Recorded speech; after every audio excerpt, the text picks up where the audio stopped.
These statements have not been evaluated by the Food and Drug Administration. This product is not intended to diagnose, treat, cure, or prevent any disease. This is the Only in Louisiana podcast with Michelle Southern.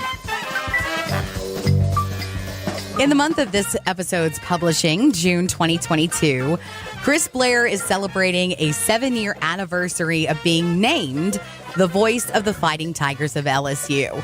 He officially joined LSU Athletics in December of 2015, and he called his first game for the Tigers for the spring baseball season in 2016. To say that Chris had big shoes to fill would be an understatement, as he moved into the role held by retiring Jim Hawthorne, who held the position of play-by-play man for LSU in 3 sports for over 36 years. So find your favorite chair, grab your favorite beverage, sit back, and get ready to hear how it all began for the voice behind the LSU Tigers. All right. Well, first of all, Chris, thank you so much for joining me on the Only in Louisiana podcast today. Oh, you're welcome. You're welcome. I think it's a great idea. And, as somebody who didn't grow up in Louisiana, somebody who's moved here, it's kind of cool to learn about different people, different things. And so I think you're doing a very valuable service for us transplants. Well, thank you very much for saying that. Reporting news has always been one of my passions, in addition to, rocking faces off on Eagles. So this is my outlet for that. And just as we tape today, so Chris is in Hattiesburg, Mississippi, ahead of a regional play that begins tomorrow for LSU at Pete Taylor Park, and Tigers take on Kennesaw State. And Chris, in particular, with especially rain delays like we saw in Hoover last weekend, postseason baseball involves a lot of waiting around in some cases, doesn't it? Yeah, I mean, it's you get to this part of the season, and you really become. You talk about being someone who likes to deliver the news. You become kind of an amateur meteorologist. Waiting around, checking the forecast, and because you've got games that are in front of you. You kind of have to wait for how long those games are, and will the weather impact that? And when that impacts that game, then it's going to impact your game. And as we saw in Hoover last week, it can really disrupt the schedule, but you have to be used to it. And, to be honest with you, Michelle, this year, I want to say we were pretty lucky. Yeah. At the box, there was one game that I was a part of, which was late in the season. The Ole Miss game 1. And I was sitting there as the rain started to come down and the lightning had struck and they had, halted the game. And I thought, you know what? I cannot believe this is the first one I've been involved in all year. So I better not complain, because in years past, there's been, 3, 4, 5, or 6. So all in all, I think we had a pretty good year as far as getting games on and getting them on time. Hoover threw us a curveball, pardon the pun, but hopefully Hattiesburg will not. Well, Let's go ahead and just start as the voice of the Tigers. I'd like to know how did it all begin for you? Like, what inspired you to get into broadcasting to begin with? Well, really some of my earliest memories growing up in Eastern Kentucky. My family was in the radio business, radio ownership business. So I can just remember maybe first grade, second grade. After school, I would go to Dad's radio station, and so I was around it. I ran up and down the halls. I've told this story before. But when I got a little older, maybe 3rd, 4th, 5th grade, I spent a lot of time in the record room, which probably a lot of young people don't even know what that is. It's not where they keep your medical records. It's where they had albums that had music on it. Right. And probably was exposed to some album covers that a 3rd, 4th, or 5th grader shouldn't be at the time. But it rock and roll and really music in general, and then radio, was a big part of my life. And again, it was just there. It was something that was like the air you breathe. I didn't think twice about it. It was just what Dad did. I knew the people that worked for my dad. Disc jockeys, who I thought obviously are the coolest people on the planet. The sales team, which, so you don't think much about it. It's just what Dad does. My mother was very anti-radio, not because she didn't like radio, but because the hours, and when the proverbial what would hit the fan, I mean, my dad gets a call, and he was the type that something needed to be done. He just, instead of bothering somebody else, he would go do it. So the hours were not predictable. You couldn't count on weekends being totally free. So I understood later why Mom was like, "Don't get into radio, anything but that." And I didn't. I had no interest in it. And then when I got into high school, eventually they were like, "You need to work. You got to do something." And so I thought about it, and I looked around, and I thought, going to work for Dad, that'll be cool. And it was cool, but it wasn't easy. He was pretty hard. I think by design on me. I think he was harder on me than any other employee. As far as having to sign on Saturday and Sunday mornings in high school, be there at 5:15 in the morning, which can put a kind of a cramp in your social schedule. So anyway, kind of got into it then as a chance to make a couple extra bucks. And then it wasn't until I was in college, after I was in college, that he asked if I could come back and help on the weekends doing high school sports on the radio. And having played my entire life, I thought, yeah, that's easy. And then I started to get a check sent to me, and I couldn't figure out why. And he said, "That's because we pay you to do the games you did," which again surprised me because I thought, well, that was fun, to show up and watch a ball game and emulate some of the people I knew growing up that were on the radio. And so then I thought, this is pretty cool. And then eventually I just kept bothering the people at Clemson University and told them that if they needed anybody to do anything, that I would do it. And I guess I pestered them long enough that eventually I got a job there, doing a little bit on air, mostly production. But it taught me, Michelle, how to build a network. I learned how they did these things remotely and sent it to multiple stations, and how to set up a format for it, and just all the little things that you hear it come on the radio and you're like, they're calling a game, but there's a lot of stuff behind the scenes, as you well know. Yeah. To do it. So that time at Clemson, those 4 or 5 years were a really big education into how to do this. And then I applied for the job at Georgia Southern in 2005, and was working in radio as a program director, actually, and salesman. And I tell this to people all the time.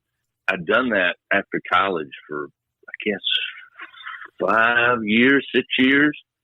Clemson was kind of the opportunity to do the thing I really wanted to do.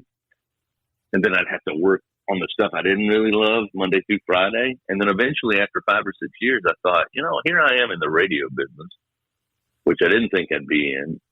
And I'm not even talking on the radio. Like, I don't get to do the thing that was fun. I'm scheduling air shifts and filling in for people when they're sick or their kid is sick. I'm running budgets and meeting with the ownership group, and this is not what I got in this business for. And so when the opportunity at Georgia Southern came up, I just jumped at it and thought I got snowball's chance in hell of getting it. But when they called and said, "We'd like for you to come to Statesboro," I told my wife, who was just outside Savannah, which is not a huge embellishment. It's about an hour outside of Savannah. And she was willing to go. So I was lucky that she supported me too. But then we got to Georgia Southern, 10 seasons, beat Florida at the Swamp in 2013. And then in 2015, the legend Jim Hawthorne decided he'd do one more last go-round. So I went through the same process again. And luckily, luckily, had the opportunity to come to LSU. And it's my wife reminds me all the time when I was packing, we got back from Hoover last week after we left for Nashville 2 Wednesdays ago. Yeah. And then decided to go from Nashville because we thought there was a chance we'd play in Hoover on Tuesday. Luckily, we got the 4th seed and we moved to Wednesday. And then the rain came. So all in all, we were away from Baton Rouge. I was out of town for 12 days. And then we got home. And then we find out we're going to Hattiesburg, which we expected we were going to play. And then I pack another bag. As I'm packing a bag, my wife, she just looks at me and goes, "Dream job, baby.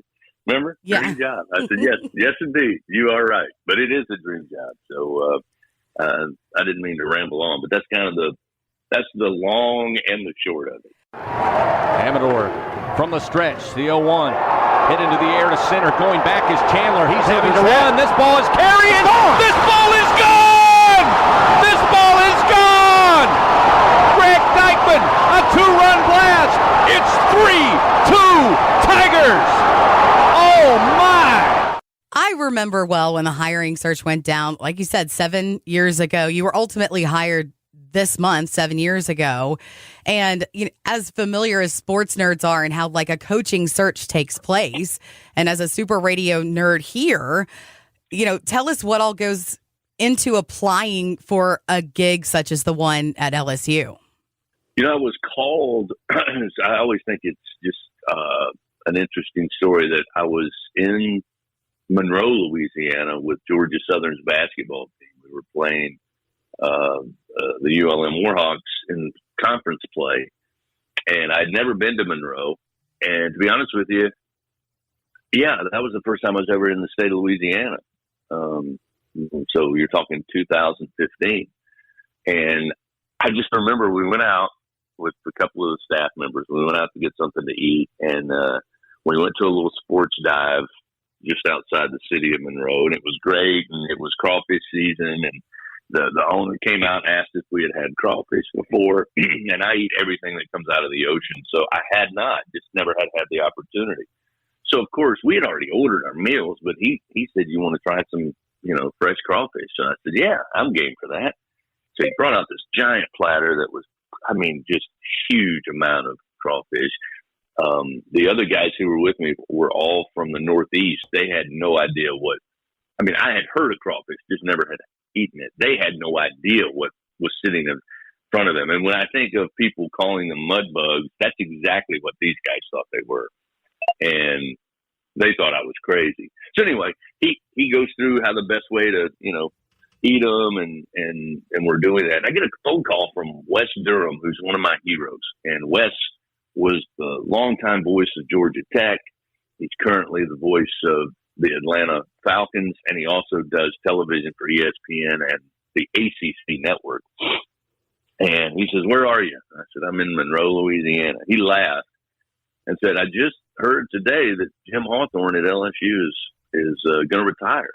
This will be the last time that I'll have the opportunity to describe one, but I can promise you I'm looking forward to a whole lot more years of great success for LSU football, and I'll be out there watching and listening and cheering on the Tigers. And to everybody out there listening that are Tiger fans, we hope that you will continue to give these football players your support, and you'll have the opportunity to see a lot of great things in the future for LSU football. And I said, "Wow, that's interesting." And he said to me, "That's a job you should apply for."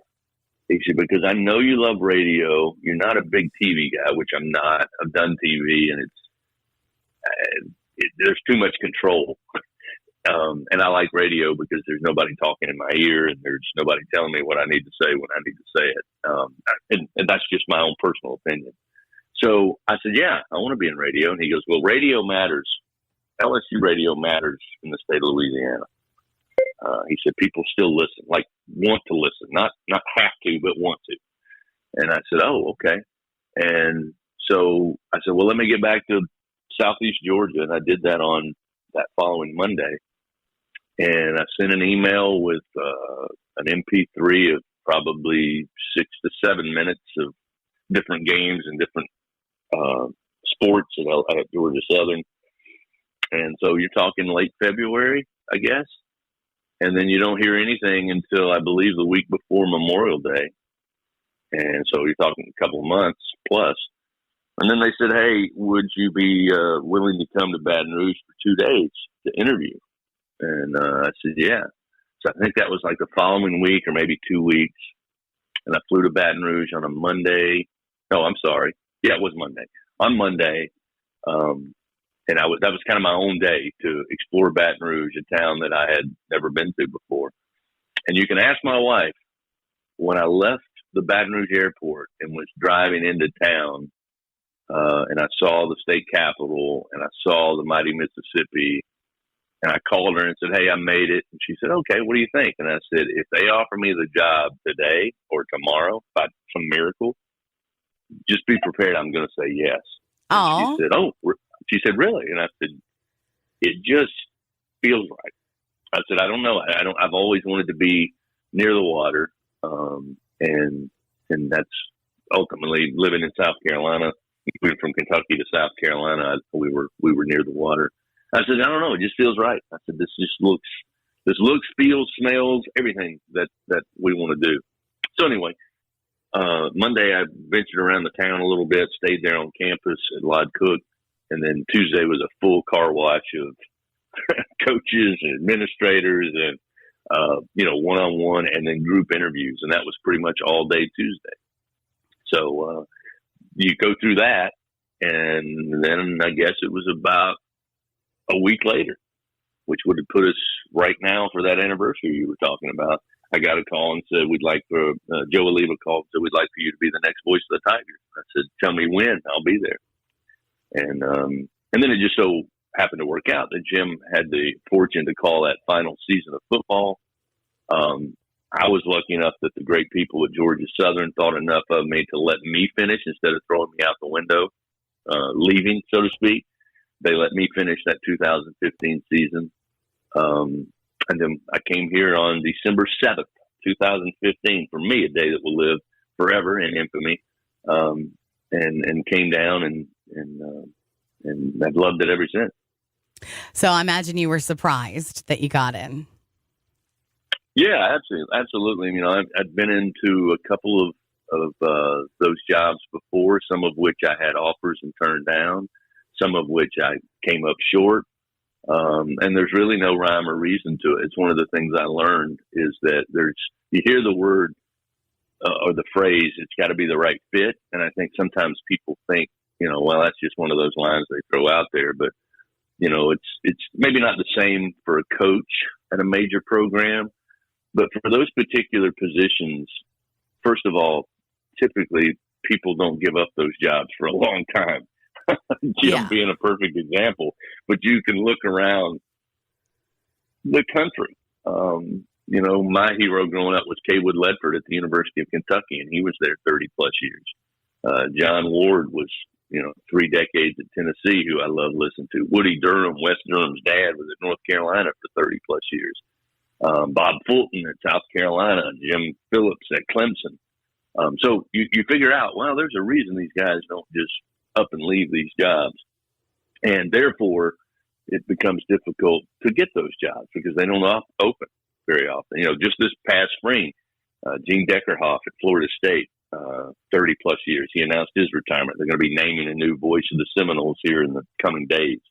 And then before we got to Hoover, Mick Hubert, 30 plus years at the University of Florida, announces that he's retiring. So now you're going to have a new voice of the Gators for the 2022 football season. Those things don't happen very often. So to get that opportunity to come to LSU, a school that is as recognizable in sports as any brand in any league, I was stunned. I was stunned just because I finally got that opportunity to be where I always wanted to be. Once I made the decision that I wanted to be in play-by-play sports, I always wanted to be on the radio, and I always wanted to be at one of the premier Power 5 schools. And to get that phone call and realize that was going to happen was it shakes you to the core with excitement. So I'm still very thankful for it. Bulldogs try to pull the gadget bag, and it blows up in their face. Devin White comes up with the loose ball as they pitched it back to Blankenship. He was dead to rights at about the 15-yard line. Tigers had it all smothered up. Well, knowing what you know now, obviously there were a lot of people within the organization internally that applied for the job also. And to hire an outsider, is kind of what was said. But I think LSU, what is your reaction to that? No, again, knowing what you know now, they just wanted somebody fresh. Yeah, I mean, I'll say this, it was unique, Michelle, because I had seen schools in the past, even when I was younger. I remember when Bob Fulton retired from South Carolina, who again had been there 30 plus years. They, brought in somebody from, one of my heroes, Charlie Mack Alexander, who had worked at the University of Kentucky as like the sideline guy and the pregame guy. Then he went to Vanderbilt and was the voice of the Commodores for a few years. And then they named him the voice of the South Carolina Gamecocks. And nobody in South Carolina had heard of Charlie Mack Alexander. I just had, because he was on my dad's radio stations in Kentucky. And I thought, oh, okay. And then my dad explained to me, he said, I think part of the reason is they didn't want to have any preconceived notions about what a guy or gal would be like to replace somebody that had been there 30 plus years. And that logic made sense to me, because I think if you have people that are known in that fan space, so to speak, there's going to be, as the case with me and anybody, there's going to be people that like what you do. There's going to be people that really don't like what you do. And then there's going to be a group of people on the fence that, hey, they do a good enough job that they don't get excited one way or the other. That's kind of the way it works for everybody. Yeah. So that's kind of the way I look at it. And then as I got older, I would see schools who would hire, one of their longtime voices would retire, and they would hire somebody who, again, maybe did sidelines or maybe did pregame or was part of the broadcast in some fashion. And then I would make sense that, well, they understand the fan base. They understand the athletic department to a certain degree. They certainly are known by fans. So then I could see why the argument would work to do that and go the other way. But it became very apparent to me very early on when I applied for the job that it was very important in the state of Louisiana. And, saw the same thing when the Saints had to replace Mr. Henderson. There's this real big push to have somebody from the state of Louisiana. And look, I get it. I'm not here to say that that's not a good idea, but it wasn't until you got really into the heat of things applying for the LSU job that you realized that's very important. So, again, I think it's a little surprising to me that LSU took a risk, because I think they did take a risk. A couple of reasons. One, as I told you, I'd only been to Louisiana one time before I came to interview for the job. That's number one. Number two, I was not coming from a Power 5 school, although Georgia Southern, I've always said this, their fan base much smaller in numbers, but as rabid. People ask me all the time, what's it like, whether it's football, basketball, or baseball, that I cover at LSU. They say, what's it like for LSU fans? Like how in tune are they to, what happens? And I say, well, it's not, the teams here, the Tigers are not judged by game to game, series to series, season to season. They're actually judged pitch by pitch in baseball, and possession by possession, and snap after snap in basketball and football. That's how passionate this fan base is. They don't, every play and everything that happens in a game gets the emotions up or that drops the emotions down. That's how they are. And it was similar at Georgia Southern. The fans that were there, again, smaller number, they were in tune. When I got the job at Georgia Southern, I was told early on, I wouldn't buy a house. This is a fan. Wouldn't buy a house. I don't think you'll be here very long. And at Georgia Southern, I was replacing a guy who had been the only radio voice they'd ever had. He also had been there for 30 plus years. So every great moment in the history of Georgia Southern athletics on the radio was his voice.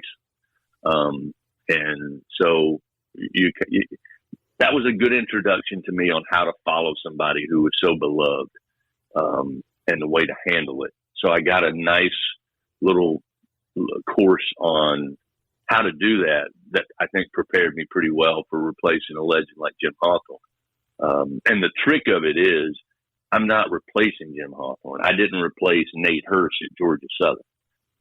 I'm simply the next guy to follow them. And to try to do what they do or try to implement pieces of what they do is not, to me, genuine.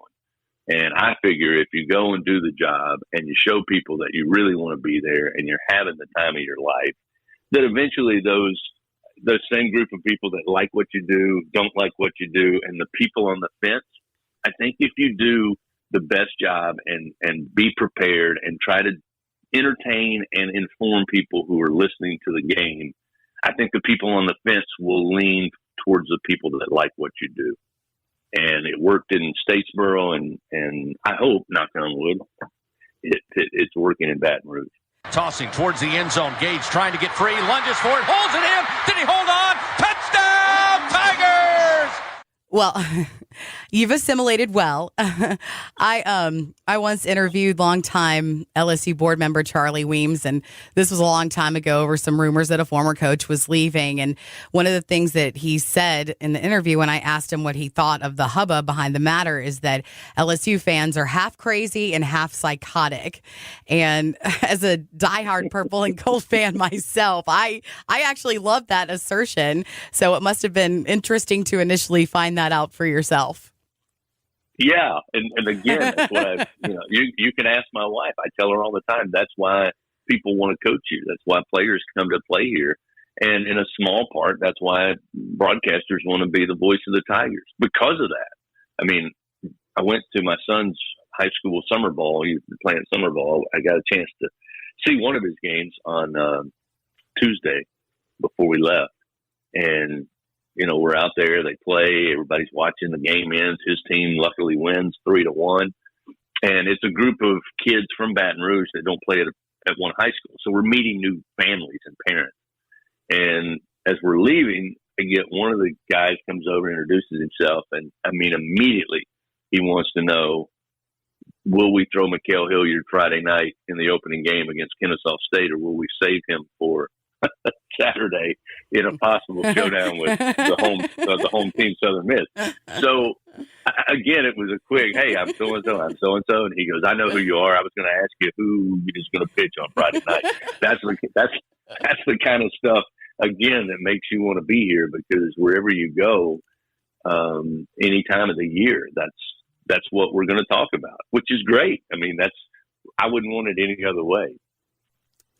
Especially baseball fans. They're serious about their LSU radio listening, like more than any other sport. Yeah, I would agree with you. And I think that's baseball overall. I think there's a nostalgia that's tied even for younger people. I'm kind of an oddball in the sense that because I grew up in the business, if there's a big game on in any sport, I will probably be more likely to find it streaming, either on a mobile app or, their station website, wherever that happens to be. I'll tend to want to listen to the game more than watch it. Number one, because I can learn something from some great broadcasters that are older than me and even younger than me. You can always learn something new, or a new phrase, or a new way to describe something. Because I've always said that the great play-by-play announcers are like a walking thesaurus. You got to call the action for 3+ hours in any given game. And it's really important, I think, to try to use different verbiage and use different parts of the lexicon to describe the same action that's going to happen over and over and over again. Snap of the ball, pitch to the plate, all that stuff. You're trying to come up with new stuff. Just to break up the monotony. Neely the 1-2, hit towards the gap, right center field. This ball jetting out of here, and this one is gone. I mean, on a frozen rope to right center. That had to be 382 off the bat of Joe Bear. A 3-run home run, and the Tigers have opened it up again. 10-0 LSU. And so I listen to games to learn a little bit, but I also enjoy listening to it. But I think baseball, there's still a group, even younger generations, that because their father or their grandfather listened to their pro team, St. Louis or Houston, or in my case on the East Coast, Atlanta or Cincinnati, that there's still that tie to baseball. And, we get more I get more interaction on my Twitter feed from baseball games, from LSU fans, just because they're again, as I said, they're in it pitch by pitch, and everything changes each time a pitch is thrown, and that's fun to me. And when you're we were in Hoover, and the Tennessee fans, they finally had some success, and they're a great team. They're a little over the top, some of the Tennessee fans. I think that's fair to say. But I keep reminding myself they haven't had anything like this in decades. Truly decades. And so it's kind of like you look at them and you go, hey, welcome to why baseball and college baseball is so great. LSU's known it for 3 decades now. So enjoy yourself. Try to keep yourself in line and realize, you're not the be all end all. You are maybe this year, but not overall. But the passion that you see from Tennessee, who's finally enjoying some success, is something that I think even myself take for granted at LSU. There's not a lot of college baseball programs that have the following, the passion, the support, facilities, coaches, and players that we have every single year. So, baseball is a fun time of year. People say to me, man, you got to do all 3 sports. It's got to be a grind. I'm like, no, not really. Most of the time, not in Hattiesburg, but most of the time we stay in pretty nice places with the team. And I get to sit behind home plate inside an air conditioned booth when it's, 92 degrees like it will be this weekend. It's not really a grind. You get to see some of the great student athletes, many of whom will go on to play in the professional ranks in all 3 sports that I cover. So it's not if you're a sports guy or a sports gal, it's not a bad gig. It's actually, as I say, pretty good work if you can get it. Well, you're leading me into my next question, because we've been used to that as LSU fans forever, that one guy calls all 3 sports, football, basketball, and baseball. But I'm sure know this and have heard this. I've heard the stat before, but not a lot of other schools do that, right? No, there's we were talking about that in Hoover.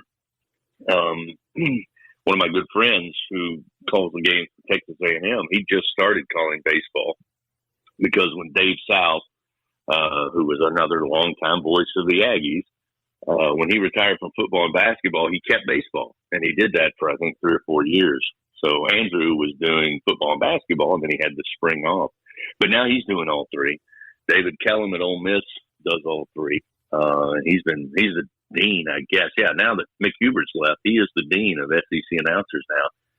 But I tell him all the time, he started when he was like 18. He conned the campus radio station to let him call Ole Miss sports, and he's been doing it ever since.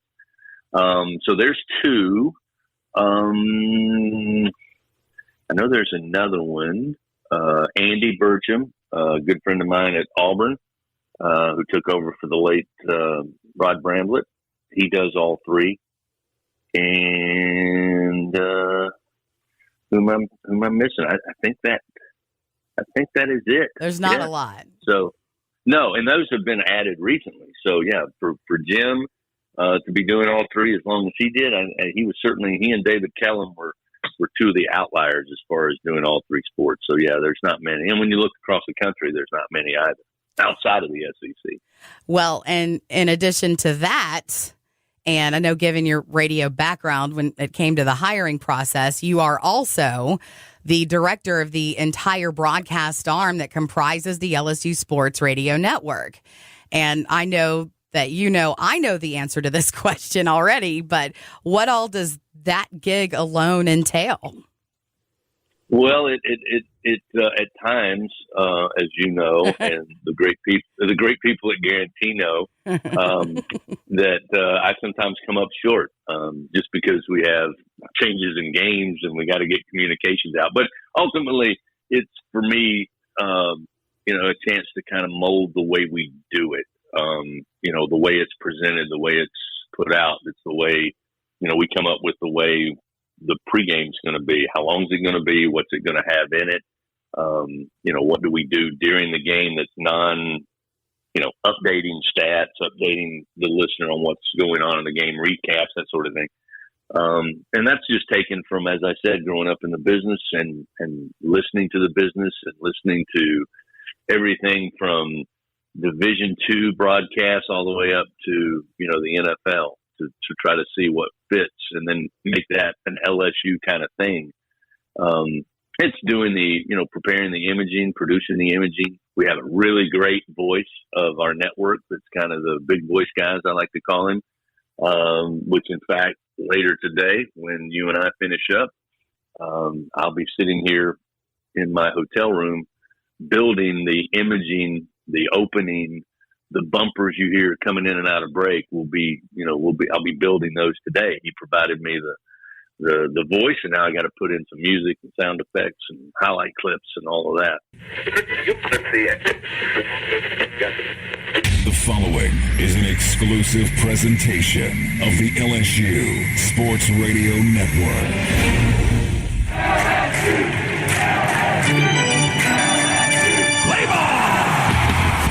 It's time for LSU Fighting Tiger Baseball. This could be two. Slow bouncer. Broussard flips to Smith. Quick throw to first. In time for the twin killing.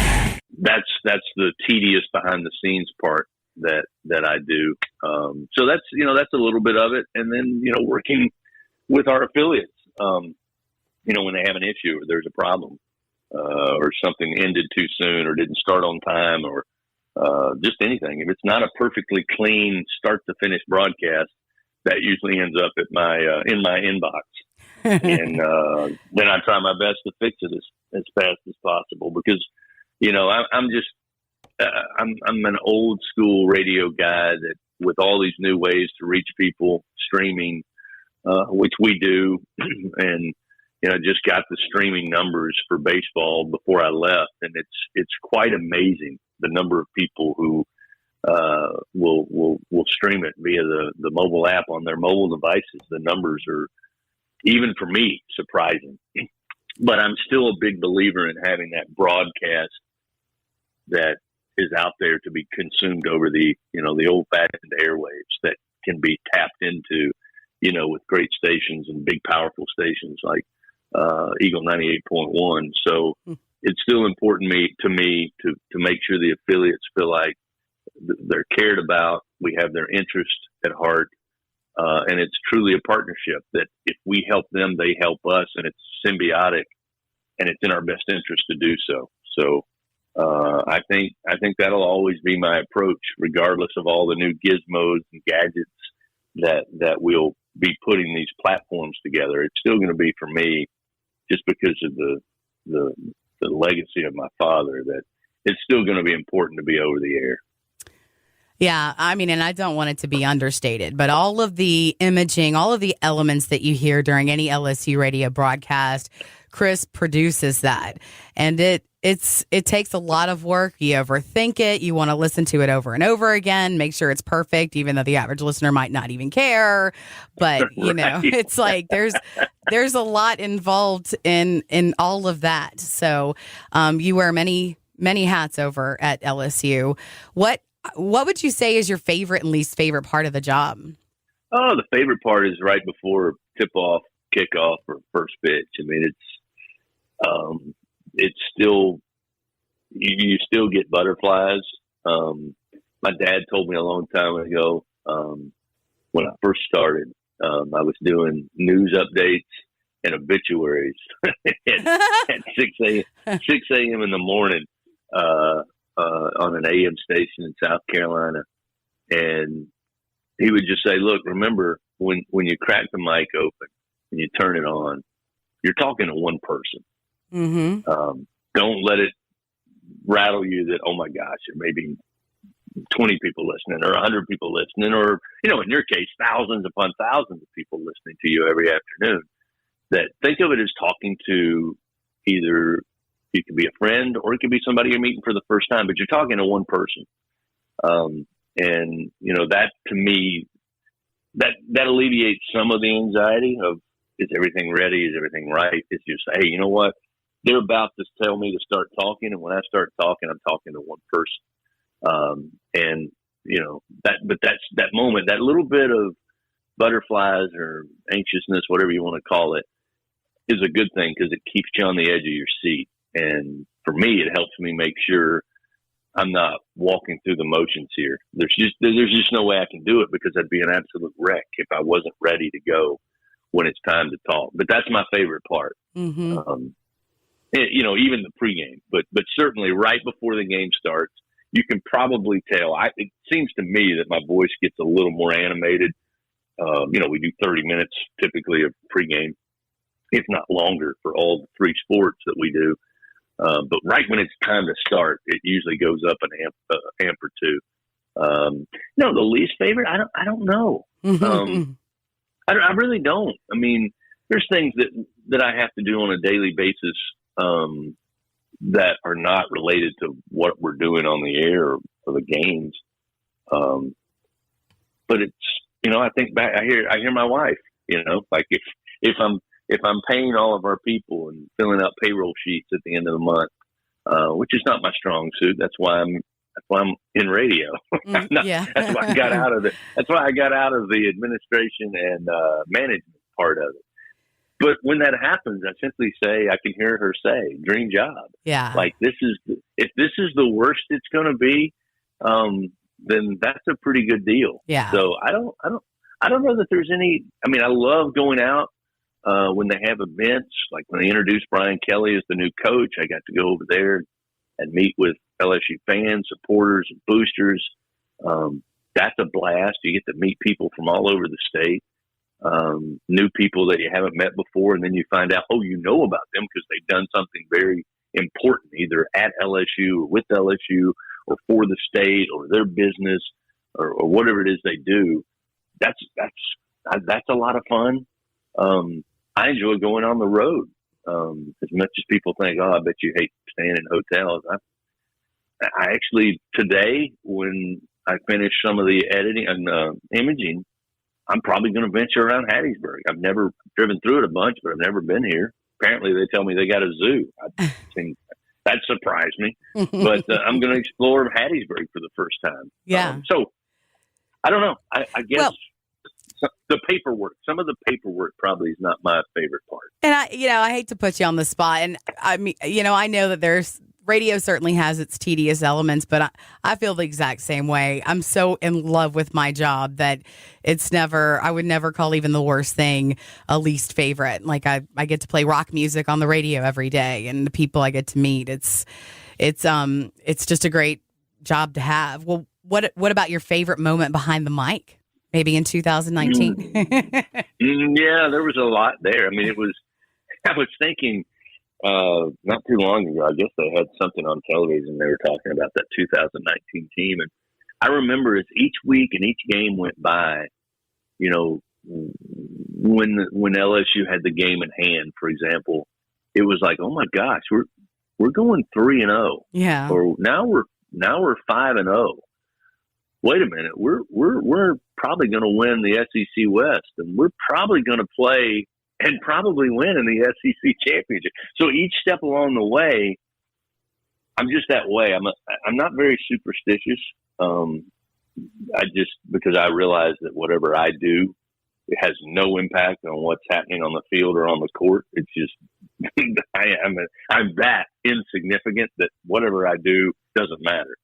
But I do remember during 19, it was like I don't want to take for granted that we're now 6-0. Now we're 8-0. Now we're 10-0.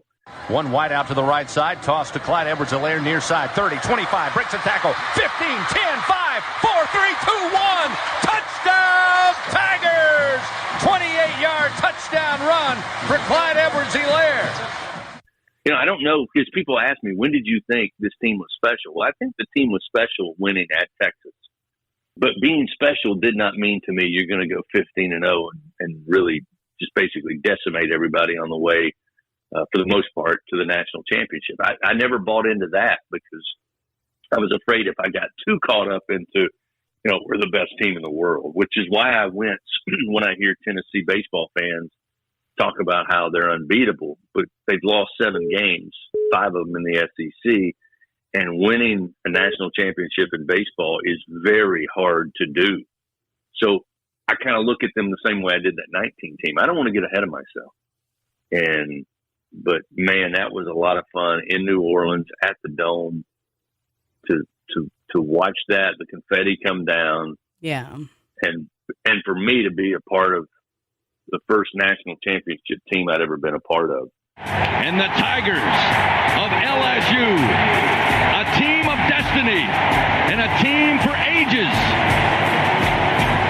celebrate on the field here tonight in New Orleans inside the Superdome, capturing the national title. But I will tell you, the first game I did for LSU was a Friday night baseball game at the Box with Cincinnati, and it just so happened it was packed to the gills at the Box. It still shocked me. I knew that LSU baseball was big, but on a Friday night against Cincinnati, a team that was middle of the road maybe, and LSU fans packed that place to see the Tigers play regardless of who the opponent was. Yeah. And it took a walk-off late in the game for LSU to win, and the surge of energy when I saw that ball drop into right field and the Tigers were going to win, and just the explosion of sound that hit us right square in the face was like that. This is pretty cool. This is something you could get addicted to. Yeah. Payoff delivery. Hit into the air. A flare. Could it drop in right field? It will! Walk it off. Romero. Lockridge in to score. Tigers win. Tigers win. 6-5 the final from Alex Box Stadium on opening night. So that was one that I'll never forget. But yeah, for sure, watching the confetti fall in the dome is probably the biggest moment. Well, Chris, is there anything else that you'd like to add or plug, perhaps? Well, not really. I appreciate everybody who listens, whether they listen for 1 minute or listen to an entire game. And it's still kind of shocking to me that I get to do this for a living. And I certainly hope people understand that how much I appreciate it. And for those who like what we do on the radio, again, thank you. For those that are on the fence, I appreciate you just kind of keeping your criticism to yourself. And for those who are not big fans of what we do, I hope you'll give us another chance, and maybe we'll get better as we get deeper into our tenure here. But it's been a blast. It is a blast, and I'm looking forward to a great weekend, and really hope that the Tigers can get out of Hattiesburg. And who knows, depending on what happens down near South Beach, we might have a super regional there at the Box, which for me, I know it was 19, but it seems like forever ago. So it would be great to do that and have Tiger fans just crawling all over each other in the Box, watching them try to get to Omaha. And throw Tennessee a little humility. I shouldn't have Love even that said opportunity. If that happens, I'm going to be obnoxious. Let me just go ahead and warn you. I'm going to be obnoxious if that were to happen.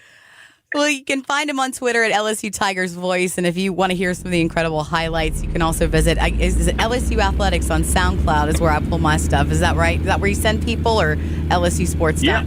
Yeah. Yeah, just go to SoundCloud and put in, as you say, LSU Athletics. And it's pretty cool because they've been doing that, I think, since 2014. The archive is incredible, yeah.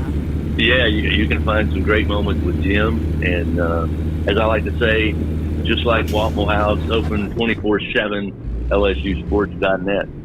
Well, thank you, Chris, for sharing your incredible story today. You do a fantastic job for the Tigers, and it was a treat to hear it. Well, I thank you very much. And you know I'm a big fan of yours. I listen to you a lot in the afternoons playing some rock and roll. You tend to have the right mix. So I've always appreciated your work, and you've got one of the greatest voices on the air. Well, appreciate you saying that. Hello, everybody. This is Chris Blair, along with Mr. LSU Baseball, Bill Franquez. Here in the booth, our straw stirring the drink. Back inside the Capital One studios, Miss Alondra Villarreal. So, find your favorite chair, grab your favorite beverage, sit back, get ready for college baseball, and it's coming up next on the LSU Sports Radio Network.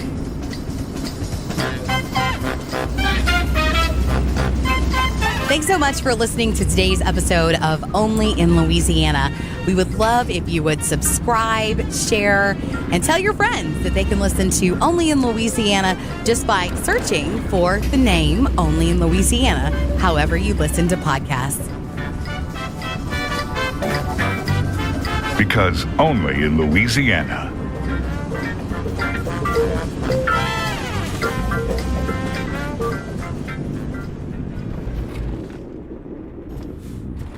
gut stuff might be uncomfortable for you to talk about, but it's even more uncomfortable for you to deal with.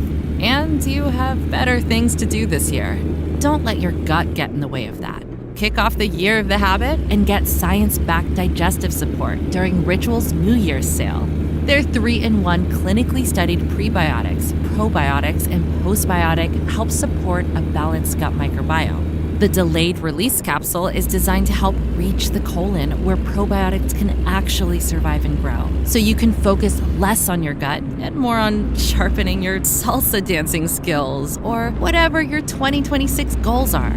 Start a habit that sticks with 40% off your first month, plus a free gift with purchase at ritual.com/podcast. That's ritual.com/podcast. These statements have not been evaluated by the Food and Drug Administration. This product is not intended to diagnose, treat, cure, or prevent any disease. Life is unpredictable, but how you prepare for the unexpected shouldn't be. Take ownership of your life planning with Policy Genius to help your loved ones have a financial safety net in case something happens to you. Whether to cover debts and routine expenses, or even invest the money and earn interest over time. With Policy Genius, finding and buying life insurance is simple. You can compare quotes from top insurers and could find coverage that fits your needs and your budget. Plus, they offer life insurance policies starting at just $276 a year for $1 million in coverage. It's an easy way to feel good about and plan for the future. No wonder Policy Genius is the country's leading online insurance marketplace. Don't wait for life to make other plans. Protect your family today. Head to PolicyGenius.com to compare top-rated life insurance policies, get your lowest quote, and make a smart move in under 10 minutes. That's PolicyGenius.com.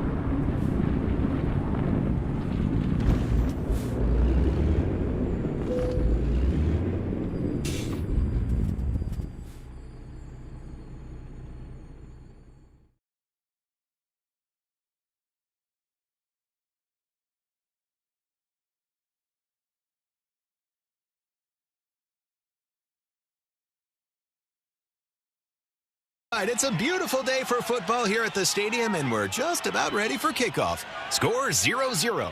And suddenly, I'm in the mood for a Coke Zero Sugar. Real Coke taste, zero sugar. Now that's a winning combo. Yeah, crisp, refreshing. That hits the spot. When it comes to great taste, Coke Zero Sugar's always on the scoreboard. Coke Zero Sugar. Real Coke taste, zero sugar. In Louisiana, we love our LSU Tigers.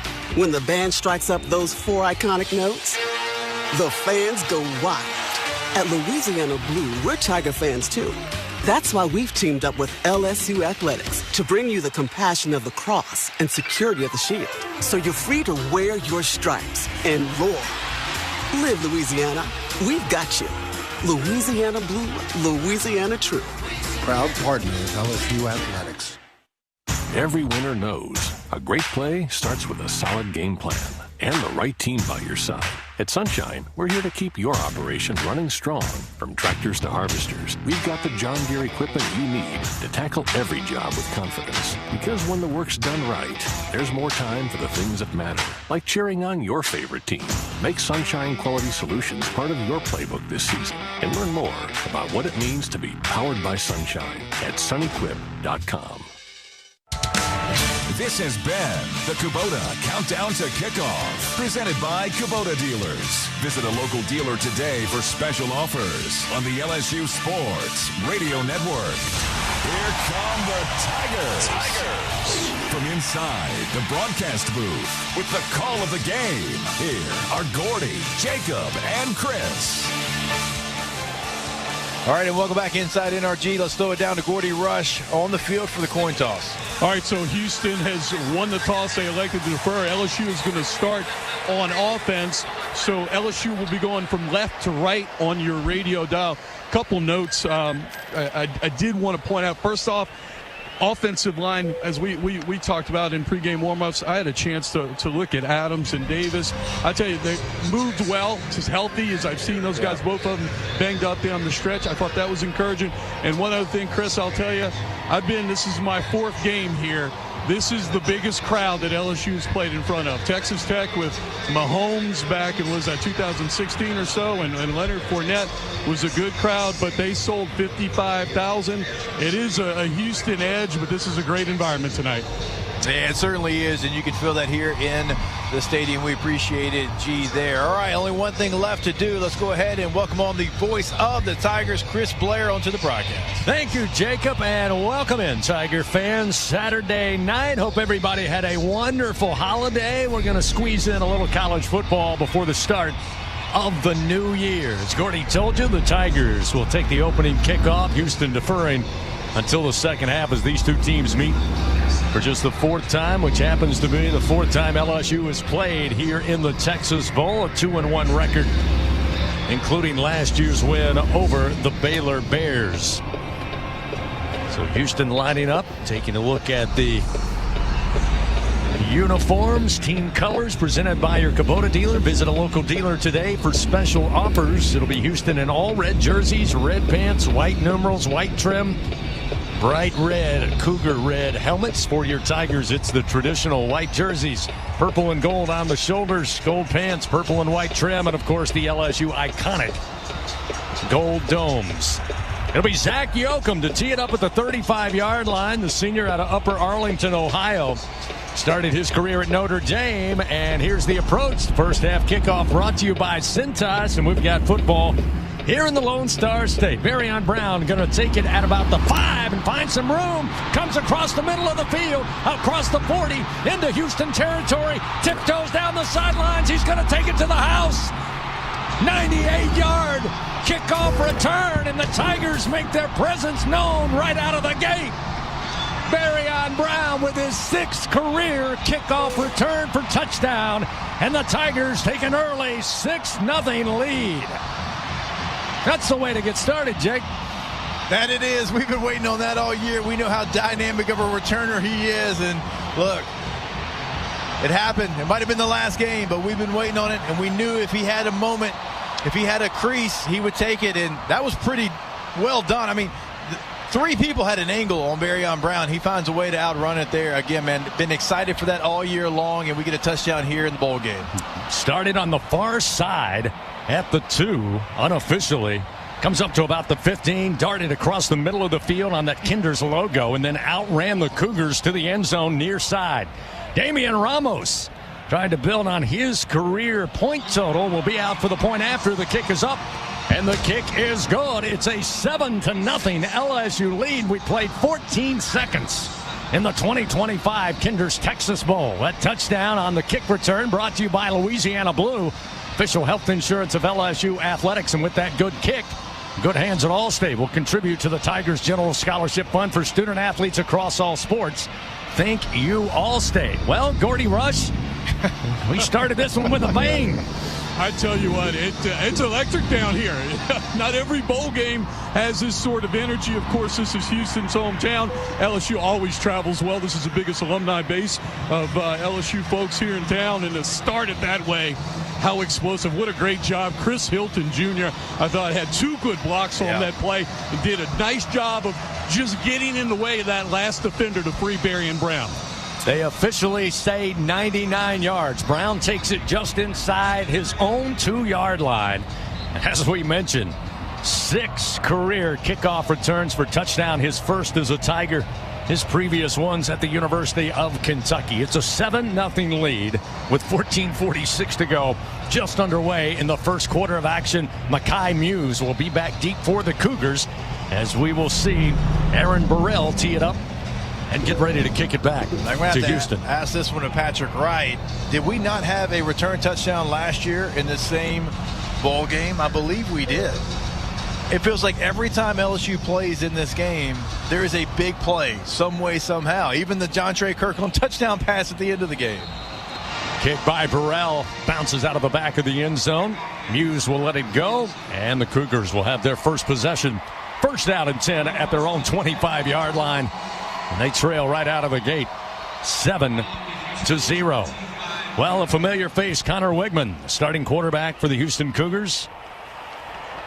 Of course, Tigers know him well with his time at Texas A&M. Started the game last year over in Bryan College Station before Marcel Reed took over in that second half. So Wegman lines up in a pistol formation on 1st down and 10. They scrimmage from the near side hash, attacking right to left as we look down on the field here at NRG. Set up an option pitch to the right side, trying to stretch it far side. LSU's at home, and they'll bring him down after a 2-yard gain by Dean Connors, the senior running back. Jordan Gilbert was there to make the tackle. Looks like they'll give him 2. That's about all. It'll be 2nd down and 8. Yeah, Xavion Thomas last year with a kick return against the Baylor Bears. So those individual skill players, you're right, Jacob, they love to make big plays here on this stage, and already won tonight. Connors will remain the featured running back here on 2nd down and 8. From the Cougar 27-yard line. Snap is back. Wegman looking to throw across the middle. Got a man open at the 33. Fights his way to the 35-yard line. That's the tight end, Tanner Koziel, the senior out of Bloomingdale, Illinois. They'll pick up the 1st down and move the chains. Will the Cougars on a pickup of 8 yards. Yeah, it's going to be key for those LSU defensive backs. Don't have a lot of time together, certainly with the way it's figured right there. Always a nice play there on the edge, but this is a group that hasn't played a ton together. That Gordy mentioned their run fits are going to be crucial as well as the pass game. Dean Connors again on the pitch to the far side, loses a yard. Deshaun Spears with a great open field tackle again to that far side boundary where the Houston Cougar team resides. That'll set up 2nd down and 11, so they move Houston a little behind the chains. Willie Fritz, of course, in his 2nd year as head coach, been a success everywhere along the way. And you talk about a coach, Jacob, and you know it well. He's coached at virtually every level of college football, and as we said, very successful at each stop, including at Houston in his 2nd year, and of course got it really going over in the Big Easy with Tulane. Here's a handoff, and up the middle with it is DJ Butler, a sophomore out of Mobile. Devon Keys and Deshaun Spears will combine on the stop for LSU after a pickup of 5 yards. That'll set up 3rd down, a little less than 7. And it's interesting, Jacob, you mentioned it'll be something to watch in this game, especially early on, is where they try to find the pain points for this LSU defense. Initially, without some of their key linebackers, you think it'll be middle of the field. We'll wait and see. 3rd down and 7 here, a Bengal Pest Product 3rd down for this LSU defense. Delayed handoff. They're going to give it to Butler. Butler stood up, and he goes nowhere. Picks up maybe a yard to the 39-yard line. That'll set up 4th down and 6, and we'll see the punt unit come on for the Cougars. Liam Doherty, sophomore out of Australia, will come out to punt it away. It'll be Xavion Thomas, the aforementioned, back deep, setting up to return the punt. He'll set up shop initially at the Tiger 14-yard line. Again, a 7-0 LSU lead with a 99-yard kickoff return to start the game by Barryon Brown. Here's the snap. The punt on its way, going out of bounds. This one way out of bounds into the Cougar sideline. Let's see, that'll run up the near side, or rather far sideline. This one's going to benefit, I believe, LSU up to the 41-yard line of the Tigers on a 20-yard punt off the foot of Liam Daugherty. So great field position for the Tigers. The special teams coach is not in a good mood right now. I can tell you that. It is such a big part of the game. People often don't talk about it enough there, but I mean, you see LSU first time they touch the ball, 99-yard touchdown, and then there you don't flip the field at all. You give LSU's offense great field position right there on the 40-yard line. So tough so far for Houston special teams corps. After the Tigers come out to take over on possession after the punt timeout taken, we'll take one with them. 7-0. LSU starts the Texas Bowl with a bang on a 99-yard kickoff return for a touchdown by Barryon Brown. And with 12:14 to go here in the first quarter, it's a 7-0 LSU lead. Fans, Bud Light, proud sponsor of LSU athletics. Easy to drink and easy to enjoy. Back to the Texas Bowl after this on the LSU Sports Radio Network. Everyone has their own favorite way to experience Louisiana. For some, it's the taste of hot beignets with a creamy cafe au lait. For others, it's swaying to the music of brass bands, Zydeco, and all the music in between. It's boating on the bayou, weaving your way through festivals, road tripping in pursuit of the greatest gumbo. Whoever you are, whatever you crave, Louisiana will feed your soul. Go to findyourlouisiana.com to plan your visit today. Zach Bryan with Heaven on Tour.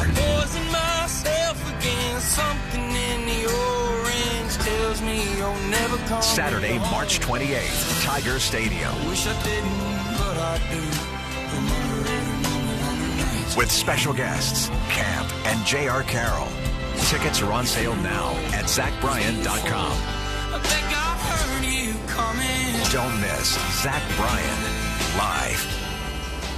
I'm a pretty great multitasker. I can wash dishes and do laundry. I can roller skate while walking my dog. I can even order lunch while doing my homework. But I can't use my phone while driving. A distracted driver is one of the leading causes of death in the United States. So when it comes to driving, please, don't be a multitasker. Don't drive distracted. A message brought to you by the National Highway Traffic Safety Administration, Project Yellow Light, and the Ad Council. Hey, Tiger fans, 12 and younger, don't miss your chance to be a part of Mike's Kids Club, presented by Shell, the exclusive kids club of LSU Athletics. Join Mike's Kids Club for only $25. Get the official Mike's Kids Club t-shirt, free admission to select LSU athletic events, and much, much more. To learn about upcoming events and to join, please visit LSUMKC.com. The Mike's Kids Club, presented by Shell.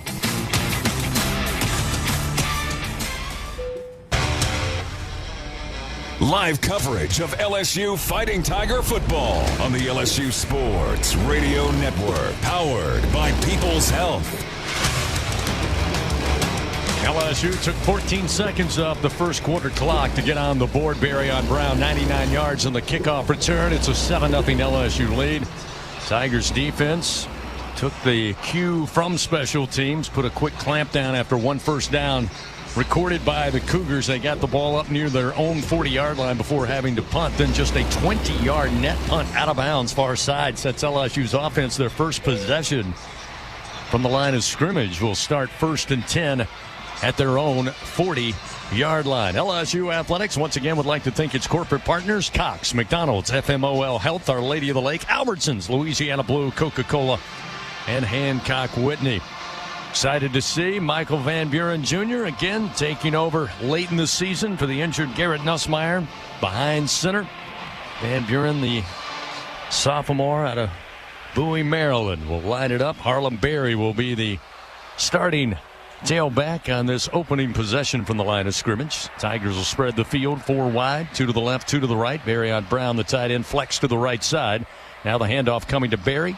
Trying to stretch it, now turns it upfield. He's into Cougar territory, near sideline, outside the numbers, inside the 30, and finally spilled inside the Cougar 25-yard line by Latrell McCutcheon Sr. after a pickup of 36 yards and a Louisiana Blue first down for your Fighting Tigers. Yeah, such a nice job. Just an outside zone play there. He follows his blockers. Then look, hey, you got to make one guy miss, and he makes him miss in a physical way. Goes down the sideline. He's such a fun young running back to watch. Kyle Parker out wide in the slot to the right. Chris Hilton out wide to the right. Xavion Thomas to the left. Van Buren, little bootleg, trying to leave it out for Parker behind the line of scrimmage, and it was off his fingertips. Led him a little too far. It's incomplete far side. It will set up 2nd down and 10 at the Houston 24-yard line. This is a very stingy Houston defense, Jacob, inside the red zone. The Tigers not quite there, but knocking on the door. 19th in the country when it comes to red zone defense. Tigers certainly have had their troubles there all season long, but a chance with momentum here. 2nd down and 10, ball at the Cougar 24. Parker motions just at the snap. Van Buren looked to be a little confused there, and will just go straight ahead running the football and make his way after a 2-yard gain to the 22-yard line before Eddie Walls III was there to make the tackle for Houston. Am I wrong there, Jacob, or did it look like maybe there was a little too much motion and Van Buren just a little hesitant on what to do, but eventually got positive yards? Yeah, it looked like right there after the ball was snapped, a little miscue there between him and the running back. Expect to see more Q runs, though, from Van Buren here today. 3rd down and 8, again at the 22-yard line. Rough snap and handled by Van Buren. Late blitz comes. He'll throw. Catch going to be made by Green at the 9, far side. And he will make his way to the end zone for a touchdown. 23-yard strike. Tradez Green, the sophomore tight end, quickly makes it 13-0 LSU. Green on the year with his 6th touchdown of the season. I tell you what, CV, I mean, Van Buren takes an absolute shot. A safety came from depth there, Van Buren knew he was going to take a shot, still delivers a perfect pass to Trey'Dez Green there. What a play by the LSU quarterback, knowing he was going to take that kind of hit, but he had a receiver that was open, and he stood tall and delivered the ball. Damian Ramos, John, once again trying to make it a 14-0 lead. 10:48 remaining here in the first quarter. And an offense that had struggled down the stretch.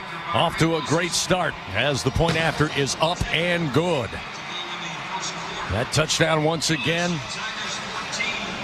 to Trey'Dez Green, brought to you by Louisiana Blue, official health insurance of LSU Athletics. Damian Ramos with the point after.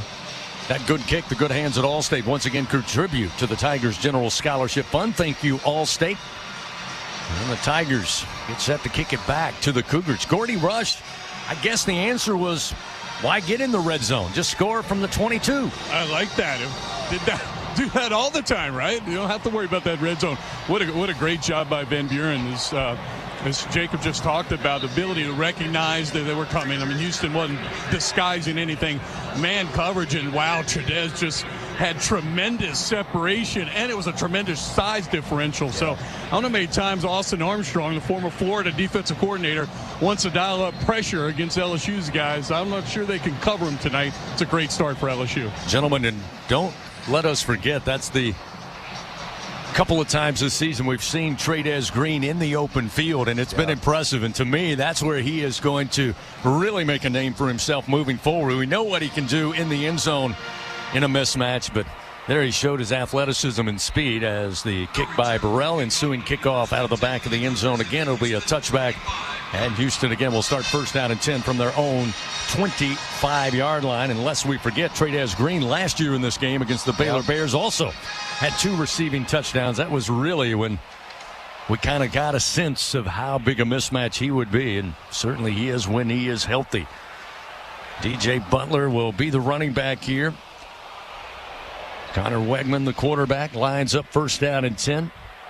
Butler on a wing to his left. Wegman swings the pass, gets it near side, breaks one tackle across the 30, and eventually put into the boundary, but not before he picks up 7 yards on the swing pass to DJ Butler. Again, the sophomore running back. It was Patrick Payton, I believe, that eventually bounced him into the LSU sideline. It'll be second down and 3. Ball at the Houston 32. Actually, Jordan Gilbert able to get him beyond the white line. Butler again will stay in. Here's the snap. Wegman on the handoff, trying to move to his left and just move the pile up near the 34-yard line. Looks to be shy of the first down, and we got a penalty flag coming out on that far sideline. All right. Offside. Defense, number 6, lined up at the neutral zone. 5-yard penalty results in a first down. Wow, a rare miscue there by a veteran 5th-year senior Patrick Payton, the transfer from Florida State. Whistled for lining up offsides. That'll give the Cougars a benefit there. Give them the first down on the pickup. First and 10 now. Ball at the Cougar 37-yard line. They'll bunch 3 receivers to the right, 1 lone receiver to the left. Empty backfield. Wegman designed run. He'll run straight ahead left side and pulled down at about the 38-yard line, picking up 2 yards. Tylen Singleton for the Tigers in on the tackle. Fans, Blue Cross and Blue Shield of Louisiana, proud to be the official health insurance of LSU Athletics. Live Louisiana.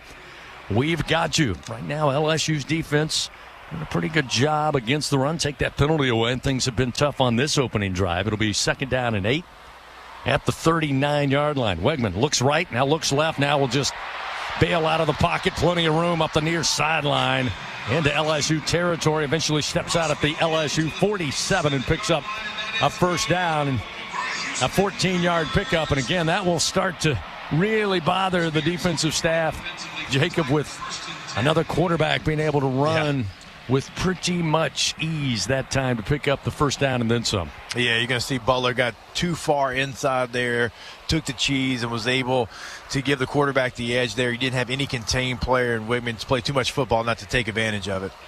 Here's the little touch pass to the motioning receiver left to right. And with the ball is Kobe Young, and he just keeps driving. A late flag comes out as he's eventually stopped at the LSU 36-yard line. But after he was stopped, the late flag came out. We'll have to see what it's all about. This is a Big Ten officiating crew. Our crew chief, Jason Nickleby, out of the Big Ten. It was an 11-yard gain. Face mask. Defense, number 31. 15-yard penalty from the end of the run. Automatic first down. Oh, going to be a tough win there. CJ, Jim Coyley, possibly. Maybe Deshaun Spears, they said. Yeah. Was Spears, I believe. They called it on 31, Jim Colley. Yes, Jim Colley, yeah. So he picks up the face mask call and 2 costly penalties here. Suddenly the Cougars looking at 1st and 10 now at the LSU 21-yard line. Defensive line will shift. Wegman out of the shotgun with a single back to his left. 2 receivers left, 1 tight to the formation to the right. The handoff between left tackles, DJ Butler inside the 20. Jim Coyley again on the tackle, and he picks up 5 yards, just shy of the 15-yard line of LSU. 14-0, Tigers leading, 8:32, clock moving, first quarter. The Cougars trying to get their feet balanced here after taking a couple of haymakers early from the Tigers here in the opening moments of the first quarter. 1 receiver out wide to the right.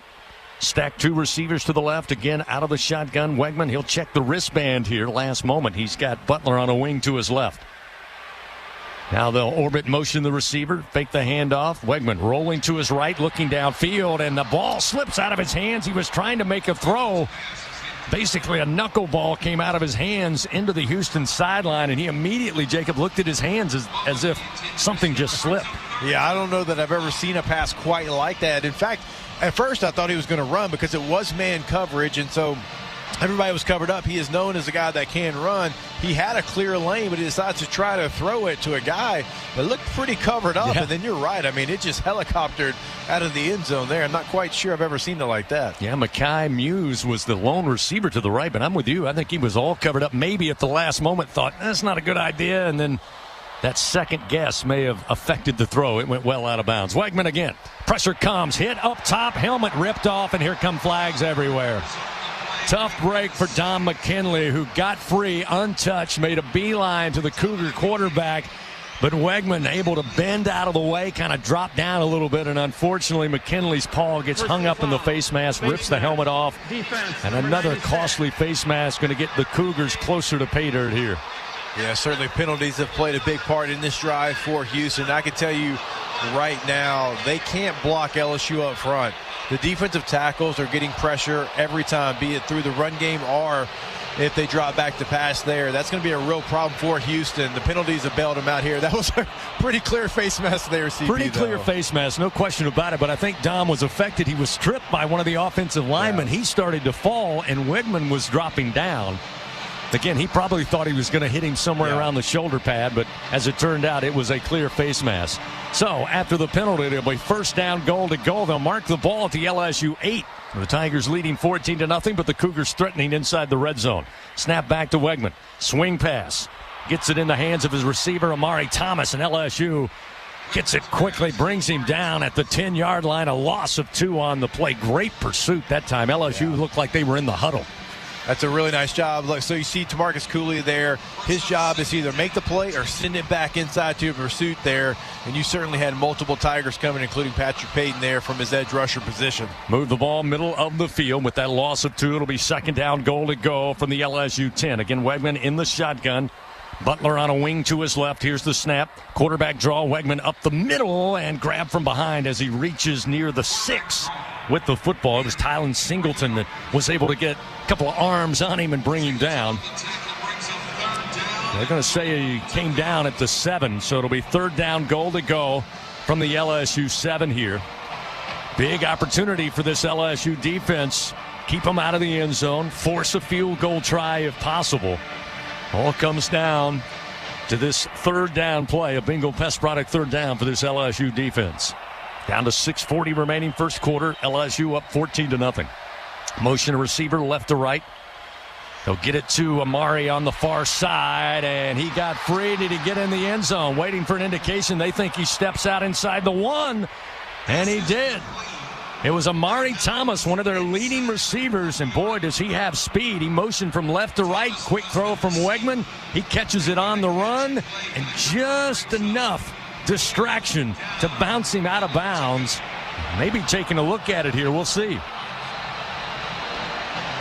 Gordy Rush may take a look at this to see if he got the ball to break the plane, but it was awfully close. Yeah, it was close. Whether or not he reached out and was able to extend across the goal line before he was knocked out of bounds. We're on I'm on the other side of it. Certainly the Houston staff, their first look at the replay, they felt that, but that's usually the case. That staff wants to call. Certainly don't blame them, but we do understand. We take it with a little bit of bias. That's right. Well, we go under review. They indeed are going to take a look at it. Official review brought to you by Acme Oyster House. So we shall see. I mean, initially watching the replay here in our booth, it looks like he was just able to get the pigskin inside the pylon in that right corner. Yeah, I'm with you. It looks like he was able to keep his feet in bounds. It does look like he was able to extend and score a touchdown there. I can tell you this, just from a play perspective there on that drive, Houston has found out, okay, LSU wants to man us up. They think they have better athletes than us. We've got to have all kinds of motion, right? We're going to move guys. We're going to orbit motion guys across the formation. That's what happened there. LSU was called in man coverage. DJ Pick was trying to come all the way across. Therefore, it is a touchdown. So after review, they go back, talk it over, and Jason Nickleby, our crew chief out of the Big Ten, along with replay official Rick Nelson, decide it is a Houston Cougar touchdown. So the Cougars get on the board, as Jacob and I mentioned, aided by some really costly penalties, a couple of face masks, a offsides penalty that kind of kept the drive going, and an 8-yard touchdown for Amari Thomas, who hauls in on the season his 11th touchdown of the year. 9-play drive, 75 yards, 4 minutes and 40 seconds as the point after is up, and it's good. So it's a 14-7 ball game with 6:08 remaining here in the first quarter. Tigers will get the football back for just the third time. Again, they took the opening kickoff 99 yards on the legs of Barryon Brown to get the first lead of the game 14 seconds into this contest. And it appears LSU now will get set to take the ensuing kickoff here. Fans, a reminder, it's hard to stop a train, but easy to afford one at TrainSouth.com. Find an AC and heating dealer and special offers. TrainSouth.com, proud partner of LSU Athletics. You mentioned the Big Ten crew here. I was going to say it's a little past their bedtime, those noon Eastern kicks they're used to, but you got 4 new family members that maybe keep them out a little bit later at night. So yeah, I'm sure if they do that West Coast swing, and you're going to be up a little later. Zach Yoakum will tee it up at the 35 for the Cougars. Again, Barryon Brown going to be set back deep, standing around the 1-yard line. And got to believe the Cougar staff saying, hey, can we find a way to don't kick it out of bounds, but don't kick it to Barryon Brown. Yeah. So Yoakum checks his special teams unit, and here's the approach. And the kick. End over end, low lining, line drive. Brown going to take it at the 5, middle of the field. Comes up to the 20, now retreats and heads to the far side. Got a great lead block, gets by one defender at the 30, now cuts back to his left, runs into his own man. He's up the near side hash, now shakes, bakes, and eventually brought down at the 46-yard line. Wow, what a return by Barryon Brown. Everybody for the Cougars trying to get a piece of him. It's another dangerous return for Barryon Brown. And the Tigers, again, great field position up near midfield as they start this possession. I can tell you, he was just looking for one crease, and he tried a lot of different times to find it. But what a return by Brown. Exactly right. For an offense that's been struggling, field position like that is only going to be a recipe for success. So Harlem Berry back out there as running back. 5:51 remaining here in the first quarter. Clock will start when they snap the footballs. Van Buren calls for it out of the shotgun on 1st and 10. Pump fake, now drops down. He's going to run into Cougar territory, near side. Makes 2 men miss and eventually down to the 31-yard line before Latrell McCutcheon makes the stop. A pickup of 20 yards for the LSU QB and a Louisiana Blue first down for your Fighting Tigers. It looks like a different speed here tonight. I know you get a couple of weeks, you get a little bit more healthy than you have been there. You feel a little bit more comfortable with Van Buren. He's got more practices, but everything right now in a good way looks faster. Yeah, the offensive line looks like they're getting a surge up front, putting the Cougars on their heel, allowing some of these runs, Jacob, to get to that second level. And again, both Barry and Van Buren know what to do to make moves. 5:09, clock moving, 1st and 10. Ball at the 33-yard line of the Cougars. The handoff to Barry, straight ahead. He'll punish a defender or 2. Inside the 30, stopped at the 28-yard line. Pick up a 5. It'll be 2nd down and 5 with the ball at the 28. Corey Platt and Brandon Mack on the stop. By the way, you may be wondering, when's the last time LSU opened a game with a kickoff return for a touchdown? Well, you got to go back to December 2nd, 1978. Against Wyoming, the great Hokie Gajan, 99 yards as well. Oh, Hokie, he can pick him up and put him down, man. One of my absolute favorites to go back and watch highlights of. Absolute Louisiana legend. 4.5 to go. First quarter. Again, the give. This time it will be Caden Durham. Takes the carry. Coming near side. Stopped at about the 26-yard line. Picking up 2 yards before Brandon Mack and Corey Platt, the weak side linebacker, able to make the stop. Good to see Durham out there. Coming into today's game, 505 yards rushing, 3 rushing touchdowns on the season. We approach 4 minutes remaining first quarter. It's a 14-7 LSU lead here in the Kinder's Texas Bowl. It'll be 3rd down and 3. Tigers looking to convert here. Must reach the 24-yard line of the Cougars. Van Buren, shotgun snap. Give to Durham. Durham hit behind the line, and this time Houston able to make a surge with their defensive front. And Khalil Laufo there smothers him up and brings him down. And a loss of a yard will set up 4th down and 4. And it appears Damian Ramos on his way out. Ramos again increasing his career point total, climbing up the SEC rankings. Of course, already the leading scorer in LSU football history as a kicker. But he is trying to add to his total in the SEC record books.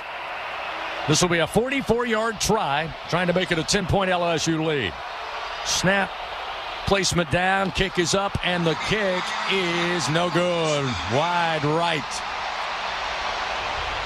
Tough break for Ramos, well within his range of 44 yards thereabouts, but just pushed it right.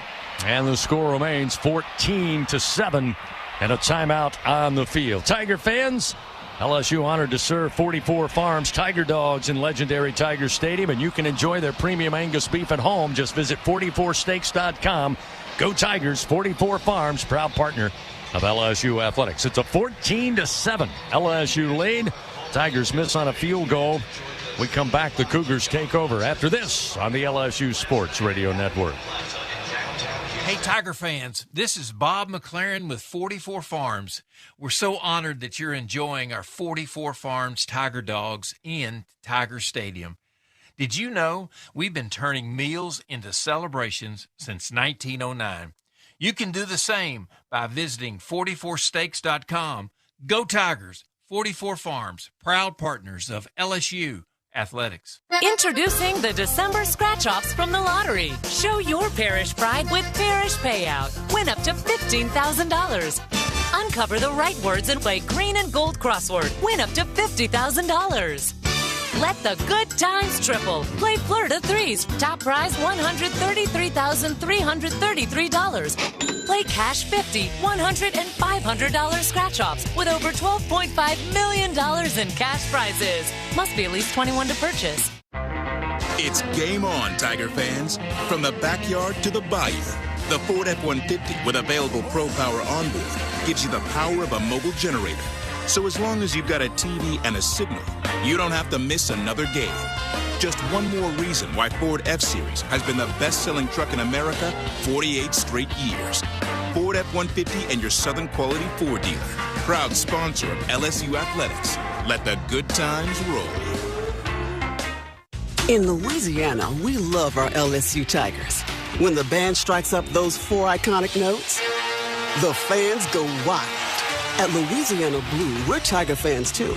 That's why we've teamed up with LSU Athletics to bring you the compassion of the cross and security of the shield, so you're free to wear your stripes and roar. Live Louisiana. We've got you. Louisiana Blue, Louisiana True. Proud partner of LSU Athletics.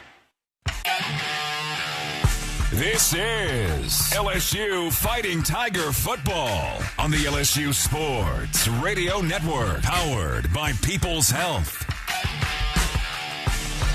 LSU with a missed opportunity moments ago after the drive stalled.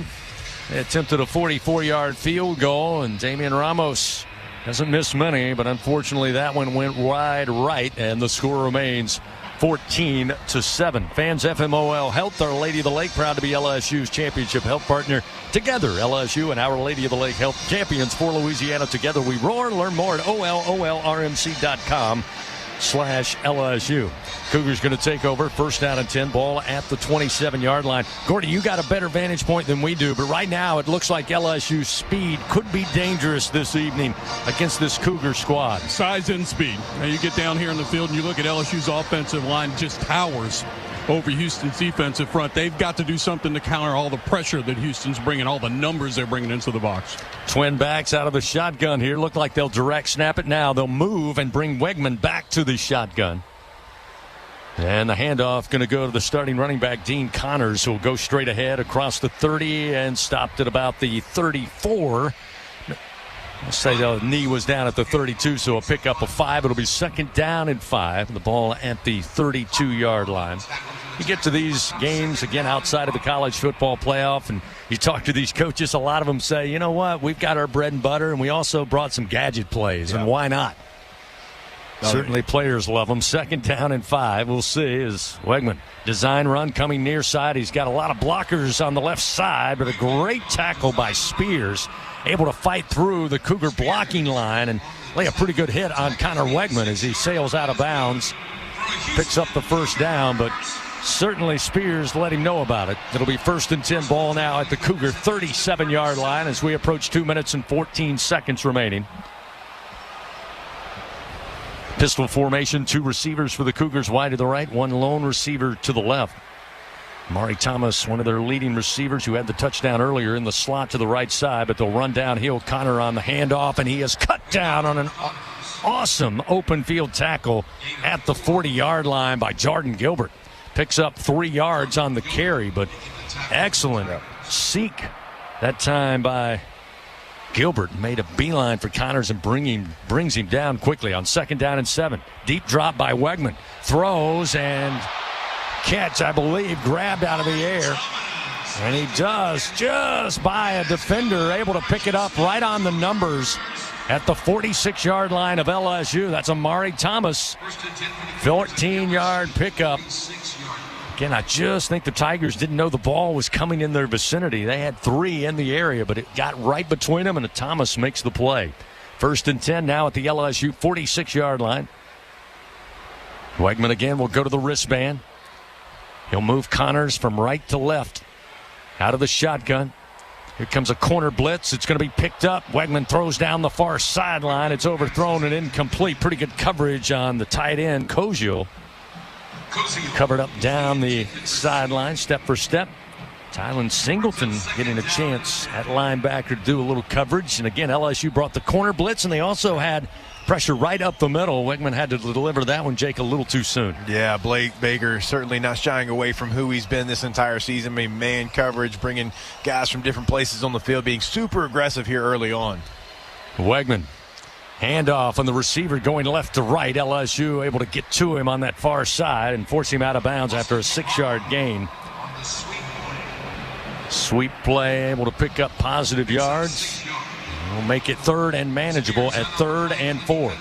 Tell you what, Deshaun Spears so far, and we highlighted him there in the pregame. He's made big plays this year, but this is his first real opportunity. The whole game, hey, it's yours. You're going to be the guy out there. He is flying around, making his presence known for sure. Big bingo pest product third down here for this LSU defense as the Cougars building momentum where they left off in their last scoring drive. 3rd down and 4. Ball at the 41 of the Tigers. Wegman throws over the middle to the tight end. Catch going to be made. Dropped immediately shy of the first down marker at about the 36-yard line. Koziel again, the receiver.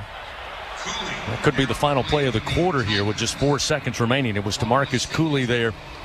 Made the first hit on the Cougar tight end, and that will indeed end the first quarter of action. 14-7 our score after the first 15 minutes here in Houston, Texas. We'll return for second quarter action in the Kinder's Texas Bowl. Your Tigers of LSU leading the University of Houston 14-7. Cougars with the ball.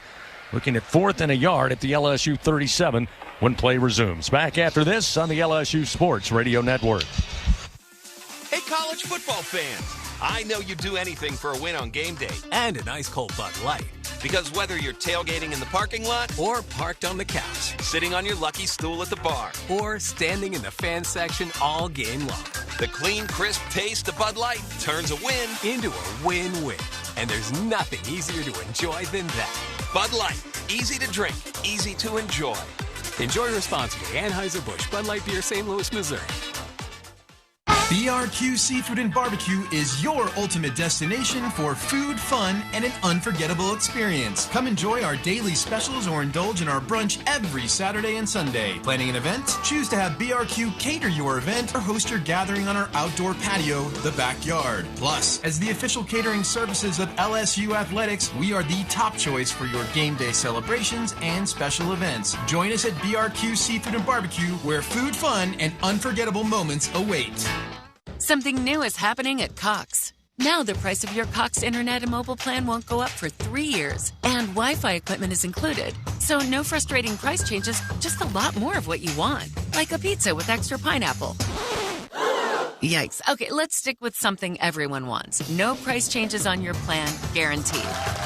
Learn more at cox.com/value. Must have at least 500 megabits per second speeds and Cox Unlimited mobile taxes and fees excluded from price guarantee. Mobile data speeds reduced after 20 gigs usage per month.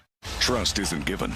It's earned by showing up, leading the way, and performing at your best when it matters most. Our Lady of the Lake sports medicine experts know what it takes to improve performance and build champions at every level. That's why LSU chose Our Lady of the Lake as its championship health partner, trusting Louisiana's best medical team to care for our state's best athletes. From championship athletes to everyday champions, trusted care starts here. Visit OLOLRMC.com/LSU. We return to second quarter action of LSU Fighting Tiger football, presented by Dudley DeBosier on the LSU Sports Radio Network, powered by People's Health. 1 quarter of action in the books. LSU 14-7 leaders over the University of Houston. Cougars going to be looking at 4th and 1 with a ball at the LSU 37-yard line when second quarter action returns. Again, if you're just tuning in, LSU wasted little time. A 99-yard kick return by Barryon Brown on the opening kickoff gave the Tigers a 7-0 lead. Trey'Dez Green would follow suit on the first possession. Full possession for the Tigers. Touchdown pass from Michael Van Buren to make it 14-0. The Cougars got on the board. Connor Wegman able to find Amari Thomas inside the red zone. Gets Houston 7 points on the board. Now if you're LSU's defense, and you mentioned it, Jacob, both you and Gordy, Coach Baker, true to form, still trying to dial up pressure on Connor Wegman. They've had some success. Here's a chance here on 4th and 1 to get a monumental stop. Turnover on downs, which we have seen a few times this season for this LSU defense. Yeah, and you can be that aggressive even though you're missing guys, because you got guys like Jordan Gilbert who have played so much football there in the back end, and so it's a good luxury here in this game for Blake Baker. Single back is Wegman. Under center, he's going to try to get the first down himself. Lunges forward head first, and it appears he has it inside the 36, just shy of the 35. So it will be a first down. They're able to convert on 4th down. Houston on the season coming in 59% conversions on 4th down.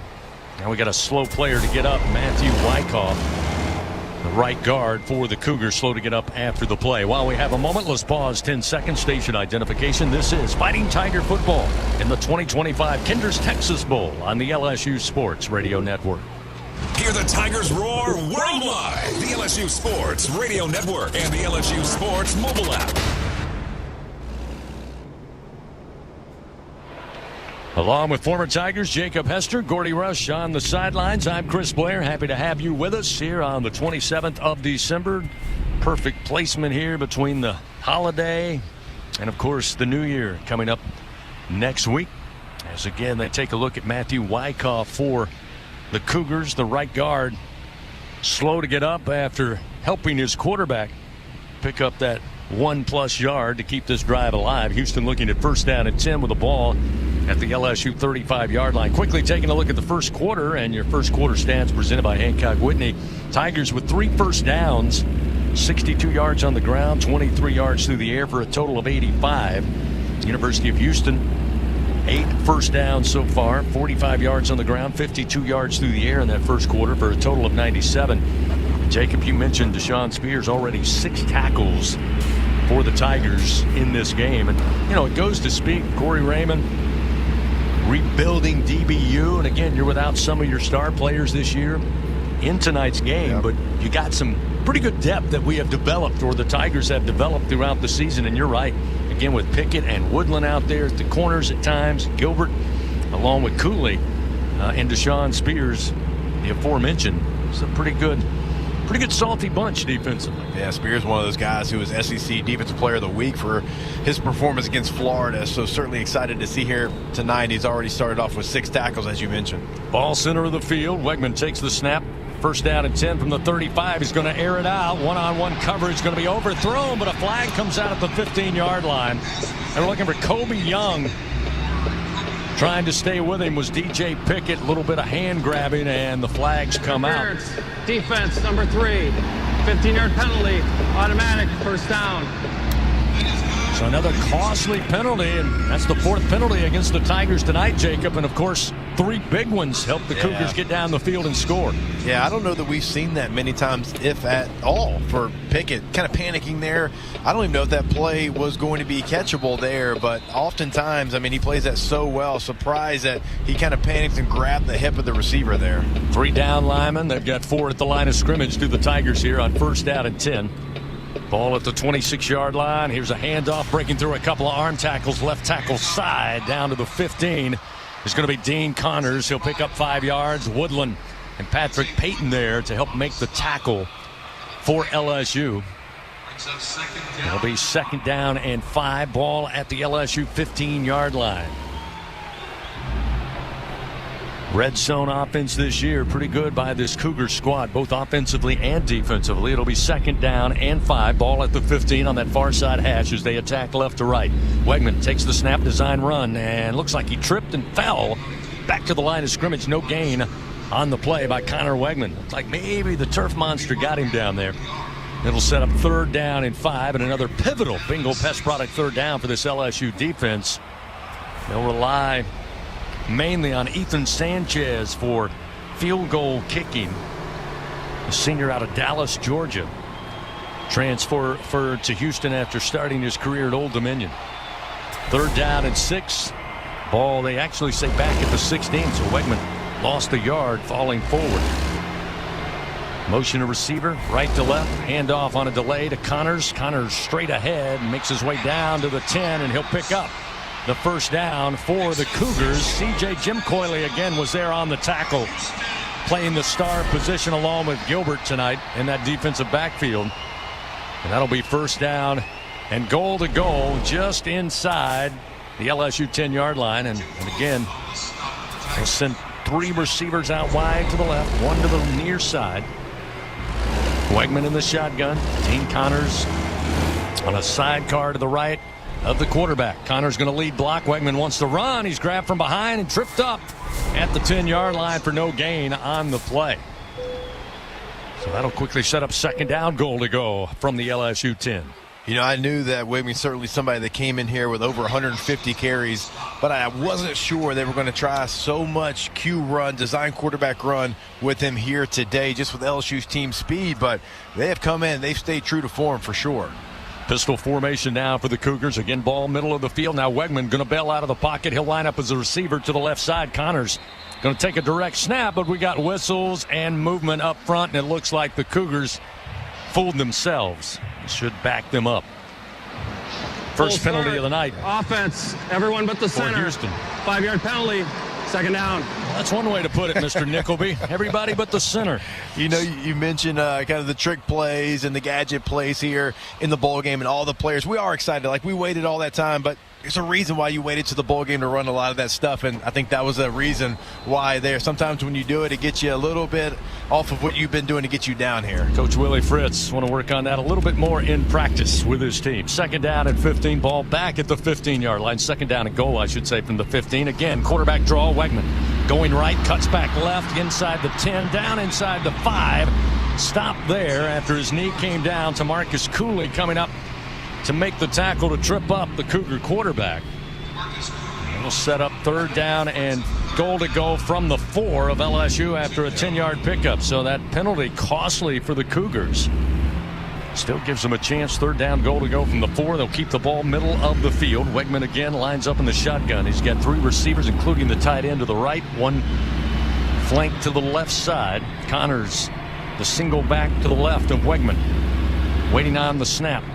3rd down, goal to go from the 4. Wegman looking to throw. Bails out of the pocket, rolling to his right, throws on the run, and catch going to be made right in the front right corner of the end zone by Amari Thomas, who has his 2nd receiving touchdown of the night. And the Cougars now a point after away from tying this one up. 4-yard reception, Wegman to Thomas. They connect once again. For Wegman, that's going to be his 23rd passing touchdown of the year. Thomas again brings in his 12th. Yeah. 14 plays, 73 yards, 6 minutes and 59 seconds. That scoring drive by the Cougars with a point after upcoming. Sanchez on to try to add one more. Yeah, you got to give it to Wegman on that one. I mean, multiple guys were covered there. Looked like he was about to take off and run. Kind of a dangerous throw, but he threw it right to the spot he had to for the touchdown. Point after is good, and we are all tied at 14-all. We got 11:05 remaining here in the first half from the Kinder's Texas Bowl. Timeout on the field. Quick reminder, fans, Dudley DeBosier. They stand up for the purple and gold. They fight for Tiger fans all across Louisiana. Dudley DeBosier, proud to be an official partner of LSU Athletics. 14-all our score here in the Lone Star State. Back after this on the LSU Sports Radio Network. Hear that? That's the sound of your life. Perfectly imperfect. Beating in rhythm to the world you've created. But every time you drive after drinking, music gets drowned out. Your life sounds pretty great. Don't let a buzz ruin it. Buzz driving is drunk driving. Don't drive buzzed. A message from It's in the Ad Council. Tiger fans, if you've ever wanted to listen to the LSU Radio Network while you watch LSU basketball on TV, then just sync the game. It's easy to do. Just pause the TV. Use the LSU Sports mobile app to stream the audio on your smartphone or tablet. Connect to a smart speaker, then wait for the audio to catch up to the point your TV is paused. Push play, and you are all set. Sync the game with the LSU Sports mobile app. Find the app for free for iOS and Google. Download it today. I'm Richard Fontenot, president of the Louisiana Farm Bureau Federation. My brother and I grow rice, soybeans, and raise crawfish on our farm in Evangeline Parish. For a 4th-generation farmer like myself, Louisiana Farm Bureau is as much a part of my life as checking traps or harvesting rice. Our organization is more than 145,000 members strong, and we've been around for more than 100 years. The Louisiana Farm Bureau spans generations, and we want you to join our family. Visit lafarmbureau.org. The Louisiana Farm Bureau Federation, the voice of Louisiana agriculture. Second quarter action continues. Presented by Dudley DeBosier. This is LSU Fighting Tiger Football on the LSU Sports Radio Network. Powered by People's Health. After a couple of strong body blows early by the Tigers, getting out to a 14-0 lead over Houston here in the Kinder's Texas Bowl, the Cougars have settled. And they put 2 scores on the board in their own right, and we're tied 14-14 here with 11:05 remaining here in the second quarter. Let's check in once again with Gordy Rush on a Sunshine Sideline report. And Gordy, I got to believe there's been some really good defensive plays, and obviously give some credit to the Cougars, but some of these penalties, I got to believe, driving these defensive coaches crazy. No, absolutely. There are times, especially the drive before last, in which LSU just continued to shoot themselves in the foot. But give Houston credit. I think Slade Nagel's doing a wonderful job of spreading out the field, and when he's putting whether it's a running back or wide receiver in motion and getting the safeties out of the middle football field, he's getting numbers inside the box, and he's able to take advantage with the runs with Connors or the quarterback lead with Wegman. And you mentioned it, Jacob. This is more QB runs that they really run, except for that last Baylor game. So they've leaned on that, and they've taken advantage again, I think, of the youth, those linebackers, and some of the inside players tonight. Yoakum with the ensuing kickoff. Going to be a high but short kick to the near side. Going to be handled by Bauer Sharp at about the 27-yard line. So again, not bad field position. Houston opting not to get that ball anywhere near Barryon Brown. They didn't listen to us the first time, Jake. No, they did not. They said actually the second time. That's true. They said we've seen too much of that. We're going to make sure we're just going to sky kick it here and allow a fair catch there, because certainly Brown able to take it the distance that they've already seen almost twice tonight. Destin Hill will be the receiver sent out far to the right side. 2 receivers left, including Nick Anderson and Kyle Parker. Parker now will release out of the slot, motion to his right, now back to his left. The handoff going to go to Juwan Johnson, who sees his first time out there tonight. The handoff from Van Buren, tried to go straight ahead and cut to the right. Picks up no gain on the play. Johnson coming in on the season, 151 yards rushing, has made 17 catches for 72 yards. He does a little bit of everything. Kind of a gadget guy in this LSU offense. One of the most successful high school players in the history of Louisiana high school football. So Johnson now will stay in there. Van Buren moves him from right to left side. Bauer Sharp flexed as the tight end to the left. Van Buren, design run up the middle. Van Buren, a little bit of room, makes his way up to the 34, just beyond the 34, picks up 7 yards, but will be just shy of the first down. Kentrell Webb was there to make the tackle. What a thrill, ladies and gentlemen. We got a tie ball game, electric start. And now happy to be joined by LSU's new head football coach, Lane Kiffin, joining us here in the booth. Coach, it is great to see you. Good to see you. That sounded good. Thanks for saying that. That's weird. Now I feel like an assistant coach because I'm up in the box like that. I used to be an assistant coach calling plays. Yeah, when's the last time you've been up in the box during a game? A long time. I used to love it, though, because I feel like it's in slow motion. Right. You go down there, that stuff goes fast. Van Buren on the slant. It's Trades Green right side. Trades carries a couple of Cougars up near the 45-yard line. An 11-yard pickup and a Louisiana blue first down. Well, first off, Coach, it is great to have you with us here tonight. I know you had a great holiday. I had a chance to follow on social media. It looked like you had a couple of good days with the family. Yeah, Always good to have. Yeah, it was good. All 3 kids were there, and it was awesome. And I'm excited to get back last night. Been working all day, and then just flew over here to come see you guys in the radio booth. First down and 10. Van Buren in trouble, and this time Houston able to get home. It was Latrell McCutcheon. He's made a lot of tackles tonight. That time they sent him for the quarterback, a loss of 7 yards. So, again, the offensive line, Jake, had done a pretty good job holding up. That time he's able to sneak through, get right to Van Buren before Michael could look up. Loss on the play. It'll be second down and 18 back at the 37-yard line as Harlem Berry back out there at running back. Coach, I know we're finishing up the 2025 season here tonight. The focus from this team has been on this game tonight. I got to imagine you guys have been focused on what happens not just beginning tomorrow. You've been working on it a while, but certainly the plans will start to ramp up as soon as we get back to Baton Rouge. Yeah, I feel like a radio announcer here. I was like, man, on that last one, the back can't take like that. He's got to go get the blitzer right now. Man, he's taking too long, and then the blitzer sacked him. Now we got a fumble turnover here. Yeah. You nailed it, Coach. Man, tough loss. The ball comes loose. 2 plays in a row. We got to go back to focusing on the game.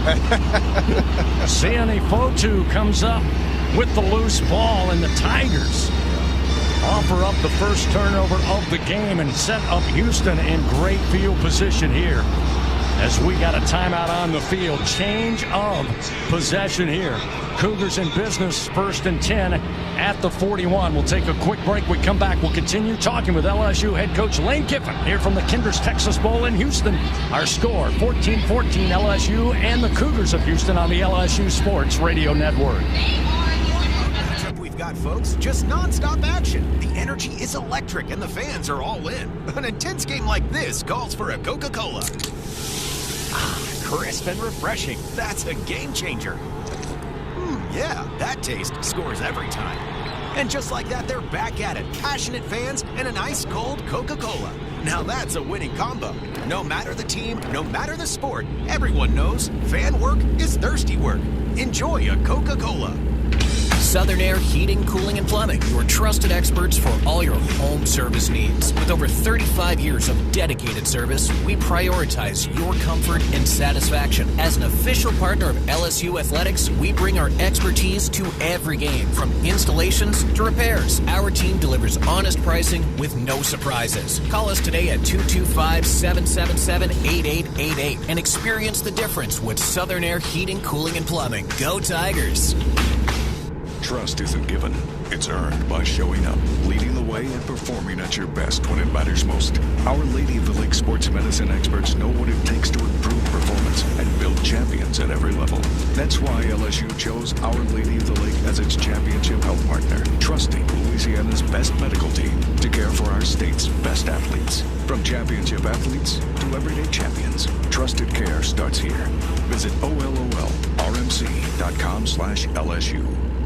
We return to second quarter action of LSU Fighting Tiger football, presented by Dudley DeBosier on the LSU Sports Radio Network, powered by People's Health. LSU coughs up the football. Harlem Berry carrying the football, went right side.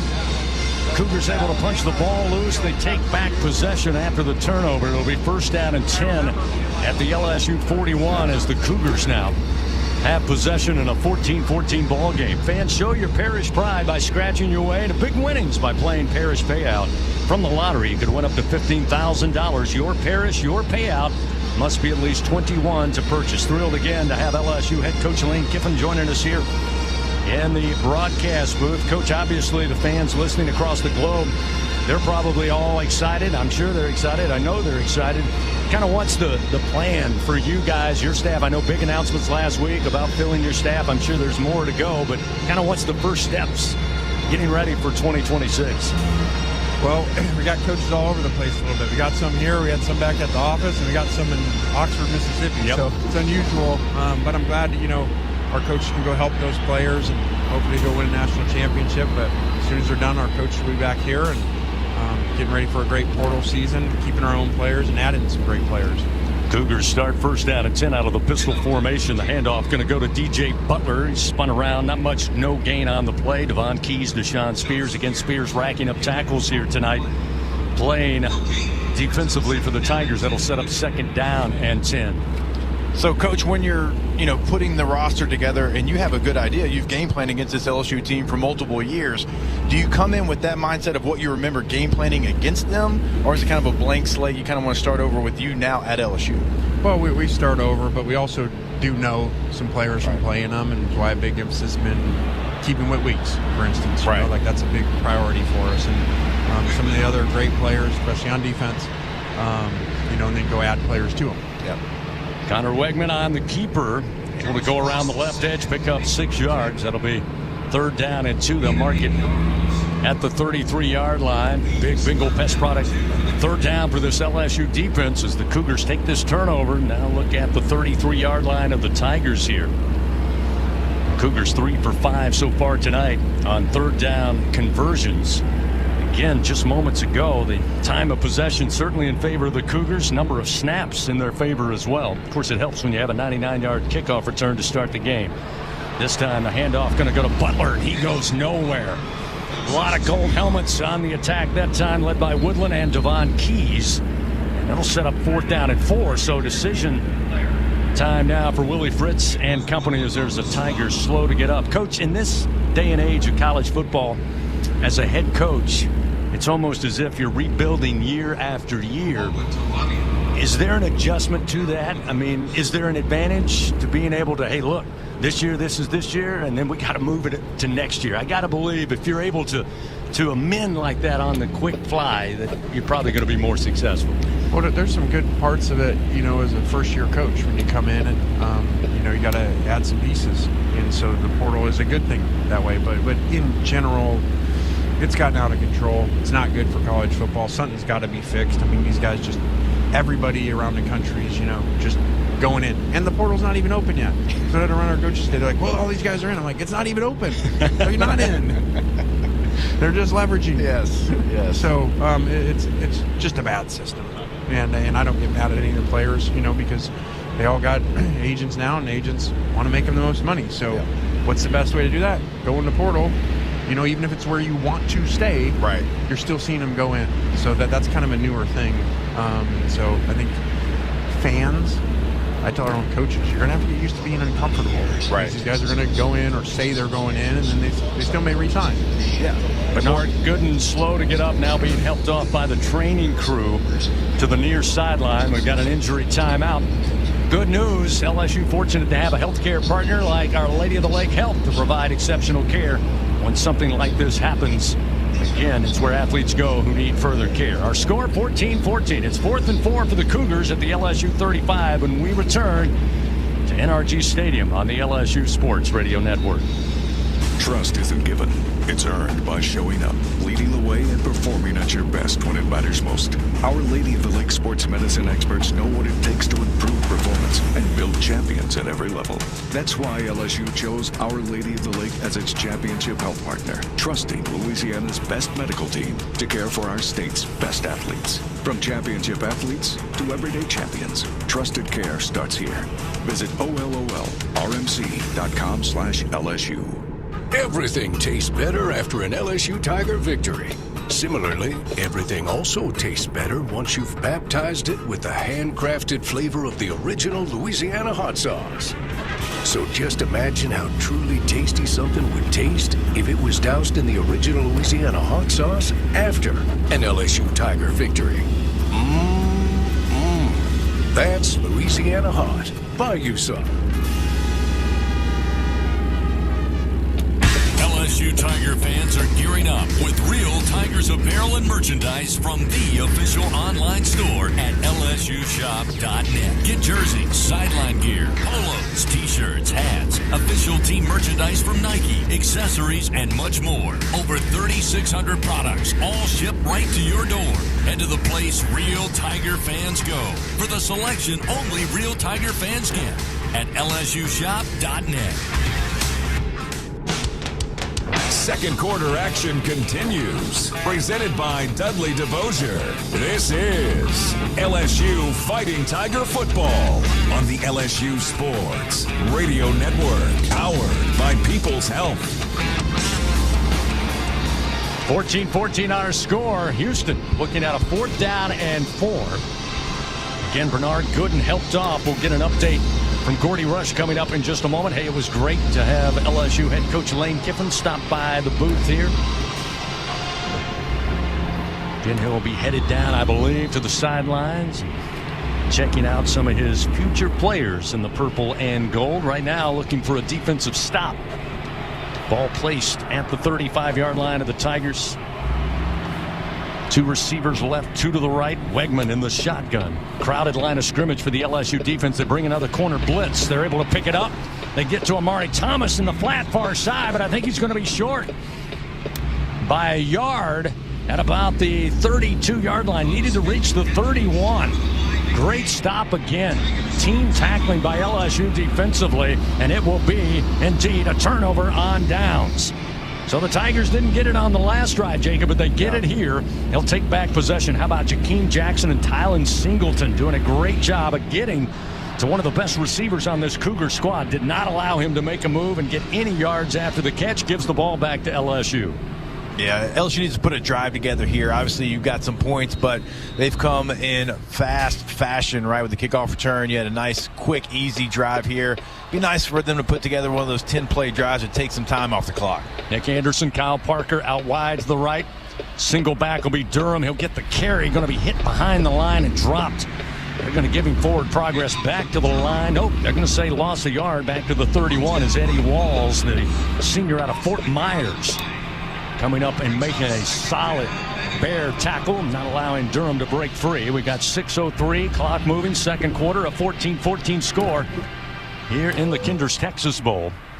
LSU with a big stop. Of course, the Cougars with that turnover, but LSU's defense turns them away, gets the ball back. No harm done. Second down and 11 now at the 31-yard line. Van Buren in the shotgun. Durham again in the backfield. Van Buren going to run, trying to get outside, near side. Had a little room, but then caught and spun down at about the 32, just shy of the 32. Not much of a gain there, maybe half a yard, maybe one, depending on the spot. Carmicah Glass and Jordan Allen. Allen out of Lafayette, Louisiana. Played some time at LSU, now at Houston, in on that stop. That'll bring 3rd down and 10. The ball at the LSU 32-yard line. Yeah, LSU. Tigers 2 for 3, Jacob, on 3rd down. LSU try to run back-to-back counters, and when you run a counter like that, you've got to make sure you stop the penetration coming inside out. They weren't able to do that on either one of those plays. 3 wide to the right, 2 to the left. They'll orbit motion Durham at the snap. Van Buren looking to throw, and he sets it up. Catch made by Parker. He's across the 40, trying to reach the 45. He stopped at the 44, but picks up the Louisiana Blue first down on a pickup of 12 yards. Laufowl with the stop for the Cougars, but an excellent job by Van Buren. Just kind of lofted it across the middle of the field. Parker on a crosser made the catch, and then immediately, what I loved about that, Jacob, he was coming across the field, but immediately put his foot in the ground and went straight ahead, picked up the first down. Yeah, I don't know that we've seen that play since the Clemson game. Remember, Aaron Anderson had a big conversion on that same exact play. It's good to see that one back in the fold. First down and 10 at the 44. They fake the jet sweep. Van Buren, tight pocket, and is going to be caught and slung down at about the 42-yard line again by Eddie Walls, making a name for himself at defensive end, the field defensive edge for the Cougars. And we're down to 4 minutes and 2 seconds, and the Tigers again behind the chains, looking at 2nd down and 12 with the ball at their own 42-yard line. Barry had a 36-yard run. Then you had that 19-yard scamper by Van Buren. 13 carries now for LSU, but only 7 net yards. Yeah, it's been a other real than those tough two. Go. Been a tough go. Tried a couple of different things, too. Van Buren again throws across the middle. Again, he gets it to Kyle Parker, and Parker across the numbers near side. Gets into Cougar territory. Looks to be just shy by about a yard at the 47-yard line of Houston. Has timeout called, and it looks like we have a Cougar slow to get up at about the 48-yard line. Jordan Allen was there on the tackle again. Out of Lafayette, Louisiana, the former Tiger making the stop on Parker, but it should set up 3rd and a yard upcoming. Brandon Mack, the Cougars, slow to get up. Both teams head to the respective sidelines, and they'll take a full timeout. Again, once again, LSU and Houston knotted up at 14 apiece. We got 3:31 remaining second quarter, and it's a 3rd and 1 for the Tigers when we come back from the Cougar 47-yard line. This is the LSU Sports Radio Network. Every Tiger knows it's not just about where you are, it's about how you play the game. At LSU Online, we bring that same grit and greatness to your education. Whether you're watching from Baton Rouge or beyond, you can earn your degree on your time from anywhere. Flexible, online, built for Tiger Nation. Visit online.lsu.edu and win where you are. Get ready, Tiger fans! Venture Global is proud to partner with LSU Athletics, powering Louisiana and the world with clean, low-cost, reliable energy and fueling the future of our great state. As we cheer on the Tigers this season, we're also driving innovation, creating jobs, and supporting our local communities. Together, we're building a brighter, more sustainable tomorrow. Venture Global, proud partner of LSU Athletics, powering champions on and off the field. Go Tigers! In Baton Rouge, locals don't just love their home. They love sharing it. Discover a city where culture is abundant, hospitality comes naturally, and the best spots are never kept secret. With the vibrancy of a big city and the ease of a weekend getaway, Baton Rouge invites you to slow down, savor, or soak it all in. Find your pace at visitbatonrouge.com. In the SEC, it just means more. But what is it exactly? It's the fans, the students, the traditions, the legends. It's passion to celebrate deeper, reach farther, think smarter, make an impact off the field. It's that intangible thing that happens when 16 schools raise the bar as one. Because in the SEC, it just means more. 14-14. No, I'm sorry. Sorry, Gordy, go to you. Down on the sidelines. My bad. Yeah, 3:31 remaining here in the second quarter. 3rd and 1 for LSU on the their Houston 47-yard line. Just a quick update. Bernard Gooden has been taken into the locker room. Looks like he rolled his ankle. His return is questionable. Should know more after the half.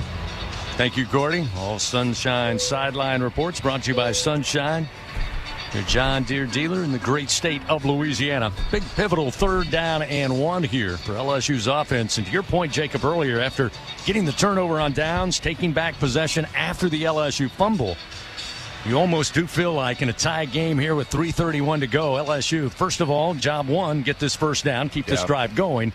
And then, of course, find a way to find that purple and gold end zone to our left here at NRG Stadium. Keep that momentum going after coming out on fire to start this game. Got out to a 14-0 lead before the Cougars settled down, put together 2 very good drives. Tigers with 120 yards total offense. The Cougars so far 133. 3rd down and 1. Out of the shotgun, the give to Durham. He went straight ahead, got stood up, now tried to come off to his left. And he's going to be thrown back at midfield by Rook Brown, the senior out of Texas. And they'll give him forward progress with no gain, so it sets up 4th down and 1. And it appears we'll have some substitutions coming in, but LSU looking like they're going to go for it here on the season. 7 of 12 on 4th down conversions for 56%.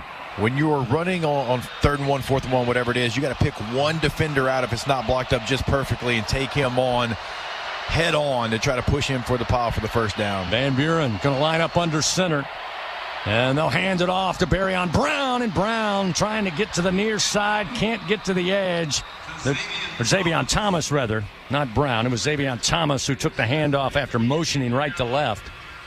It's very close. He was able to reach the football out, and it looks like it will be a Louisiana Blue first down for the Tigers, with Thomas just stretching that arm out.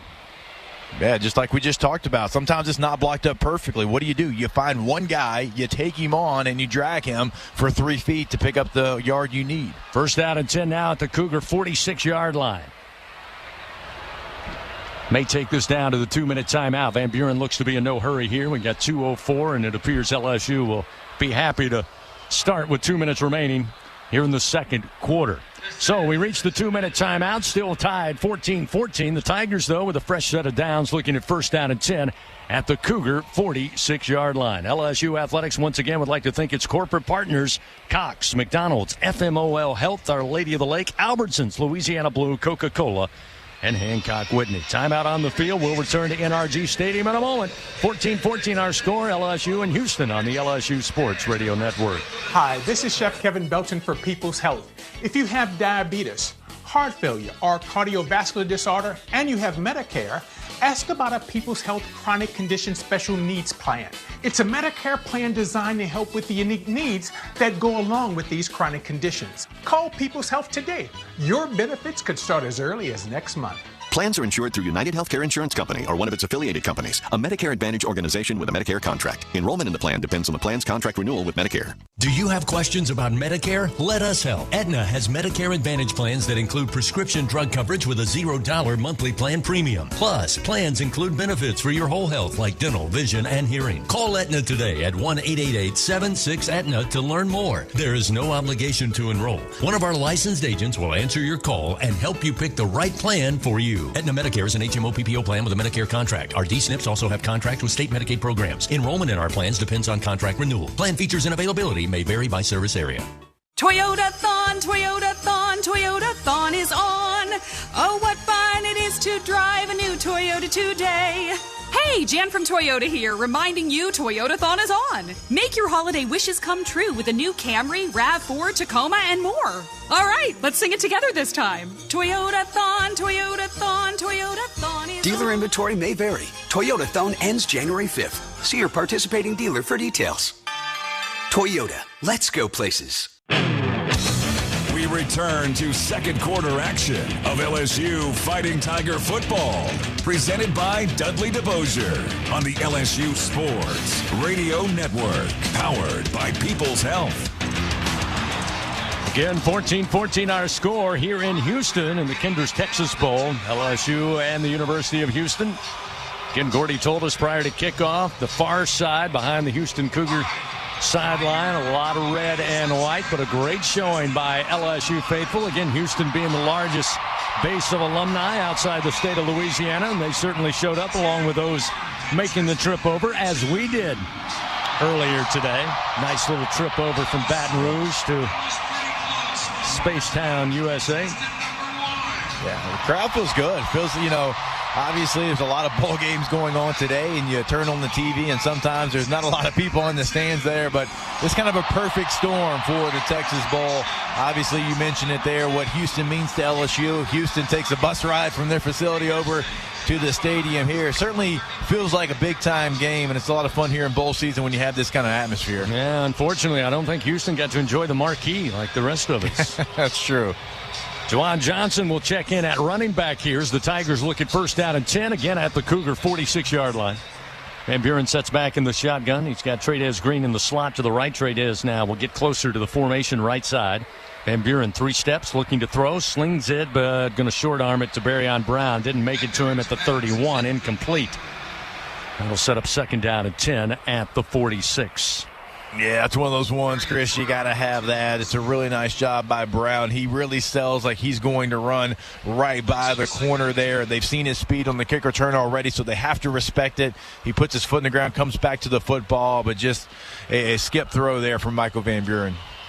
Van Buren will have Johnson on a wing to his left here. Double tights to the right of the formation with Sharp and Green. Chris Hilton out wide to the right. Van Buren rolling to his right, looking to throw on the run. Bauer Sharp makes the grab at the 31-yard line outside the numbers, far side. There is a flag back at the 44-yard line. We'll see what that's all about. Picked up 15 yards on the pass play, but hold the phone. We'll see what our officials saw on the play. Again, our crew chief, Jason Nickleby, with his Big Ten crew, talking it over with a couple of his colleagues on that far side at the 40-yard line. Again, that flag well back at about the 44, near the line of scrimmage. Again, you had the sprint out to the right. First initial thought was a possible hold out there. Now they're pointing Houston's direction, actually. A lot of discussion here. They've got 5 of them together. Willie's not happy. Willie's kind of trying to get into the huddle. Well, we got the replay booth right next to us, Gordy, just like we did a year ago. They're actually looking at the end of the play, kind of the hit there from the Houston defender. So could possibly be talking about maybe a helmet-to-helmet situation. Well, they're having, as Gordy said, a lengthy discussion. Now we'll see what Jason Nickleby and company sorted out as he'll turn on the microphone. Ineligible receiver downfield. Offense, number 10. 5-yard penalty. 2nd down. Well, and also Bauer Sharp, who made the catch. Again, he did line up just to the right of that formation. I'm not sure he was on the line of scrimmage. He was behind the line of scrimmage. Not sure why maybe Willie's a big Bauer Sharp guy. He wanted him to get a catch. I don't know why he was so upset. Well, whatever the lobbying efforts by the Cougar staff appears to go in their favor. It'll back LSU up. It'll be 2nd and 15. They'll move the ball back to the 49-yard line of LSU. Yeah, Willie Fritz still trying to get his money's worth over there on the sideline. I'm not sure why he's so upset with everything. I mean, it was a penalty on LSU.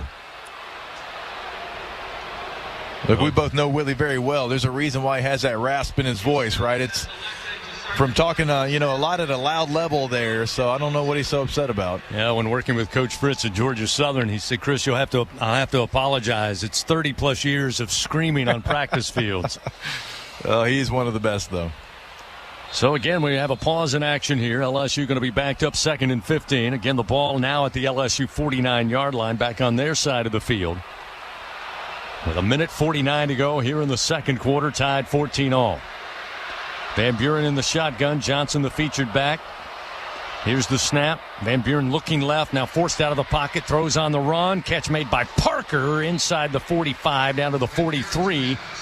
Just outside the numbers far side. He'll pick up 8 yards before being dropped there. So got half the penalty yards back. It does set up 3rd down and 7 now at the 43, and a timeout taken by the Cougars. I believe their first timeout of the first half. Timeouts, as always, brought to you by Coshada Casino. Escape to the largest casino resort in Louisiana, Coshada Casino Resort. Louisiana's best bet. Gordy Rushless go down on the sideline. You mentioned a time of possession in this first half, certainly in favor of the Cougars. And again, goes to Jacob's point about finishing this drive. Now you've got 1:38. You're at the 43 of the Cougars.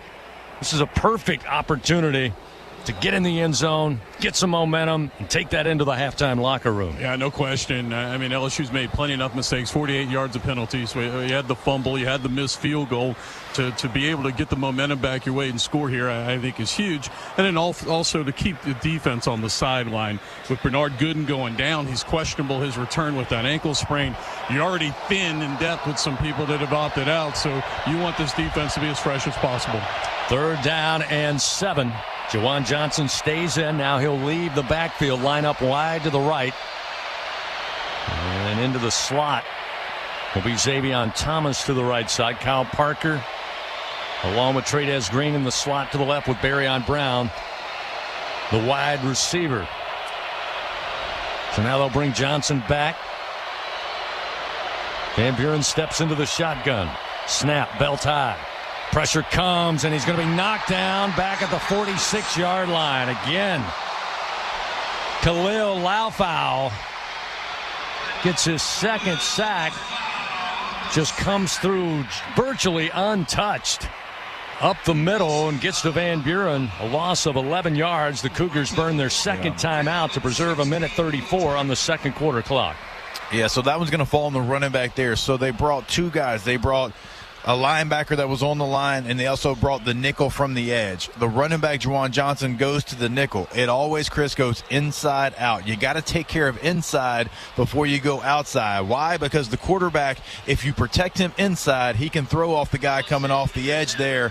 Juwan Johnson goes too far out. He picks the widest guy instead of the guy who's the biggest threat, which is the Mike linebacker right there on the line of scrimmage. Van Buren has no chance to do anything. You can't step up. You can't step out because, remember, that pressure coming from the outside as well. So the running back's got to start inside and then work out.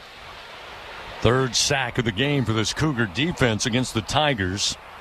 And we'll see Grant Chadwick punt it away for the Tigers for the first time tonight. He'll take the snap at about the 33-yard line. Low snap but handled. Chadwick puts a foot into it at about the 38.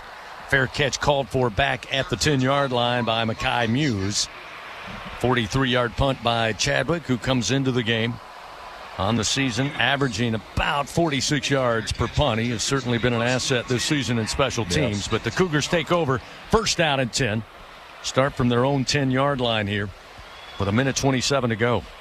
Yeah, this is going to be interesting here from Houston because really where they've had success, it's been with some design quarterback runs. It's been with trying to get their running game going by motioning people all over the place, like Gordy said, get you a little out of position. Well, that takes time. That's got to be methodical down the field. Here with 1:27, you still got 2 timeouts, though. They're going to have to speed it up a little bit, kind of change what they've been doing.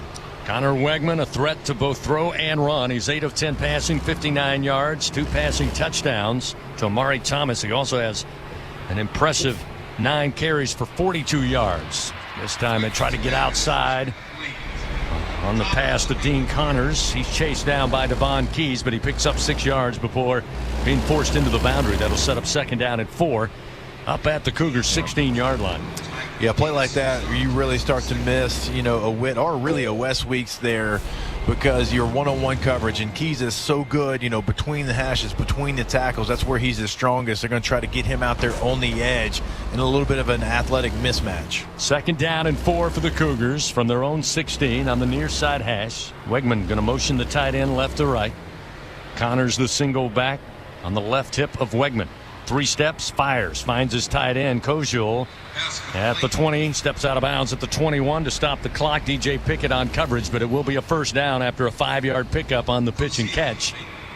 And stops the clock with 1:18 remaining here in the 2nd quarter in a tie game, 14-14. Coming up, have the ISC Constructors Fighting Tiger halftime report. Brian Haldane back in the Capital One studio will take you through it. First half highlights.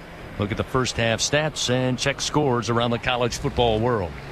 1st and 10, ball at the 20-yard line of the Cougars. Wegman out of the shotgun. They'll motion Amari Thomas right to left. Wegman time in the pocket, fires, catch going to be made, and breaking one shoestring tackle at the 25 and up across the 30. Middle of the field is Harvey Broussard III, hauls in his first catch. Picks up 12 yards and picks up a first down for the Cougars. And we got a Tiger slow to get up at the 31-yard line. And Jacob, to Gordy's point, I mean, you're already down Bernard Gooden. Already down a number of opt-outs, as well as some injuries coming into this game. And man, that looks like Devon Keys down there on the field, Chris. And that one is one of the ones I just don't know if you have another guy that has the experience that can come in and give you what Keys is going to do. Because, look, I mean, even going back to his freshman year, we talked about it often that year. I mean, he played a lot at the back half of that season, certainly played a lot here this season with the injury to Whit Weeks. And so you've already got Singleton starting at one linebacker. That probably puts Zach Weeks, the true freshman, into the rotation here, into the game during a 2-minute type situation where Houston obviously is going to want to go fast, want to make sure that they're efficient with their play. So it's going to be crucial for Zach Weeks if he's got the man in coverage, if he's blitzing, making sure he picks the right gaps, and kind of look for Houston maybe to try to find him pretty early. So now Houston with one timeout remaining, 1:11 to go. Wegman in the pocket, throws to Connors in the flat far side, and a punishing blow will force him out of bounds. They'll say he reaches the 36. They're going to say he stayed in bounds, so the clock will run. It's 58 seconds and counting. Jakeem Jackson with a good open field hit to bring down Connors, who was trying to get to that far side. So now 2nd down and 6 with the ball at the Cougar 36-yard line. Wegman takes the snap, flips it far side again. It's Koziel, the tight end. Tightrope down the far sideline, going to pick up the first down up around the 43, just shy of the 43-yard line. Picks up 7 yards. So a fresh set of downs. This time he gets out of bounds, stops the clock with 43 seconds, and it'll be 1st and 10 at the Cougar 43. Yeah, good to see Devon Keys get back in the game there. They actually went with an extra DB instead of replacing him at linebacker. Yeah, good news. Keys back out there. Of course, he had the pick 6 against Baylor right here at this very stadium a year ago in the Texas Bowl. Wegman takes the snap, looking near side, airs it out, overthrown and incomplete down around the 26-yard line. They were looking for Amari Thomas. P.J. Woodland, though, had the best chance to get a hand on that football, but it was overthrown and incomplete. 2nd down and 10 at the 43 of the Cougars. Stops the clock with 37 seconds with the incompletion. Yeah, going back to it, that's not their strong suit. That's not what they do really well. So LSU's, you got to keep everything in front of them, make sure they get them tackled down in bounds like they have the last couple of plays there. Try to turn some of this clock and let them run out, as they can't hit the big play just yet. Connors empties out of the backfield. He'll line up wide to the left, so an empty backfield for Wegman. 3 steps, throws across the middle, gets his tight end Koziel into positive territory and knocked down at the LSU 45. Picks up another 12 yards and another first down for the Cougars. Jordan Gilbert made the stop, but it's 1st down and 10 now at the LSU 45. Clock continues to roll. We got 30 seconds remaining here in the first half. Wegman just going to throw this one away, and it looks like movement up front. Whistles and flags go everywhere.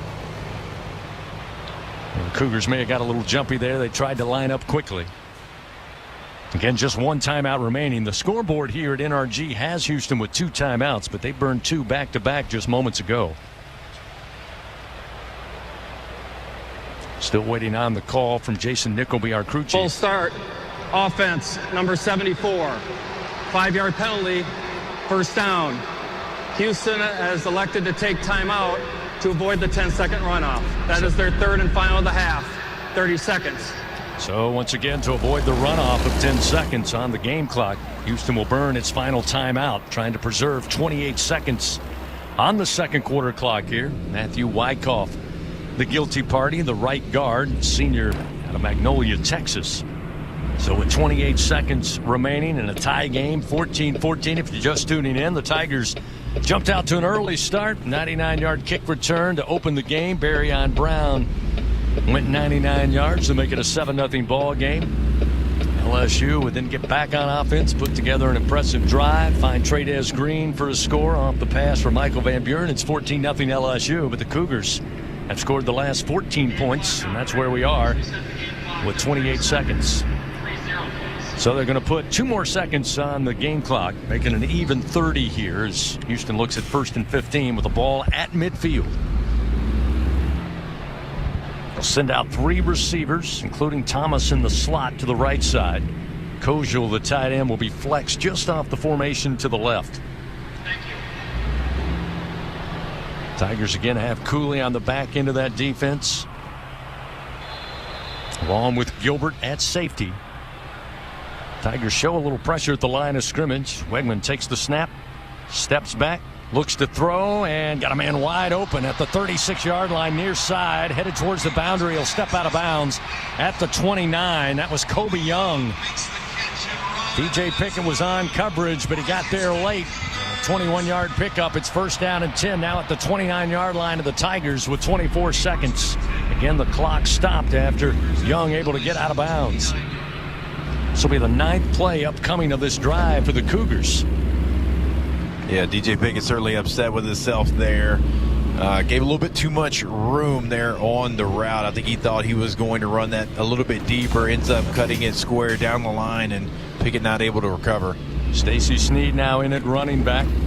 Senior out of Arlington, Texas. As Wegman takes the snap, looking to throw again. Airs it towards the near side, but it's overthrown and out of bounds, looking for Broussard. That'll set up 2nd down and 10 at the 29 with an even 20 seconds remaining here in the 2nd quarter. It's really the first time we've seen this year where a team has tried to go after DJ Pickett. Maybe if we go back early in the year, true freshman, some of his first reps as a Tiger, but this is the first time in a long time, and going to be interesting to see how DJ kind of, changes maybe his game plan into this game, knowing they're going to come right at him. Mari Thomas in the slot to the left. Wegman drops back, now sprinting to his right. Throws, lofts it down the field, one-on-one, and a little trip, but no flags, incomplete. Looking for Thomas, who came across the field. The throw was inside the 5 near side. B.J. Woodland picked him up in coverage, and the throw by Wegman off the mark. Incomplete, sets up 3rd down and 10.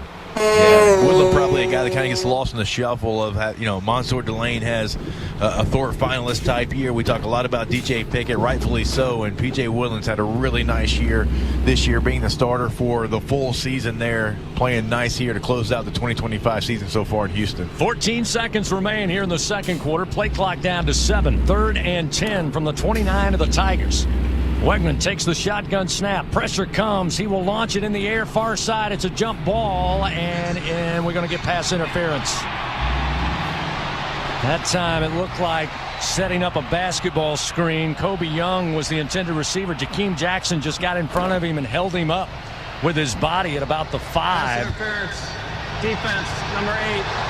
59 that throw was well overthrown. I don't think Young gets to that whether Jakeem Jackson is standing there or not, but they're going to rule pass interference. Tough break, and another costly penalty going to move the Cougars even closer now to the end zone with just 9 seconds remaining. Yeah, maybe this refereeing crew is actually past their bedtime with that call. Now we got an extra flag, Gordy, on the bench. Yeah, they're going to call Frank Wilson for letting his feelings be known to the officials, so that's an unsportsmanlike penalty.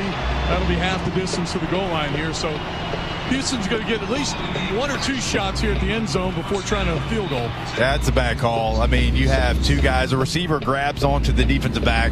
Superman himself's not making that play there. It's not catchable. So, look, you don't want to get a penalty. Frank's got to obviously stay composed, but I understand the frustration. So, after those back-to-back penalties, pass interference, and then a flag on the head coach, sets up 1st down, goal to go from the 7. Wegman on 1st down, throws back of the end zone, and the tight end Tanner Koziel brings it in for a 7-yard score. That time Pickett was on coverage. Koziel at 6'7", 250. Pickett a tall one at 6'5", but just a better throw by Wegman. The only man to make a play in the back of the end zone was his tight end, who hauls in his 6th receiving touchdown of the season, and the Cougars take their first lead. Comes late here in the 2nd quarter, make it 20-14 after an 11-play, 90-yard drive, aided by some costly penalties. Once again, took 1:23 off the 2nd quarter clock. Yeah, I mean, everything that Houston's really got going here today, you pointed out, Chris, has been off of a penalty. Ethan Sanchez on, trying to make it a 21-14 ball game. The kick is on its way. The kick is up, and it's good. So with 4 seconds remaining here in the first half, Houston does have their first lead of the night, 21-14. 206 yards total offense for the Cougars to 119 for your Tigers. But Gordy, you said it. Right now you're looking at 7 penalties, 70 yards against LSU for just 2 penalties, 10 yards against the Cougars. Yeah, and especially a situation like that. I'm with Jacob. Terrible call on the other side. That ball's not catchable at all, and there wasn't really enough contact. I mean, the receiver actually shut down the route. And there's really nothing that Woodland could have done on that side. But on this, I understand Frank's frustration. Let it known they get a ball at the 9. They get 2 shots there. And it's about cleaning up the mistakes, cleaning up the penalties, and cleaning up the stuff that Jacob's talking about, running backs missing blitzers, things of that nature. You got to execute here, put it together. LSU's bigger. They're more athletic. It's been Houston since LSU went up 14-0 that's had the momentum, and they've been executing. They've not been beating themselves. LSU with their last possession, their longest drive of the night, but still well shy. The Cougars 17 minutes, 26 seconds of possession to 12.5 for your Tigers here in the first half. Zach Yoakum set to kick it back with 4 seconds. Last time he avoided Barryon Brown. Let's see if they do the high. Nope, this time they'll scoot it down the field. It'll be picked up again at about the 24-yard line near side and trying to get out of bounds before the clock goes 0, but unable to do so as Bauer Sharp, and the first half will come to an end. So the Tigers head to the locker room. They relinquish the lead late in the second quarter. Houston goes in 21-14, the lead here in the Kinder's Texas Bowl. Coming up, we'll have the ISC Constructors Fighting Tiger halftime report. But first, down on the field with the Capital One head coach's interview. Interim coach Frank Wilson will join Gordy Rush. Talk about the first half and some of the adjustments they'll look to make in the second half of action coming up. Brian Haldane will be back in the Capital One studio and take you through the first half stats, first half scoring drive, as well as scores around bowl season and college football. Plenty of action here on this Saturday as Coach Wilson still talking it over with the referee Jason Nickleby there on the near sideline at about the 15-yard line, probably trying to get clarification on certainly that last couple of penalties, the pass interference as well as the penalty on the LSU sideline. They're still talking it over. Pretty bombastic conversation from what we can tell up here. Hands being used here in this conversation. Absolutely. Coach Wilson still doing most of the talking here with the Big Ten referee, Jason Nickleby. Yeah, look, and I understand Frank being upset there. There's multiple reasons why you could be upset with that call. One, the receiver stops running on his route. He grabs the defensive back around his shoulders. The ball's not catchable as well. And so those are two things that Frank Wilson's going to have a valid argument on. And that's a big play in this game. I mean, it gives you the momentum to get it down there and obviously have an easy pitch and catch there to your 6'5" tight end. So now let's go down on the field. Gordy Rush going to visit with Coach Frank Wilson. Gordy? All right, Coach, I know frustrating sequence right there to end the half. In general, offensively, it's missed opportunities, penalties, mistakes. Yeah, turning the ball over, getting penalties, it's not well for us on offense. Defensively, we got to be able to get off the field. We have to tackle. We have to contest passes to allow ourselves to get off the field on third down. Take me real quick, that last sequence there, disappointing interference call. Yeah, the ball's not even remotely close. The referee basically acknowledges, yeah, you're probably right. What do you mean I'm probably right? And we're going to just let that go without conversation? And to call it at such a critical part of the game, to me, is very discouraging, unfortunately. I get it. They have a job to do. It's a tough job they have to do. But we've had several of them already in the first half. And I think the players should determine the outcome of the game. Coach, thanks. Thank you. Guys. Thank you, Gordy. Thank you, Coach. We're at halftime here at NRG Stadium in the Kinder's Texas Bowl. It's a 21-14 Houston lead. Coming up, we'll send you back to the Capital One studio. Brian Haldane will take you through the ISC Constructors Fighting Tiger halftime report. Jacob, Gordy, and our entire crew here in Houston will join you for the start of the third quarter. Our score once again here in Houston. Houston Cougars 21, your LSU Tigers 14 on the LSU Sports Radio Network. Everyone has their own favorite way to experience Louisiana.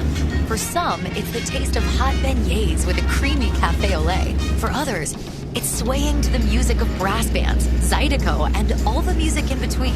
It's boating on the bayou, weaving your way through festivals, road tripping in pursuit of the greatest gumbo.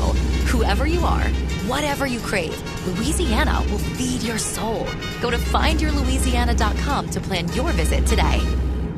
Waste Pro is proud to be the official waste and recycling collection services provider to LSU Athletics. We service over 2 million residential and commercial customers in more than 500 towns and municipalities across the South. Waste Pro is proud to work, live, and raise families in the areas we serve. We consider it a privilege to work hand in hand with our customers, partners, and employees to create a better community-first waste and recycling model. Waste Pro is the official waste and recycling collection service provider of LSU Athletics. Visit wasteprousa.com for more information. Equipment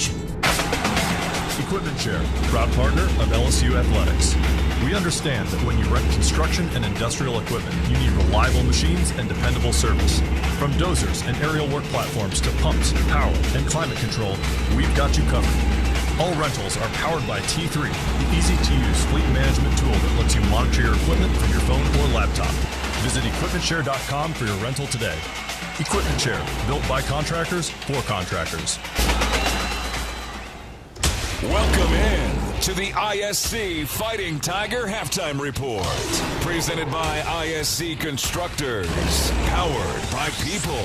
Coming up, a breakdown of the first half with highlights, stats, and a check of the Republic Finance scoreboard. Now, from inside legendary Tiger Stadium and the Capital One Studios, here again is Brian Haldane. Let's go ahead and bring it back into the Capital One Studios. Capital One offering checking and savings accounts with no fees nor minimums.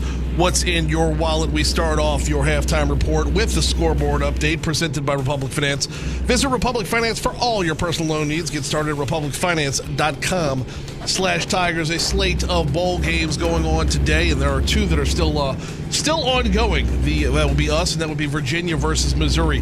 Number 19, Virginia has a 13-7 lead over Missouri. 10:40. Well, let me refresh that page real quick before I tell you that. There is that game has gone final. My apologies. That game has gone final. Virginia did get the 13-7 win over Missouri. Also in the books today, North Texas was a 49-47 winner over San Diego State. That was in the New Mexico Bowl. Pittsburgh falls to East Carolina 23-17 in the Go Bowling Military Bowl. It was Penn State 22, Clemson 10 in the Bad Boy Mowers Pinstripe Bowl. Army 41, UConn 16. That's your final score from the Wasabi Fenway Bowl. And in the Snoop Dogg Arizona Bowl, it was Fresno State 18, Miami of Ohio 3. The college football playoff will pick up once again on New Year's Eve, and when they do, the New Year's Eve game in the college football playoff will be number 10 Miami taking on number 2 Ohio State. That will be in the Cotton Bowl Classic.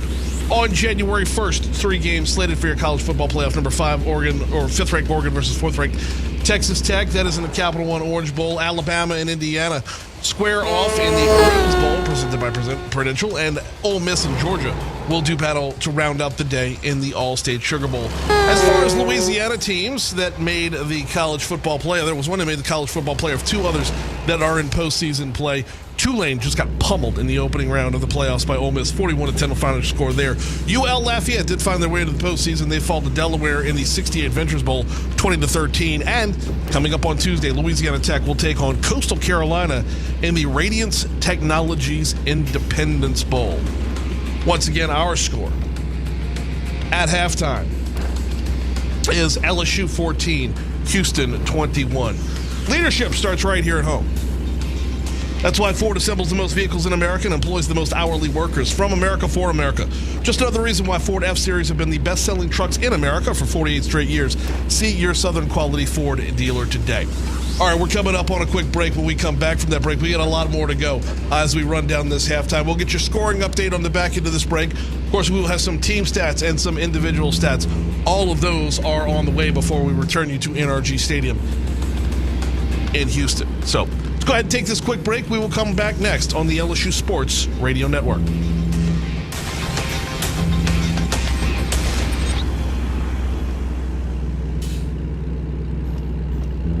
There's danger out there.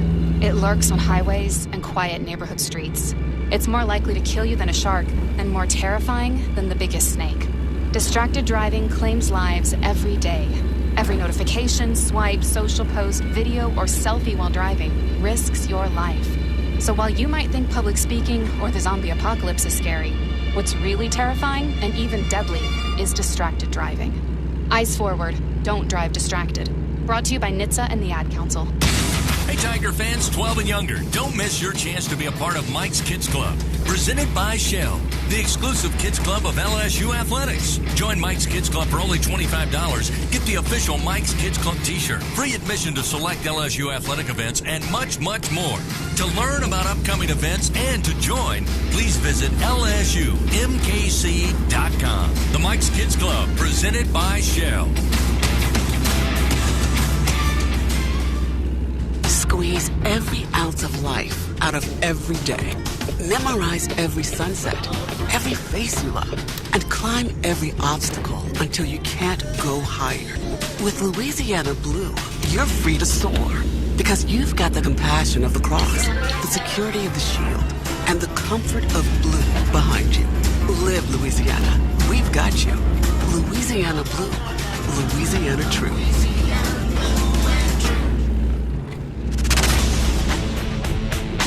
Back with more on the ISC Constructors Fighting Tiger Halftime Report. Now, with a first half scoring recap, here again is Brian Haldane. Do you have questions about Medicare? Let us help. Aetna has Medicare Advantage plans that include prescription drug coverage with a $0 plan premium. Call Aetna today, 1-888-76-AETNA, to learn more. Yes, it is time for that scoring recap, and LSU literally could not get off to a better start in this game. Barry and Brown, 99 yards on the opening kickoff. It'll be Zach Yoakum to tee it up at the 35-yard line, the senior out of Upper Arlington, Ohio. Started his career at Notre Dame, and here's the approach. First half kickoff brought to you by Cintas, and we've got football here in the Lone Star State. Barryon Brown going to take it at about the 5 and find some room. Comes across the middle of the field, across the 40, into Houston territory. Tiptoes down the sidelines. He's going to take it to the house. 98-yard kickoff return, and the Tigers make their presence known right out of the gate. Barryon Brown with his 6th career kickoff return for touchdown, and the Tigers take an early 6-0 lead. The extra point would be good, making it 7-0. The Tigers would hold Houston off to a 5-play, 14-yard drive before the Cougars would punt. LSU then would put together a 4-play, 60-yard drive to find the end zone one more time. This time it was Michael Van Buren connecting with Trey'Dez Green from 23 yards out for the touchdown. Rough snap, but handled by Van Buren. Late blitz comes. He'll throw. Catch going to be made by Green at the 9, far side. And he will make his way to the end zone for a touchdown. 23-yard strike. Trey'Dez Green, the sophomore tight end, quickly makes it 13-0. LSU. Green on the year with his 6th touchdown of the season.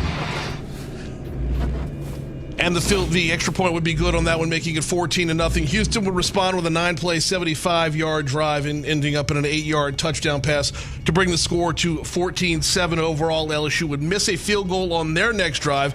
Houston would find the end zone another time. 14 plays on their next drive, 73 yards.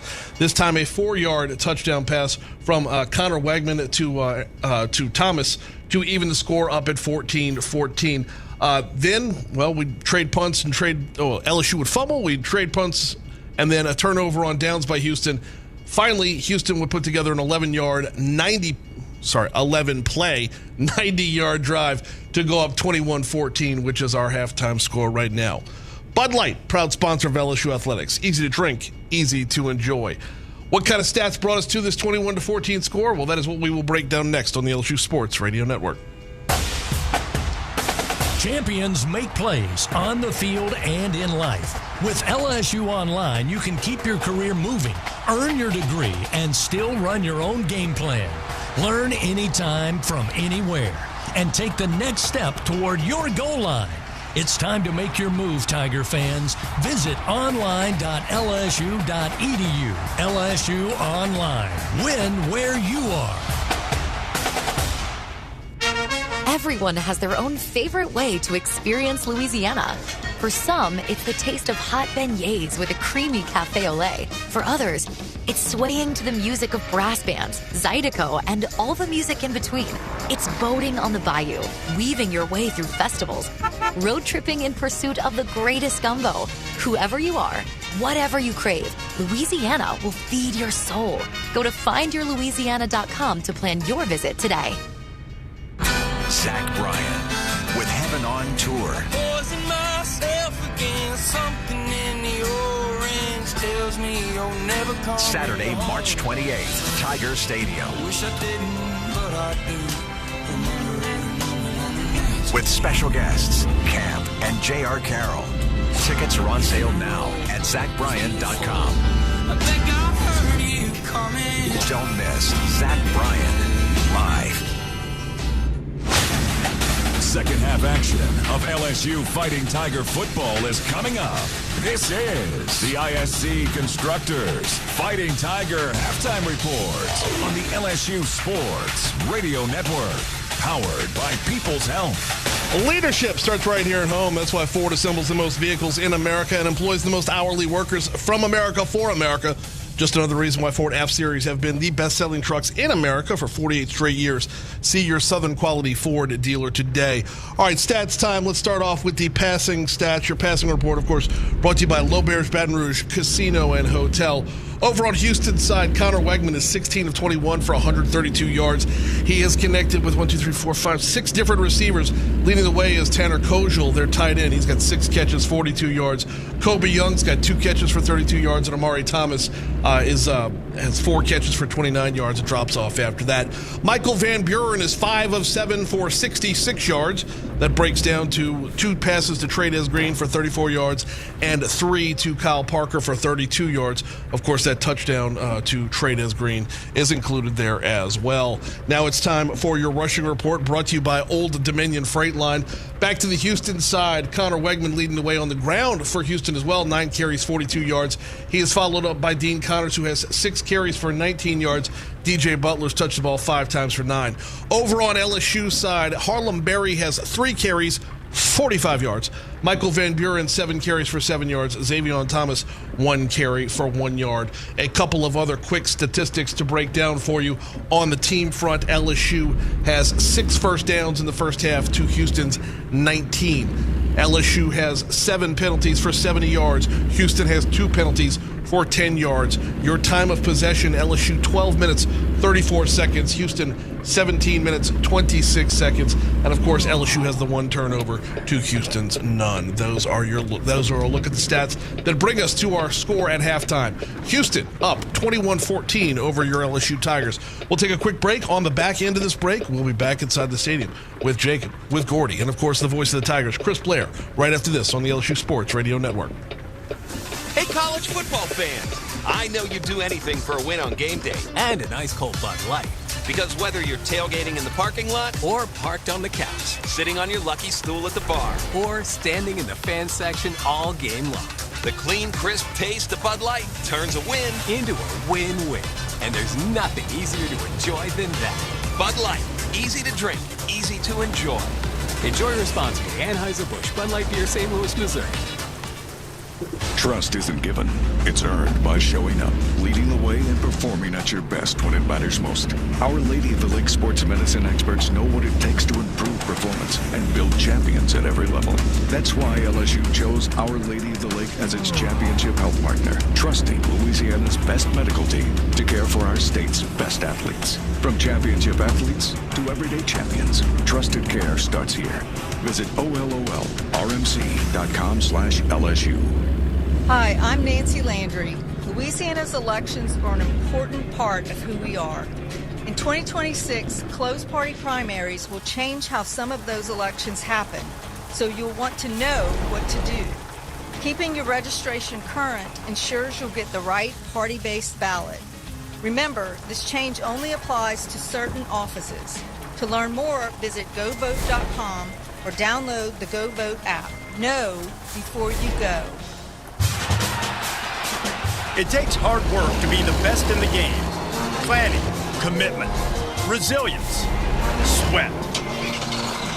That's why Old Dominion Freight Line, the #1 national LTL carrier for quality, works hard to be the best in the game and is proud to support those striving to be the best in theirs. Old Dominion Freight Line, official freight carrier of LSU Athletics, helping the world keep promises. This has been the ISC Constructors Fighting Tiger Halftime Report. Presented by ISC Constructors. Powered by people. Second half action of LSU Fighting Tiger football begins on the LSU Sports Radio Network. Powered by People's Health. Here again are Gordy, Jacob, and Chris. And welcome back in to NRG Stadium here in Houston, Texas. It is Houston up on your LSU Fighting Tigers 21-14 as we get ready for the second half. Houston will receive the opening kickoff of the second half. As a reminder, we saw some fireworks there in the opening kickoff. LSU returning it 99 yards for a touchdown. So going to need a big stop from LSU, get that LSU offense the ball back with an opportunity to try to tie this thing up. So getting ready for second half action. Again, Houston will start with the football. Let's go ahead and welcome back on to the broadcast the voice of your LSU Tigers, Chris Blair. Yes, indeed, Jacob. Houston will take the opening kickoff. And looking back at that first half as Brian Haldane ran down the full stats and highlights, Tigers led early 14-0. And you mentioned it, Marion Brown started the game with some fireworks. The opening kickoff, he goes 99 yards. Houston made the mistake of kicking it to him twice in their first two kickoffs. He's got two returns, 142 yards, averaging 71 yards a return thanks to that 99-yard touchdown. Since then, they have avoided him with the short and squib kick. But LSU, we got to talk about defensively. Again, very aggressive early on. Again, the penalty is a big factor in this game thus far, as Coach Wilson told Gordy Rush going into the locker room. The Tigers in that first half, again, 7 penalties, 70 yards, not bigger than that pass interference call in the final 30 seconds of that second quarter. And then add insult to injury, a sideline flag against Coach Wilson set them up at the 9-yard line of the Tigers. And on the first play, they're able to hit their tight end, Tanner Koziel, to give Houston the lead 21-14. Jacob, your best guess as to both what sides, offense and defense, were discussing there in the halftime locker room. Again, cleaning it up, but also a little better execution in all phases. Yeah, without question. So LSU's offense, Houston's bringing pressure. That's just the MO of their defense coordinator, Armstrong. When he was at Florida, that's what he's known for. So he's going to keep doing that. Now, you've got to pick it up. We talked about the running back. Hey, if you've got pass protection responsibilities, you got to make sure you end up on the right guy. Give your quarterback an opportunity. They got to push the ball, CB, down the field.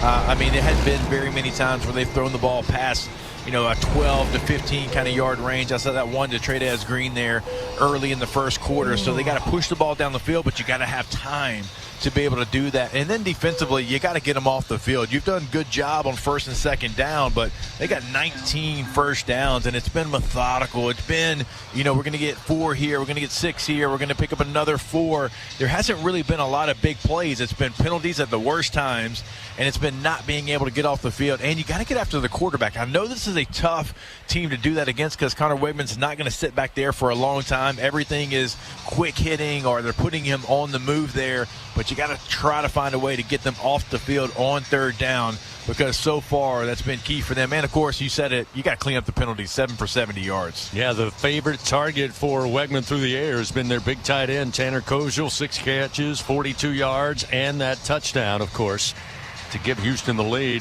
21-14. Amari Thomas, 4 catches and 29 yards. And, again, Wegman, 16 of 21 for 132 yards passing. Haven't seen, for the most part, any deep shots from LSU. Van Buren so far 5 of 7 for 66 yards. His leading target is Kyle Parker. He's got 3 catches for 32. Trey'Dez Green, of course, had that second touchdown for the Tigers. He's got 2 catches for 34 yards. But that's it out of this receiving core. We know there's some playmakers there. And, of course, Marion Brown, part of that mix. Of course, had the special teams touchdown. But look to see maybe go to the air. Not a total air assault. They really haven't tested this secondary. And to your point, a lot of pressure coming. So Van Buren's got to be very smart and efficient with the football. But let's see if we can use some of that LSU speed advantage out wide here in this second half as the Tigers try to come from behind here in the second half, trailing 21-14. We're just about set for the start of the second half. Aaron Burrell will tee it up at the 35-yard line. Back deep. Mackay Muse for the Cougars. He'll stand at the 5-yard line. Burrell waiting to get the go-ahead. And now here's the approach. And the third quarter is underway here at NRG Stadium. And this one's going to sail into the end zone, take a bounce, and they're happy to take a touchback. First down and 10 at the 25 for Connor Wigman and the Houston Cougars. Fans, Toyota's national sales event is on right now. You can enjoy every second in an exciting Toyota. Just visit your local Toyota dealer or Toyota.com today. Wegman, as we said, 16 of 21, 132 yards passing, 3 passing touchdowns, resulting in this 21 points so far for the Cougars. Now line up in a pistol formation on first down and 10 from their own 25. It'll be DJ Butler, the running back behind Connor Wegman. Now they're moving back to the right side. It'll be a shotgun snap coming to Wigman.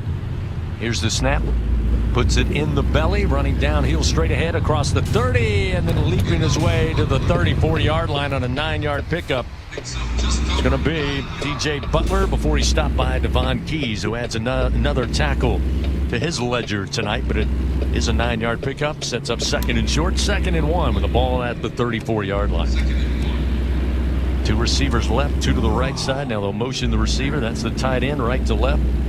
Give again up the middle and picking up the first down and then some. Across the 35 up to the 38-yard line will be DJ Butler. Chris, with his 7th carry. Sorry, Gordy, go ahead. Quick update for you. LSU's going to be without Bernard Good, and he's in street clothes and in a boot with that ankle. So he is done for the evening. So they're down to 3 or 4 defensive linemen, McKinley and Guillory in the game right now. Yeah. Tough break for the 5th-year senior Gooden out of Montgomery, Alabama. First down and 10 now at the 38-yard line. Pistol formation. Wegman takes the snap, fakes the handoff, rolls to his right. Pressure coming. He will toss on the run.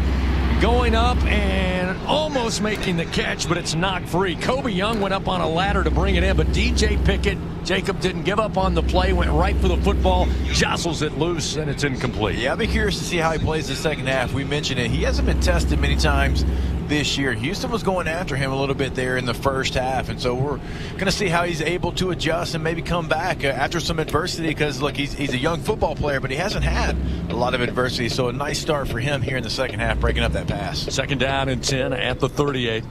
From the far side hash as the Cougars attack right to left. Motion the running back as a wide out to the right side. Wegman by his lonesome takes the shotgun snap, looking to throw across the middle to the tight end. Had it in his hands, bobbled it. They'll say an incomplete pass at the 40-yard line. So that'll set up third down and 10 from the 38. Kojo again, favorite target for Wegman, especially across the middle. And that time they had 3 defenders for the Tigers just converge at that one point and able to knock the ball free, incomplete. We will assume he was unable to make a football move, so thus not a fumble, whatever a football move is. Third down and 10 at the 38. Trip receivers to the left.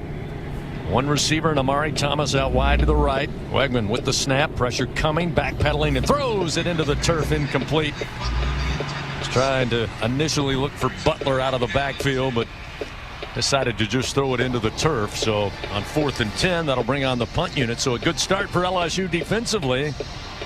Force the punt after a first down for the Cougars. Their drive will stall at their own 38-yard line, and we'll see Liam Daugherty again.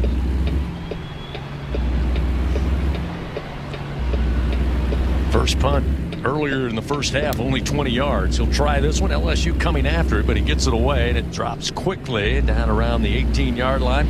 It'll be fielded by Thomas. Heads to the far outside boundary, steps out of bounds. Marking him at about the LSU 32 is where the Tigers take over with their first possession here in the second half. Down 21-14. What are you looking for here on this first possession, Jake, for this LSU offense in the second half? Yeah, I just want to see them try to test these defensive backs from Houston. They haven't been tested at all. Everything they've done in the passing game has been really at the line of scrimmage. You had a couple of middle screens to your receivers there, right? Lulled them to sleep a little bit there in the first half. Let's see if they're still paying attention. Let's see if you can use that team speed to get behind them. 3 wide receivers to the right, 1 to the left. Van Buren, plenty of time, unloads near side. Got a man wide open. Brown's got it at the 45 and inside the 40. Put down at about the Cougar 38-yard line. Will James made the tackle, but Barryon Brown with his first catch as a wide receiver, 36 yards and a Louisiana Blue first down for your Fighting Tigers. Yeah, you had to test them there. They haven't been tested all game long, and you've got the team speed. It might not be the 70-yarder, but see if you can hit some of those 35 to 40-yarders. 1st and 10 now at the 36-yard line quickly of the Cougars. 3 down linemen for Houston. Snap back to Van Buren, looking left. Now slides to his left, still looking downfield, still not committed to running. Now he'll tuck and run, step out of bounds after picking up a Louisiana Blue first down at the 25-yard line. They'll say he got into the 23 before stepping out. Picks up 13 yards on the impromptu play by the LSU quarterback. And that'll set up 1st down and 10 at the Cougar 23-yard line. Caden Durham checks in as the running back. They'll stack 2 receivers to the far side. That's Bauer, Sharp, and Xavion Thomas. The handoff goes to Durham. He goes straight ahead, runs into a red wall. And will be stopped at about the 23. So no gain on the play. It'll be 2nd down and 10. 12-14 remaining 3rd quarter. A 21-14 Houston lead here in the Kinder's Texas Bowl.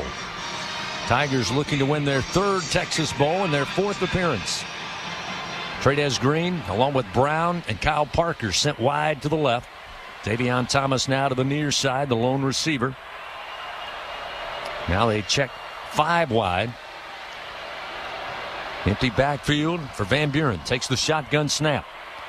Offensive line trying to hold. Van Buren goes to his right, throws on the run, gets it to Kyle Parker, takes a bruising hit, but he's down just shy of the 15-yard line on a pickup of 8 yards. Will James again lowering the boom defensively. James, the sophomore out of Grand Bay, Alabama. Transferred to Houston after a couple of seasons at Southern Miss. But the Tigers looking at 3rd and 2 with the ball at the 15-yard line of the Cougars inside the Capital One red zone. Again, this Cougar defense very stingy on the season, 19th in the country in red zone defense, and the Tigers have had their troubles inside the red zone this season. But a got to opportunity. Pistol formation here on 3rd down and 2. Van Buren going to give it to Johnson. Johnson straight ahead, head down, tries to get to the 10, and he's got the Louisiana Blue first down to the Cougar 11-yard line. 4-yard gain for Johnson, and that'll move the chains. Yeah, that was much better than the last time they had the same situation. You saw Johnson. There was a couple of hops there, but once he found out, okay, here's the crease. I'm going to commit to the crease. I'm going to put my head down, and I'm going to pick up 2 yards. Ends up getting 4. It's all about a mindset. It's about having a plan, and if the plan doesn't go your way, just find a crease and make it your way. 1st down and 10, just outside the 10, marked at the 11-yard line. Parker in motion right to left. Snap back to Van Buren. Sprint to his left. Throws on the run looking for Parker. Far side. He hauls it in for a couple. Latrell McCutcheon was right there with him defensively on coverage. Yeah, I'm all about getting Michael Van Buren on the move, but that's a very dangerous pass. That one took a long time to get there, and very easily a DB maybe steps in front of that one. So, look, it's a good change of pace. And, I like getting him on the move. They've done it here this entire drive. It's really probably the best-case scenario for Van Buren and his skill set there. But you don't want to go to that well too many times with that one across the field. Great job by Parker to pick that one up around the kneecaps. Picks up 3 yards. It'll be 2nd down and 7. Ball at the Cougar 8 from the far side hash. Van Buren takes the snap, looking to throw. Late pressure comes. Hit as he throws. Parker had it in his hands, but it's broken loose. There's a flag down in the end zone. We'll see what that's all about. Again, Will James there, able to knock the ball Legal free. substitution. 12 in formation on defense. Half the distance to the goal. 2nd down. Oh, so the Cougars with a costly penalty inside the red zone. 12 men on the field. That's going to mark it half the distance, so the Tigers get a break. The Cougars haven't been penalized much tonight. But that one, a big one, gets LSU closer to the goal line here. Again, the first down can be picked up just outside the Cougar 1. It'll be 2nd down and 3 with the ball placed at the Houston 4 on the far side hash. Out of the shotgun. Van Buren along with Caden Durham. Van Buren looking to throw, throws it high for Trades Green, who was nearly pulled down, but he still made the catch in the back right corner. Touchdown, Fighting Tigers. Flag came out as Trades Green absolutely mauled to the ground. Looked like defensive pass interference on Will James, but let's wait and see. Pass interference, defense number 15. That penalty's declined. The result of the play is a touchdown. Trades Green with his second touchdown reception of the night, matching his performance a year ago in this very game. And the Tigers are a point after away from tying this one up. What a catch with the left hand. Able to just bring it towards the body, bring it and cradle it with the right hand as he was coming down on his back. As it was clear that time, Will James was like, look, I'll take the penalty. I just can't have you score. Didn't work out that way. Here comes Damian Ramos trying to tie this one up. Placement down, kick is up, it's on its way, and we are tied at 21 all. Oh, man, you're right about that. What an individual effort by Trades Green. And look, when you've got the most athletic, the biggest athlete on the field, throw it up and go make a play. And they certainly did that. The pass interference didn't matter in the end because he had a special individual effort. That's the kind of drive that LSU needed to put together. That touchdown for Trades Green, again his second of the night, brought to you by Louisiana Blue. And that point after, good by Ramos to tie it up. Good hands at Allstate will contribute to the Tigers General Scholarship Fund. Thank you, Allstate. We're tied 21-all. We got 9:31 remaining third quarter. We'll step aside for a timeout. Back to NRG Stadium and the Kinder's Texas Bowl after this on the LSU Sports Radio Network. And here's Heather with the weather. Well, it's beautiful out there, sunny and 75, almost a little chilly in the shade. Now, let's get a read on the inside of your car. It is hot. You've only been parked a short time and it's already 99 degrees in there. Let's not leave children in the back seat while running errands. It only takes a few minutes for their body temperatures to rise, and that could be fatal. Cars get hot, fast, and can be deadly. Never leave a child in a car. A message from NHTSA and the Ad Council. Watch out! Tomahawk slam! Tiger fans, if you've ever wanted to listen to the LSU Radio Network while you watch LSU basketball on TV, then just sync the game. It's easy to do. Just pause the TV. Use the LSU Sports mobile app to stream the audio on your smartphone or tablet. Connect to a smart speaker, then wait for the audio to catch up to the point your TV is paused. Push play, and you are all set. Sync the game with the LSU Sports mobile app. Find the app for free for iOS and Google. Download it today.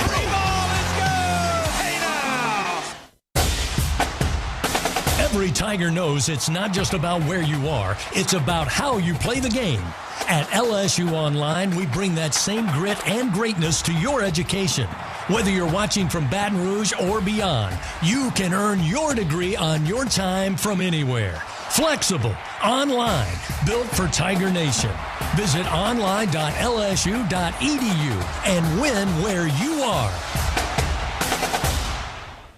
Get ready, Tiger fans! Venture Global is proud to partner with LSU Athletics, powering Louisiana and the world with clean, low-cost, reliable energy and fueling the future of our great state. As we cheer on the Tigers this season, we're also driving innovation, creating jobs, and supporting our local communities. Together, we're building a brighter, more sustainable tomorrow. Venture Global, proud partner of LSU Athletics, powering champions on and off the field. Go Tigers! Live coverage continues. This is LSU Fighting Tiger Football on the LSU Sports Radio Network, powered by People's Health. Welcome back to NRG Stadium. Trades Green from Michael Van Buren evens up the game at 21-all, 9:31 remaining here in the third quarter. And guys, I will tell you, I had a chance to hear about 30 seconds of Frank Wilson's halftime speech after he had the delayed entry into the locker room. And I'll tell you, maybe the penalty and Houston scoring was the best thing that happened because it woke this LSU team up.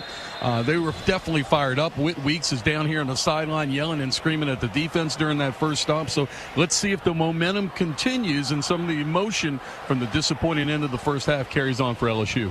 Thank you, Gordy. All sideline reports once again brought to you by Sunshine as Aaron Burrell once again puts a foot into this one, and Mekhi Muse will let it go over his head for a touchback once again. And Houston will start first down and 10 at their own 25-yard line. Your LSU Online scoring drive for the Tigers to tie it up. 7 plays, 73 yards, and even 4 minutes off the third quarter clock. Again, LSU Online, driven to score, built to win. LSU Online, win where you are. First and 10 at the 25 for the Houston Cougars. Michael Van Buren throwing his second touchdown pass of the night, both going to Trey'Dez Green. They each now have 7 touchdowns on the season. 7 throwing for Van Buren, 7 receptions for Trey'Dez Green. Wigman takes the shotgun snap on first and 10. Swing pass to the near side with some room up across the 25. Tripped up at the 30 is Stacy Sneed, the senior out of Arlington. Tripped up after a pickup of 4. It'll be 2nd and 6 at the 29. Tylen Singleton there able to get down and just force him to kind of fall on his own as he was trying to make a cut, but he'll get credited for the stop. 2nd down and 6 at the 29. Move the ball to the near side hash. 2 receivers right. Pistol formation with a lone receiver to the left side. Wigman rises up momentarily. Now gets set to call for the snap. He's got it. Puts it in the belly. Sneed trying to go downhill to his left. Going to be clobbered and knocked down. Maybe lost 2 yards. C.J. Jackson on the edge, able to get down quickly and make the stop. It'll be 3rd down and 7 back at the 28-yard line. By the way, that point after by Damian Ramos, we told you coming into the game, already the LSU kicking leader in school history. Well, 3 points so far tonight. He's now tied for 8th in SEC scoring history with a total of 407 points in his career. 3rd down and 7 for the Cougars at the 28-yard line of their own. Stack 2 receivers to the right, 2 wide to the left. Wigman looking to throw. Steps out of the pocket to his right. Throws against his body, looking for his tight end. Makes the grab up at the 36-yard line. It's enough for a 1st down. Tanner Koziel brings it in. Jordan Gilbert makes the tackle. Koziel now with his 2nd catch of the night. 7 catches for 52 yards. Yeah, it's just a good play by Houston there. That's great coverage by Gilbert. I mean, he's right there. Even has a swipe at the ball. Just strong hands by the tight end there. And actually good pressure on the Houston quarterback as well from Keys. 1st down and 10 at the 37. Single back to the left this time. It'll be Dean Connors. And this time making the run, finding some room is Connors left side, and he's into positive territory. Deep inside LSU territory. Eventually Pickett brings him down, but inside the 30 to the 28-yard line of the Tigers. A 35-yard run for Connors, the senior.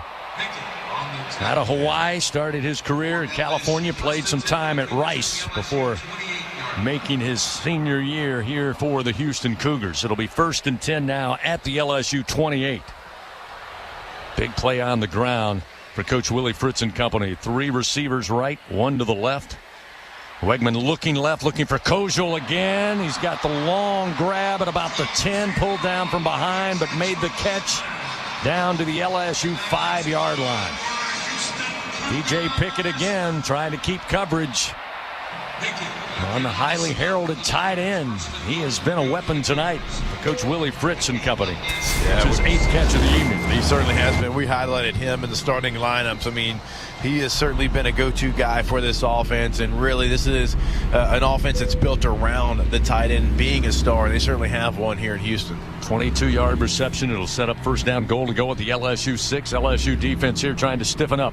Keep it a tie game. Flop it out into the corner, right side. Connors with the catch. Breaks 1 tackle, but eventually brought down after Tamarcus Cooley stayed with the play. They pick up a couple of yards. It'll be 2nd down goal to go from the 4 as they move the ball now to the far side hash. 21-21 our score. We got an even 6 minutes clock moving here in the 3rd quarter from the Kinder's Texas Bowl. Yeah, got to see LSU's linebackers get off some blocks here in the run game. Key Singleton kind of getting eaten up by guards, by tight ends, and Houston certainly has found success on the ground. You got to be a little bit more physical at the point at the linebacker position, and then the safety's got to take better angles to try to stop some of these big plays. 2nd down goal to go from the LSU 4. Wigman again motions 1 receiver right to left to give to Connors straight ahead. Connors going to be pulled down just shy of the 2-yard line. Maybe a pickup of 1.5 yards, maybe 2, depending on the spot. But it sets up 3rd down, and we'll say goal to go from the LSU 2-yard line. Substitutions coming in for the Cougars. They exchange wide receivers here. LSU sticking with their defensive alignment here. Wigman huddles up Looking at a third down goal to go from the 2-yard line. Houston tonight offensively, 292 yards total offense, 122 of that on the ground. On third down goal to go from the 2. Wegman going to work under center. He's got an offset I formation. Tight end working flex to the right side. Fake the handoff. Bootleg and a throw into the end zone. Making the catch. Backup tight end Traville Frederick Jr. hauls it in right inside the end zone for a 2-yard reception. And Houston back on top quickly. 27-21 with a point after upcoming. Houston again kind of stayed true to form. Right, there's not a lot of flash. There's not a lot of trying to put it downfield. It's just running their offense, and obviously you had the big hitter there in the run game. But LSU certainly, they got to find an answer for some of these tight ends for Houston. It's been who they've gone to when they needed a big play. Ethan Sanchez on, trying to add one more. 4:42 remaining here in the third quarter. The Tigers come after it. The kick is up, and it's good. Make it 28-21 Houston now. 4:42 remaining here in the third quarter. Got a timeout on the field. Fans, remember, SeatGeek makes it easy to find tickets. You can be a part of all the action. So whether you're buying or selling tickets, SeatGeek, the official ticket marketplace of the LSU Tigers. Let's go Tigers. SeatGeek. Houston back on top, 28-21. We'll return for third quarter action here in the Kinder's Texas Bowl after this on the LSU Sports Radio Network. Get ready, Tiger fans. Venture Global is proud to partner with LSU Athletics, powering Louisiana and the world with clean, low-cost, reliable energy and fueling the future of our great state. As we cheer on the Tigers this season, we're also driving innovation, creating jobs, and supporting our local communities. Together, we're building a brighter, more sustainable tomorrow. Venture Global, proud partner of LSU Athletics, powering champions on and off the field. Go Tigers! In Louisiana, we love our LSU Tigers. When the band strikes up those 4 iconic notes, the fans go wild. At Louisiana Blue, we're Tiger fans too. That's why we've teamed up with LSU Athletics to bring you the compassion of the cross and security of the shield, so you're free to wear your stripes and roar. Live Louisiana. We've got you. Louisiana Blue, Louisiana True. Proud partner of LSU Athletics. Equipment Share, proud partner of LSU Athletics. We understand that when you rent construction and industrial equipment, you need reliable machines and dependable service. From dozers and aerial work platforms to pumps, power, and climate control, we've got you covered. All rentals are powered by T3, the easy-to-use fleet management tool that lets you monitor your equipment from your phone or laptop. Visit EquipmentShare.com for your rental today. Equipment Share, built by contractors for contractors. Hi, I'm Nancy Landry. Louisiana's elections are an important part of who we are.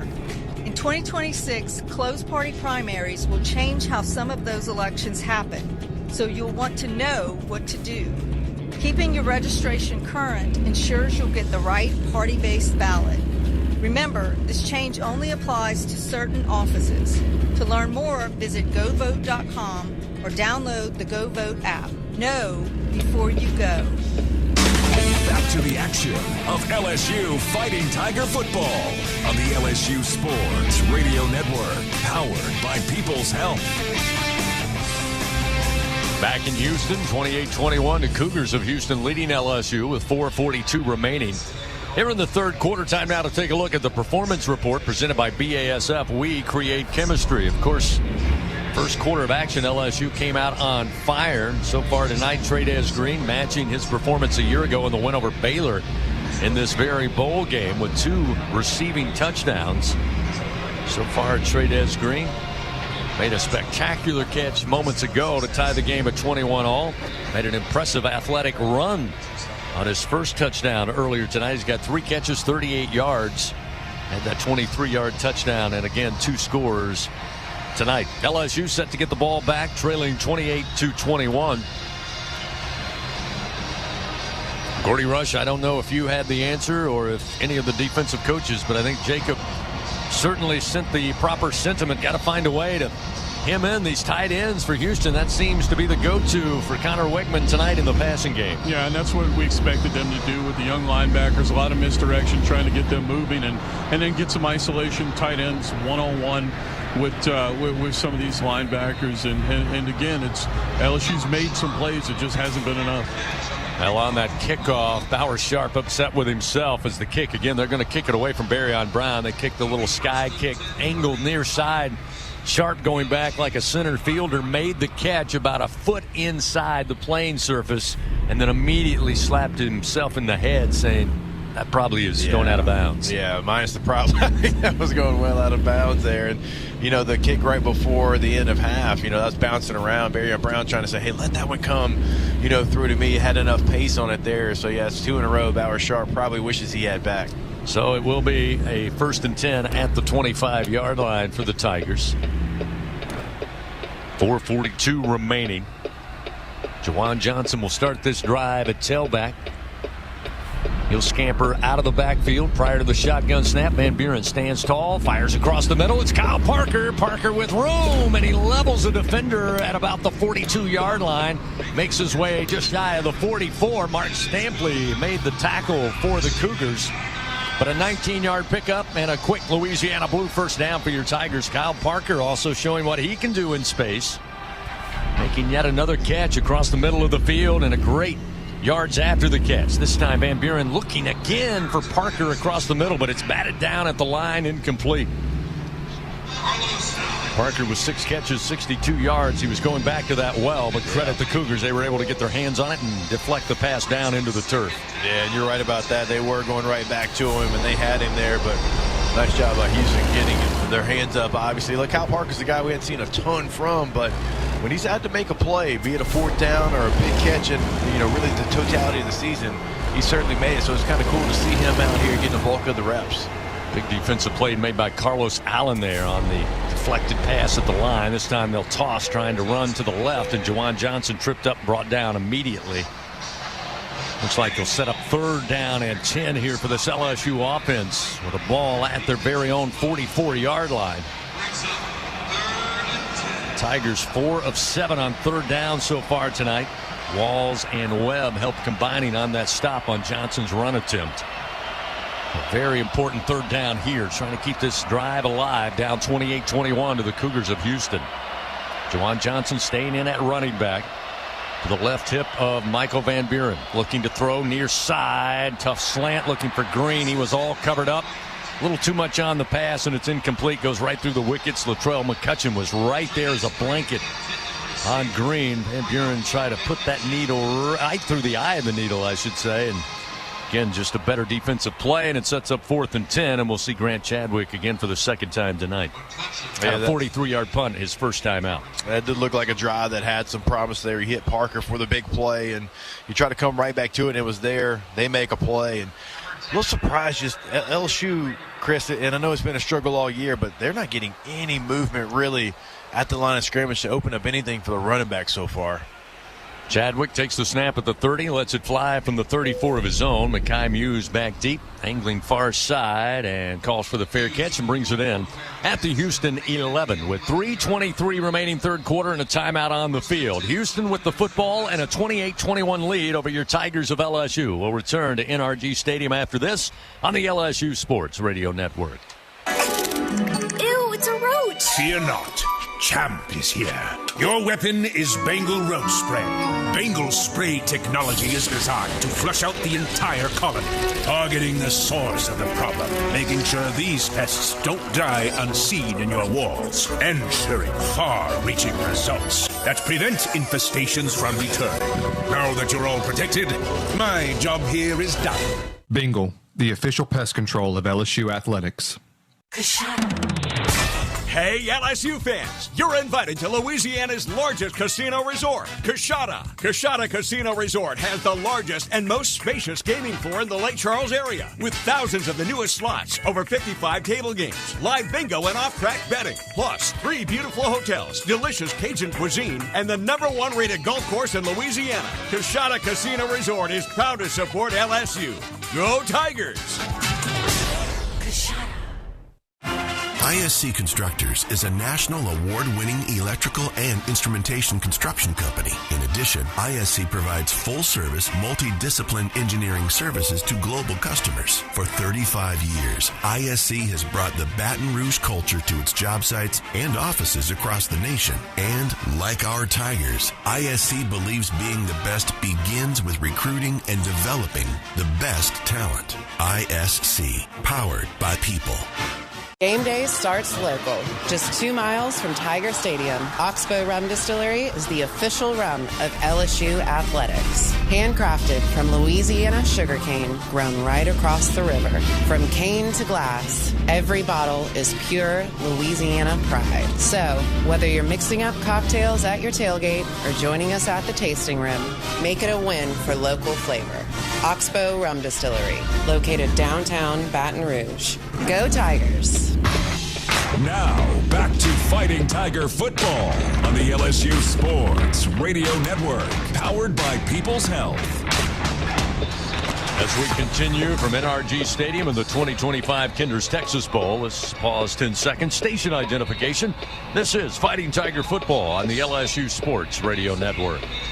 Hear the Tigers roar worldwide. The LSU Sports Radio Network and the LSU Sports mobile app.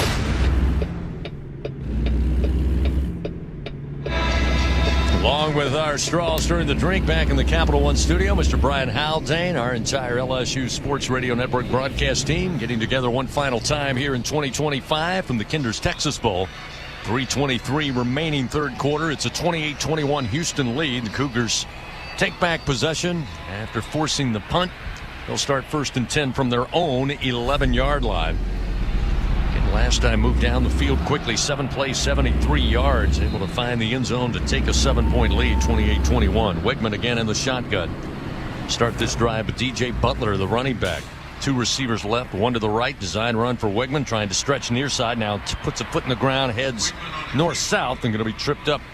And they're going to give him to the 15-yard line. Thought he was just shy. 4-yard pickup. Cooley and Zach Weeks. Freshman Weeks brothers out of Oconee County High School there in Oconee, Georgia. Credited on the tackle. It'll be 2nd down and 6 with the ball at the 15-yard line. Under 3 minutes to go, third quarter. Wegman, quick toss, coming near side. With it is Sneed, or rather Butler, I should say. And this time LSU blows it up. They'll lose a yard. Back inside the 15 to the 14-yard line. Great pursuit.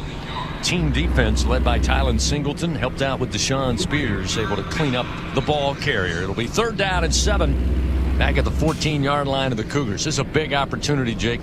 Yeah, field position-wise, you get a stop here on this 3rd down. A bingo pest product 3rd down for this LSU defense. They're going to put 5 at the line of scrimmage. 5 for 9 on 3rd down, and the quick jet to the right side, and a blistering hit at the 18-yard line on Stacy Sneed to Marcus Cooley lowers the boom, and it will set up 4th and 2 on an excellent stop after a 5-yard gain. But that one going to leave a mark, and that'll bring out the punt unit.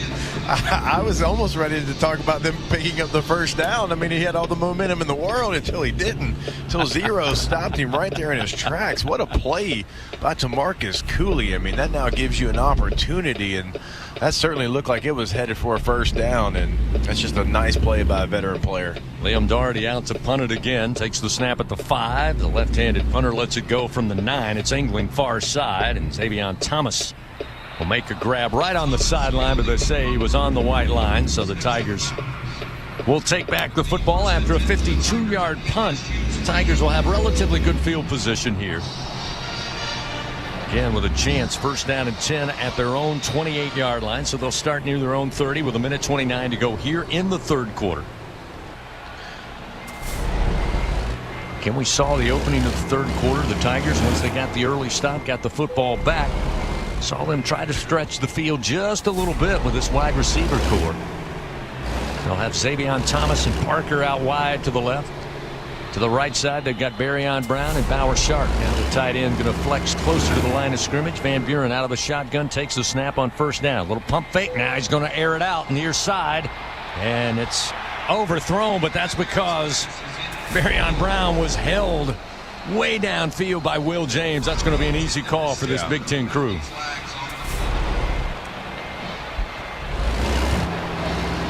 Pass interference. Defense, number 15. 15-yard penalty.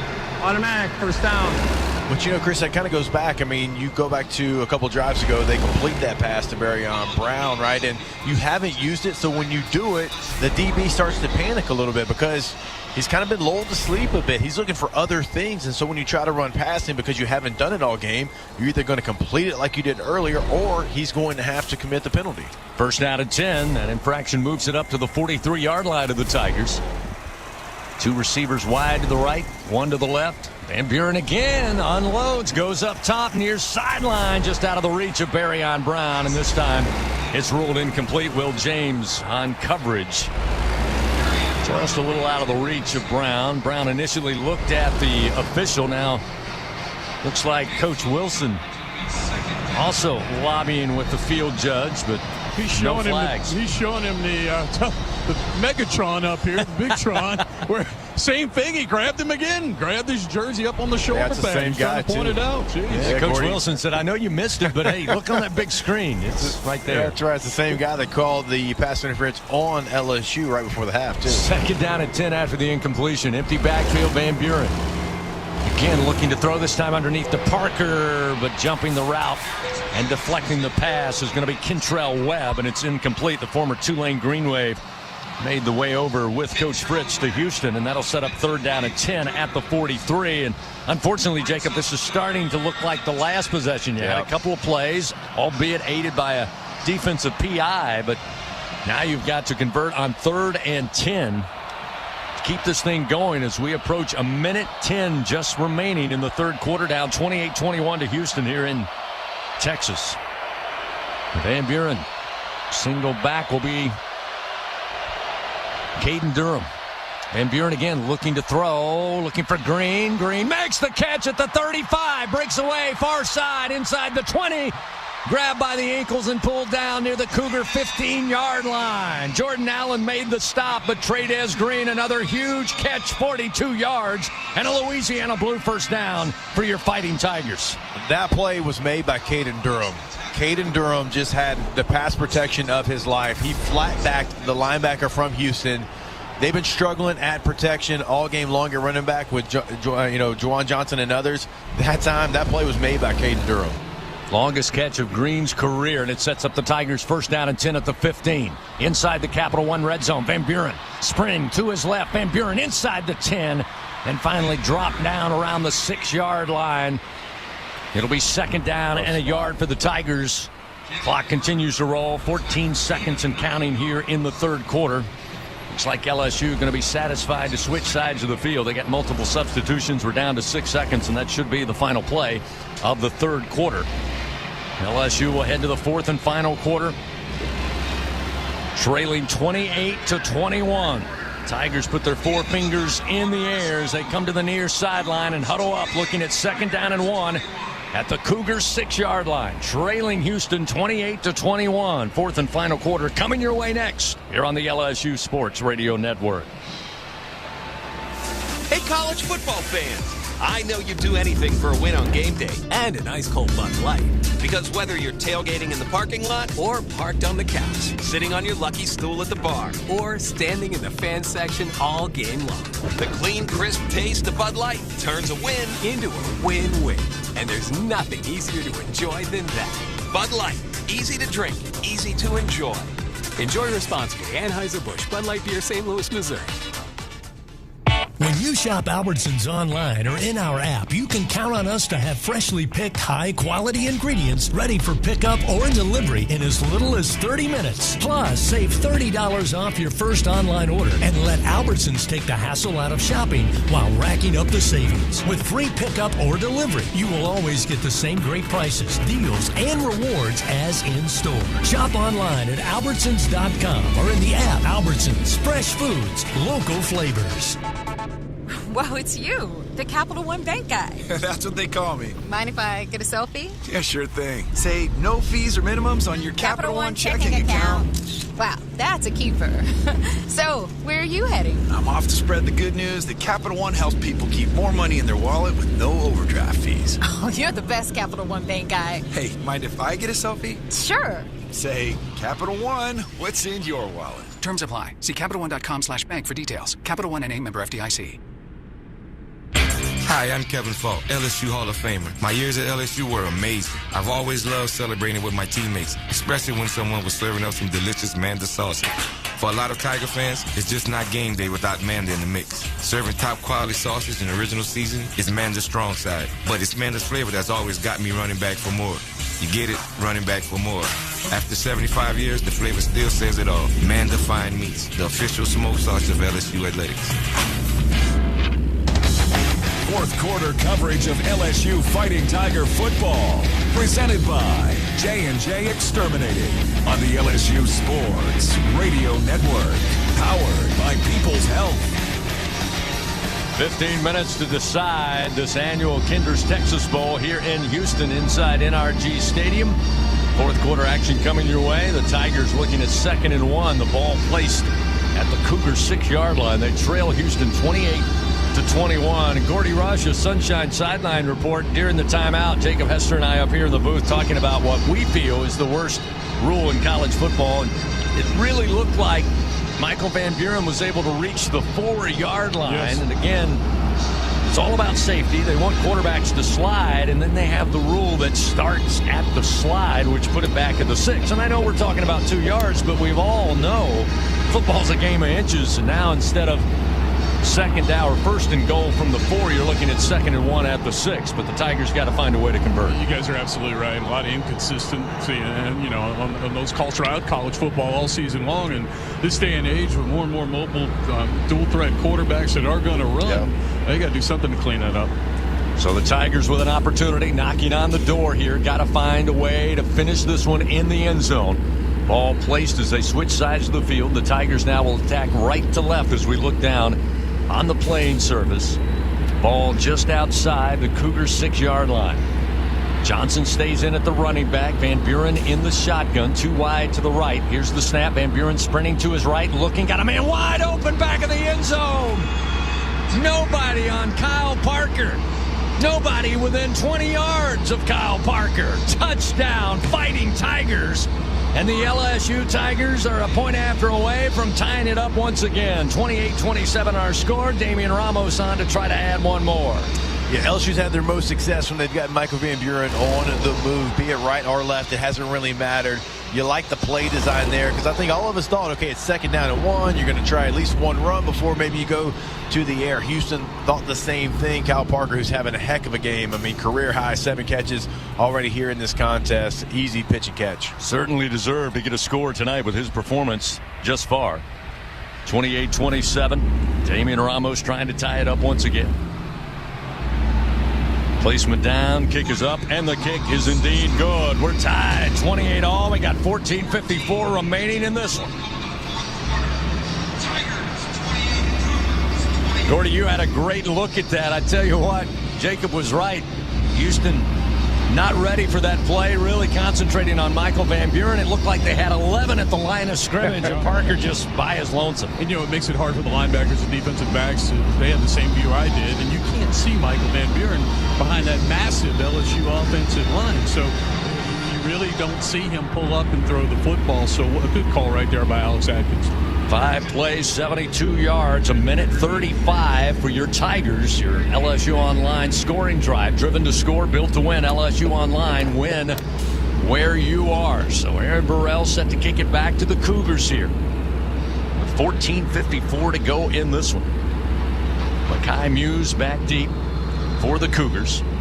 Again, Burrell is not allowed to return. Everything's been midway or back of the end zone so far. Here's another approach from the Bossier City Bomber, and this time going to take a bounce at the 10. Going to be fielded by Muse right around the goal line near side. He's up across the 15, breaks 1 tackle, and across the 20 to about the 21. And that's where the Cougars will start on offense. Fans, TJ Ribs, official barbecue restaurant of LSU Athletics. Home to our head coaches shows all season long. Start the Matt McMahon show coming up on January 5th. Kim Mulkey Show will begin. Patrick Wright will handle that each and every week right there at TJ Ribs, 2324 South Acadian Thruway in the capital city. First and 10 at the 21 for the Houston Cougars. 14:48 to play. Wegman quickly back out there. Motions a receiver. Left to right. 3 receivers right, 1 to the left. Wegman throws, got a man wide open, catch made at the 28-yard line. Tried to make a move, probably should have just went straight ahead, but Amari Thomas doesn't get much after the 8-yard reception. Cooley there to bring him down, but it does set up second down and 2 quickly for the Cougars at their own 29. So it looks like on first and second downs, the Tigers have made a change. Keys out at linebacker. Zach Weeks has been in on first and second down. Keys comes back on the field on third downs. Single back in Connors for the Cougars, and he's going to get the carry. Try to find some room between left tackle. He's going to pick up the first down on a pickup of about 3. It'll be first and 10 now at the 33-yard line. Say 4-yard pickup on the ground. Connors now with 9 carries, 60 yards, averaging just under 7 yards a carry. And we have seen a plethora of running backs for this Cougar squad. First and 10 now at the 33. Motion the backup tight end. He'll flex to the left of the formation. Wegman, quick screen. Amari Thomas with the catch. Grab from behind. Going to have a horse collar after he's brought down at about the 32. Amari Thomas with the catch, but DJ Pickett just placed his hands in the wrong location. Thomas able to get a step on him, and then he reached up, caught him on the nameplate. Personal foul, illegal horse collar tackle, defense number 3. 15-yard penalty from the previous spot. Automatic first down. A little cleaner in the penalty department so far in the second half, but a huge, costly one there for LSU. And glad 15 yards after that quick and short reception by Amari Thomas. It's going to move the Cougars closer to midfield and place it at the Houston 48-yard line. Yeah, it started off on the shoulder pad and just slipped right there. I mean, it's the right call, and man, you were in a good spot, going to get him behind the sticks there. Now Houston's in business. Working from the far side hash, they got 3 receivers, short side of the field, pistol formation, late pitch coming to Connors, near side. LSU is there. Can they make the stop? As Connors falls into positive territory, they'll mark him down at the LSU 47. DeMarcus Cooley got over there to make the stop after a 5-yard gain. It'll be second down and 5, ball at the LSU 47. 13-10, clock moving, fourth quarter, a tie game, 28-all. That was a nice recovery there by Cooley. I don't think they had anybody for the pitch man. They went to the short side. Houston checked to it there, and he closed a lot of ground. I thought he was going to hit the edge and have a 10 to 15-yard play there. Now on the near side hash, 3 receivers to the far side. Again, they'll hand it off to a receiver in motion. He'll try to come near side. And again, LSU stays at home, makes a quick tackle on Austin Carlisle, who's a backup quarterback, by the way, but also will play as receiver for this Cougar squad. That's going to set up third down and 5 with the ball at the LSU 47 on no gain on that play. Great pursuit again out on the edge, led by Tylen Singleton, but he had a team of Tigers with him. Third and 5 at the 47. Cougars 5 for 10 on third down conversions. Another big bingo pest product third down for this LSU defense. Tie game, 28-all, 12:15 to go. 2 backs to each side of Wegman. Now they'll motion it back to a lineup in the slot to the right. Wegman looking to throw. Quick hitter, gets it to Thomas. He breaks a tackle at the 35 and inside the LSU 30 on the near side hash to the 28-yard line. A 19-yard pickup and a first down for the Cougars. DeMarcus Cooley makes the stop for LSU. Yeah, that's too easy right there for Houston. LSU was still communicating what they were in when the ball was snapped there. Jackson got a late start, and it was his man who caught the football. Cougars line up quickly. 2 receivers left. Wegman drops back 3 steps, scans the field, brings the ball on the throw near side, and it's incomplete. Out of the diving reach at the sideline by Kobe Young, but just led him too far. Jakeem Jackson was there in coverage. Wegman put it up where only his man could make the play, but it was out of the reach, and it sets up second down and 10 now at the LSU 28-yard line with 11 minutes, 34 seconds remaining. Interesting, Corey Raymond pulled Pickett off the field after that horse collar to talk to him. Jackson played a couple plays. Pickett back in at corner. Wegman in the shotgun.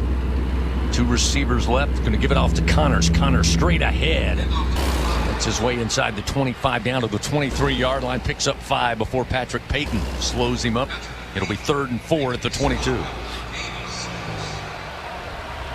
And you're starting to see a little rhythm in this run game, Jacob, as you pointed out, for the Cougars.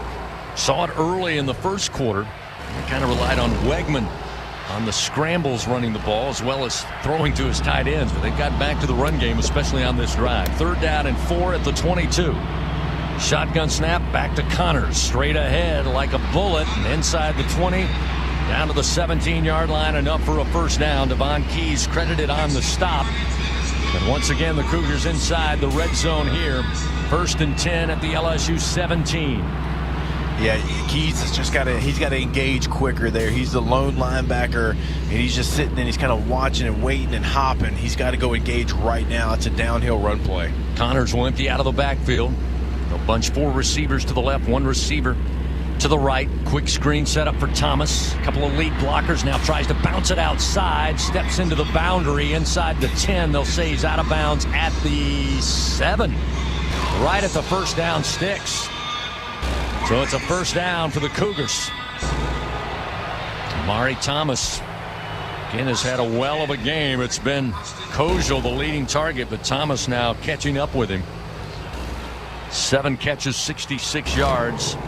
Does have 2 touchdowns for the Cougars tonight. And it's first down, goal to goal. They mark it down at the LSU 7-yard line. 9:53, clock moving, tie game, 28-all.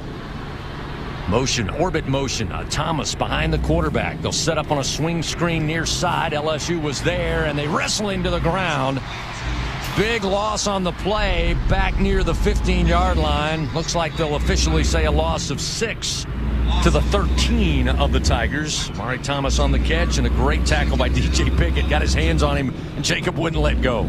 I mean, DJ Pickett, obviously, look, he's had one of his rougher games. Certainly been a star his freshman year. He gets pulled off the field.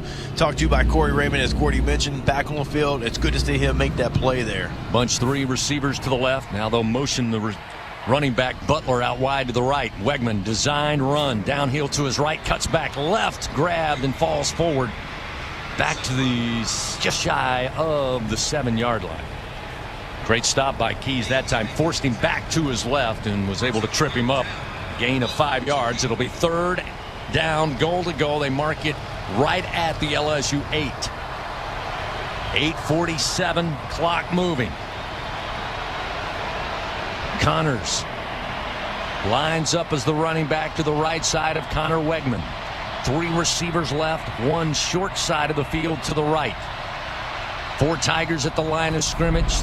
They got 6 in the tackle box. Wegman throws, quick out, far side, and again, LSU right on him, bring him down virtually, maybe a yard forward progress to the 7 on the catch by Frederick, the tight end. But again, the Tigers doing a great job here on their own territory, Jacob, of really running the sidelines left and right. Yeah, you got the backup tight end there on that catch, and he's been in, so I'm not sure exactly if we have an injury or something right there, because obviously you've had a lot of success at the position, but interesting play call there, trying to get the tight end in space to try to make a move to get into the end zone, and the backup tight end at that. So on 4th down, goal to go from the 7. They're going to try a 25-yard field goal. The placement is down, kick is up, plenty of leg, and it is good. So Ethan Sanchez puts the Cougars back on top. It's now 31-28 with 7:42 to play, but a small victory there for LSU's defense after they got deep inside the red zone. In fact, as close as 7 yards from a touchdown, but they force the 25-yard field goal. 13 plays, 72 yards. Cougars take 7 minutes and 6 seconds off the 4th quarter clock. We got 7:42 remaining and a timeout on the field. Your Tigers get the football when we return. Down 31-28 in the Kinder's Texas Bowl here on the LSU Sports Radio Network. In Baton Rouge, locals don't just love their home. They love sharing it. Discover a city where culture is abundant, hospitality comes naturally, and the best spots are never kept secret. With the vibrancy of a big city and the ease of a weekend getaway, Baton Rouge invites you to slow down, savor, soak it all in. Find your pace at visitbatonrouge.com. In the SEC, it just means more. But what is it exactly? It's the fans, the students, the traditions, the legends. It's passion to celebrate deeper, reach farther, think smarter, make an impact off the field. It's that intangible thing that happens when 16 schools raise the bar as one. Because in the SEC, it just means more.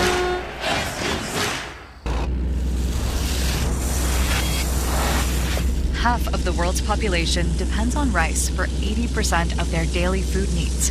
By 2050, population growth could increase rice demand by 30%. But as climate changes, rice output is decreasing. At LSU, we're using genetics, genomics, and AI to create new rice that yields more with less resources. We're not just feeding the hungry, we're growing a better future. Back to fourth quarter action of Fighting Tiger football. Presented by J&J Exterminating on the LSU Sports Radio Network.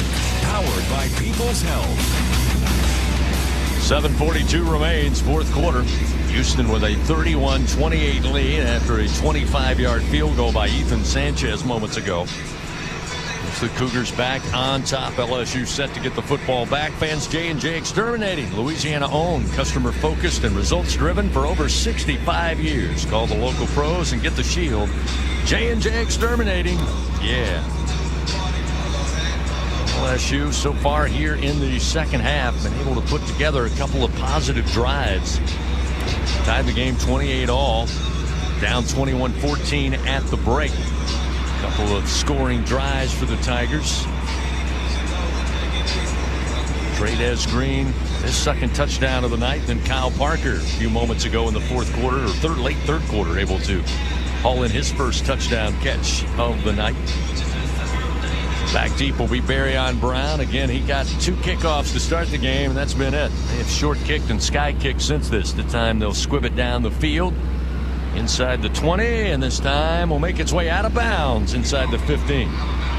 So that time they got on the same page with special teams. Barryon Brown coming up and wisely let it sail out of bounds into the near sideline.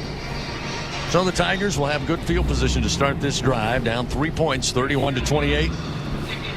With the 7:42 remaining in the game, it'll be 1st and 10 at the 35 for your Tigers. Yeah, that's what a dangerous returner can do. Not only when he catches the ball, but you're trying everything you can do not to kick it to him there. And it's not, it's not a situation you work on a ton in-game situation, certainly with the new rules. But nice job, LSU, figuring out what they were trying to do. And now you start on the 35, like you said, and it's great field position for this LSU offense. Glad to have you with us on this late Saturday night from Houston, Texas. Those on the East Coast, those Tiger fans already into Sunday morning. Michael Van Buren on first down. Pump fake. Now sprinting to his right. Throws deep down the field. Trying to make the catch as Thomas over his shoulder, but just out of his reach and incomplete down inside the 30 of the Cougars. It'll set up 2nd down and 10 with the ball at the LSU 35. And we talked about it, Jacob, maybe trying to go on a few more deep shots. And we've seen more of that here in the second half. That one just off the mark. Yeah, you've had them. Your receivers are beating them deep, that's for sure. And some of it is by scheme because of what Houston's trying to stop. And some of it's because, well, your guys are faster than their defensive backs there. So I like it. Could you have made some running the football? Yeah, sure, but take a shot there. You almost connect. I like to see him come back to that. 2nd down and 10, Van Buren. Long throw to the far side. Going to be grabbed by Hilton. That's his way to the 40-yard line before being stopped there. Will James makes the tackle. Mark Stampley tried to jump the route just a little too late. Great concentration by Hilton to follow it in. 7-yard gain will be 3rd and 3, so the great grab by Hilton gives the Tigers a chance here. 3rd and short with the ball at their own 42-yard line. Tigers tonight 5 of 9 on 3rd downs. Empty backfield for Van Buren. 2 receivers to the right, 3 to the left side. Snap is back. Van Buren. Time in the pocket. Slings it, but overthrown to Thomas at the Cougar 45. And that'll set up 4th and 3. They were looking for Xavion.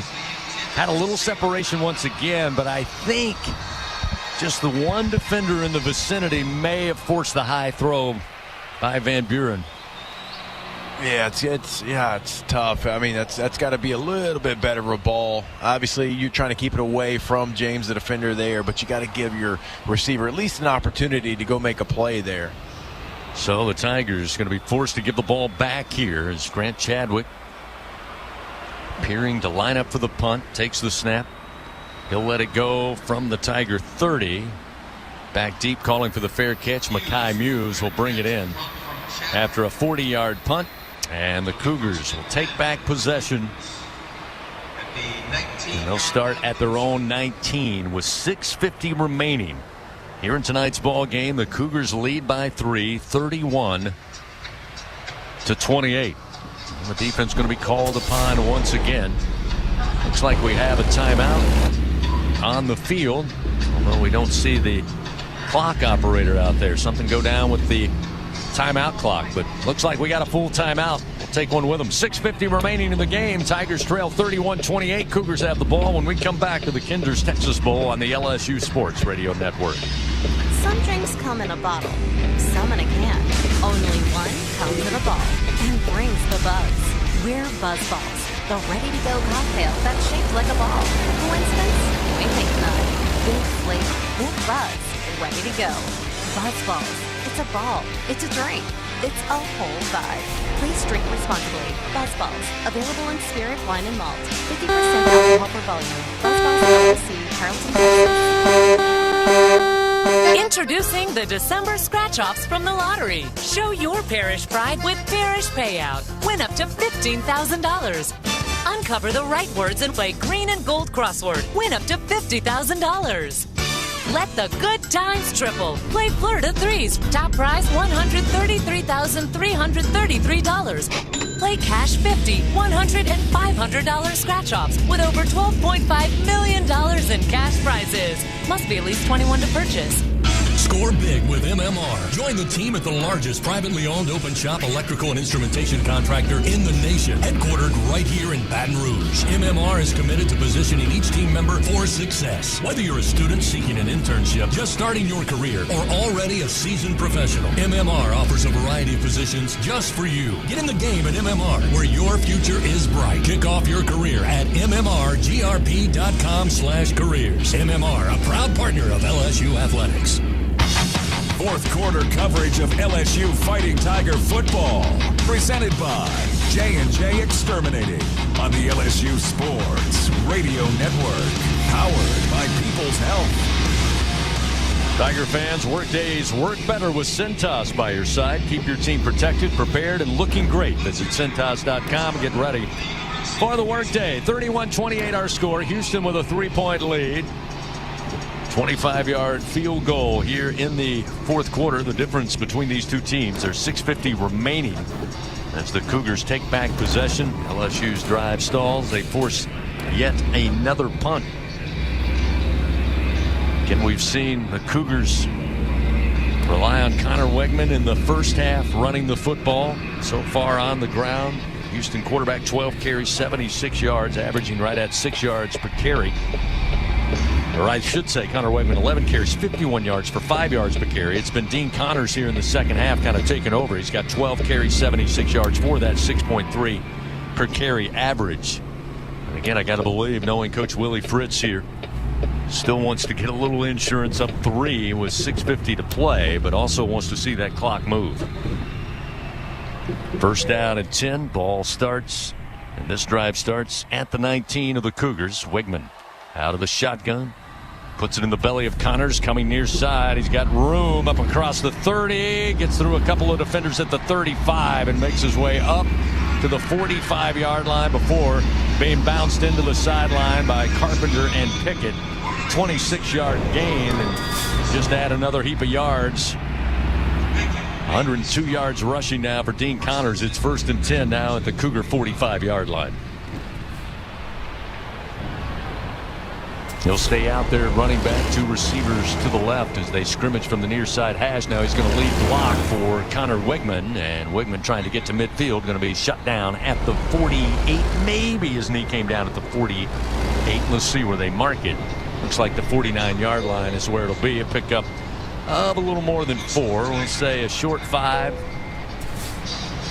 Or rather a short 6, maybe a long 5, depending on that spot. They're just shy of midfield. Ball between the 49 and the midfield stripe. 3 receivers to the left. Now they make it 2nd down and 6. Connor stays as the running back as they again scrimmage from the near side hash. They've got 3 receivers wide side of the field. Tigers with 4 at the line of scrimmage. They got 2 in the tackle box. Wegman taking his time, now calls for the shotgun snap. The give to Connors. Connors grabbed around the thigh and brought down, but he's into positive territory to about the 46 of the Tigers. Looks to be just short by a yard in the line to gain for a first down. DJ Pickett made the stop. It'll be 3rd and 1 at the LSU 46 as we've got under 5:15 remaining in this game. Gordy Rush, you wonder, Blake Baker by design loves to be aggressive here. You got a 3-point deficit. Cougars are driving. Let's see how they try to defend this here against the run. Cougars starting to find a lot of success in that department. This time again, Wegman going to keep, and he's going to be hit behind the line. He's short of the first down marker.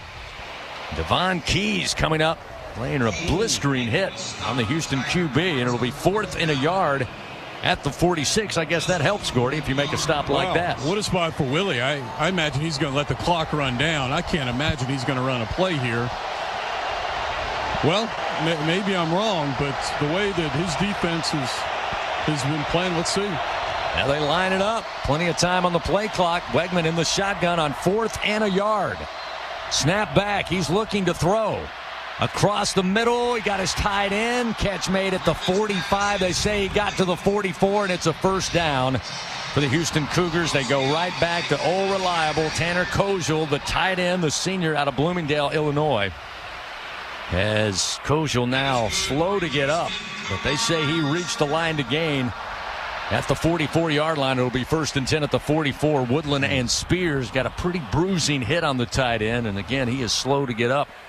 He's on one knee down at the 46 of the Tigers as the trainer's out to take a look at him. The clock stopped with 4 minutes and 8 seconds. Fans, once again, show your parish pride by scratching your way to big winnings by playing Parish Payout from the lottery. You could win up to $15,000. Your parish, your payout. Must be at least 21 to purchase. Yeah, Houston got away with a big-time pick right there. And number 18, Kobe Young, didn't really try to hide it from the initial snap. I mean, he is basically blocking the defensive back.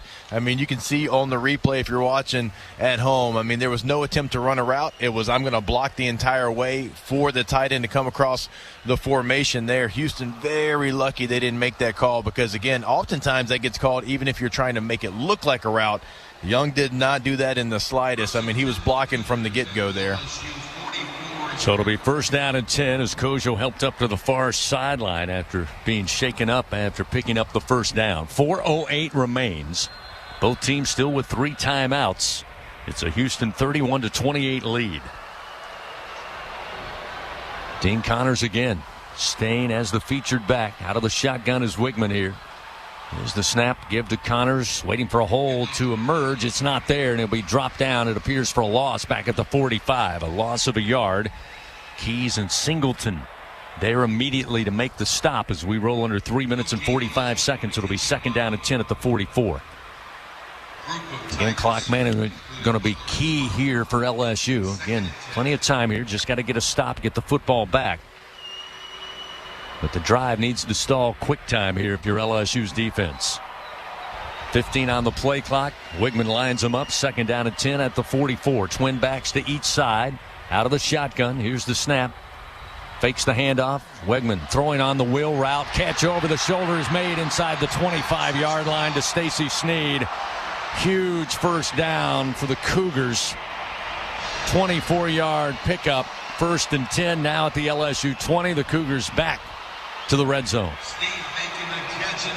Yeah, Houston's been picking on LSU's linebackers in space basically all game long, be it with a motion, be it hitting the running back on a flat, something quick there, and then you saw another case there, just running the rail route down the sideline there. It's one-on-one with a linebacker, and unfortunately for LSU, the running back's been the more athletic guy and made those plays today. Tigers started this game leading 14-0, quickly tied 14-all, and now Houston on top 31-28. Now a timeout taken by the Cougars right at the snap. They'll burn their first timeout here in the second half. Timeout is always brought to you by Coshada. Escape to the largest casino resort in Louisiana. Coshada Casino Resort, Louisiana's best bet. So with 2:28 remaining, 1st and 10 for the Cougars at the LSU 20-yard line. We got a timeout on the field. We'll take one with them, return to NRG Stadium. 31-28, Houston with a lead over LSU late in the fourth quarter. Back after this on the LSU Sports Radio Network. Hey, Tiger fans. Need funds to help with your financial situation? Republic Finance is a proud partner of LSU Athletics and has served the SEC area since 1952. Check out our loan options to see how we may help you. Visit a local branch or get pre-qualified online at republicfinance.com/tigers. Not all consumers are eligible to apply online. Secured loans are available exclusively in branch and have collateral and insurance requirements. Standard loan terms, rates, and fees apply based on your state. All loans are subject to approval pursuant to standard underwriting criteria. Not all consumers will qualify. For more information, call 833-907-1737. Elevate your game day spirit with Sugarfield Spirits, the official vodka of LSU Athletics. When crafting the perfect mixed drink, our vodka is the winning choice that'll have your taste buds cheering for more. Sugarfield Spirits, where the spirit of the Tigers meets exceptional locally made vodka. See our winning lineup at sugarfieldspirits.com or visit us at our tasting room in Gonzales.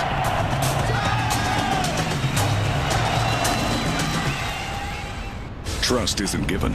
It's earned by showing up, leading the way, and performing at your best when it matters most. Our Lady of the Lake sports medicine experts know what it takes to improve performance and build champions at every level. That's why LSU chose Our Lady of the Lake as its championship health partner, trusting Louisiana's best medical team to care for our state's best athletes. From championship athletes to everyday champions, trusted care starts here. Visit OLOLRMC.com/LSU. Fourth and final quarter of LSU Fighting Tiger football. Presented by J&J Exterminating on the LSU Sports Radio Network. Powered by People's Health. Fans, a reminder, you can help shape the future of medicine with Velocity Clinical Research. Participants can receive compensation, access new potential medicines, and get free study-related exams. Find a study near you at velocitytrials.com. 31-28. Houston with a 3-point lead. 2.5 remaining here in the fourth quarter in the Kinder's Texas Bowl. And Gordy Rush, we were all discussing during the break. Again, you've got 30 seconds to reach the 2-minute timeout. LSU, though, with 3 timeouts remaining, and now with 2.5 to go, you kind of start having to preserve that clock here until you can get the football back and hopefully keep it a 3-point game. Yeah, LSU's got to hold him right here and hold him to a field goal with a chance to get the ball back and score a touchdown. Slade Nagel, offensive coordinator for Houston, he wants to get a first down and run the clock out here. Or obviously score a touchdown, but he's going to try to burn this thing and keep Houston with possession and end the game. First down and 10 at the LSU 20 on the far side hash. Wigman out of the shotgun. Again, Connors been the featured back on this drive. He's going to get the carry off the left side. He breaks the tackle. He's to the 10. He's into the end zone. 20-yard score for Dean Connors. 6th rushing touchdown of the season. Connors been the go-to back here in the second half. Gets his first touchdown of the night after an 8-play, 81-yard drive that took up 4 minutes and 27 seconds. A 9-point lead now for the Cougars. Chance to make it an even 10-point lead here with just 2:23 remaining. Ethan Sanchez on for the point after. And the kick is up, and the kick is good. 38-28 with 2:23 remaining. Things get awfully tough now for the Tigers here in Houston with 2:23 remaining.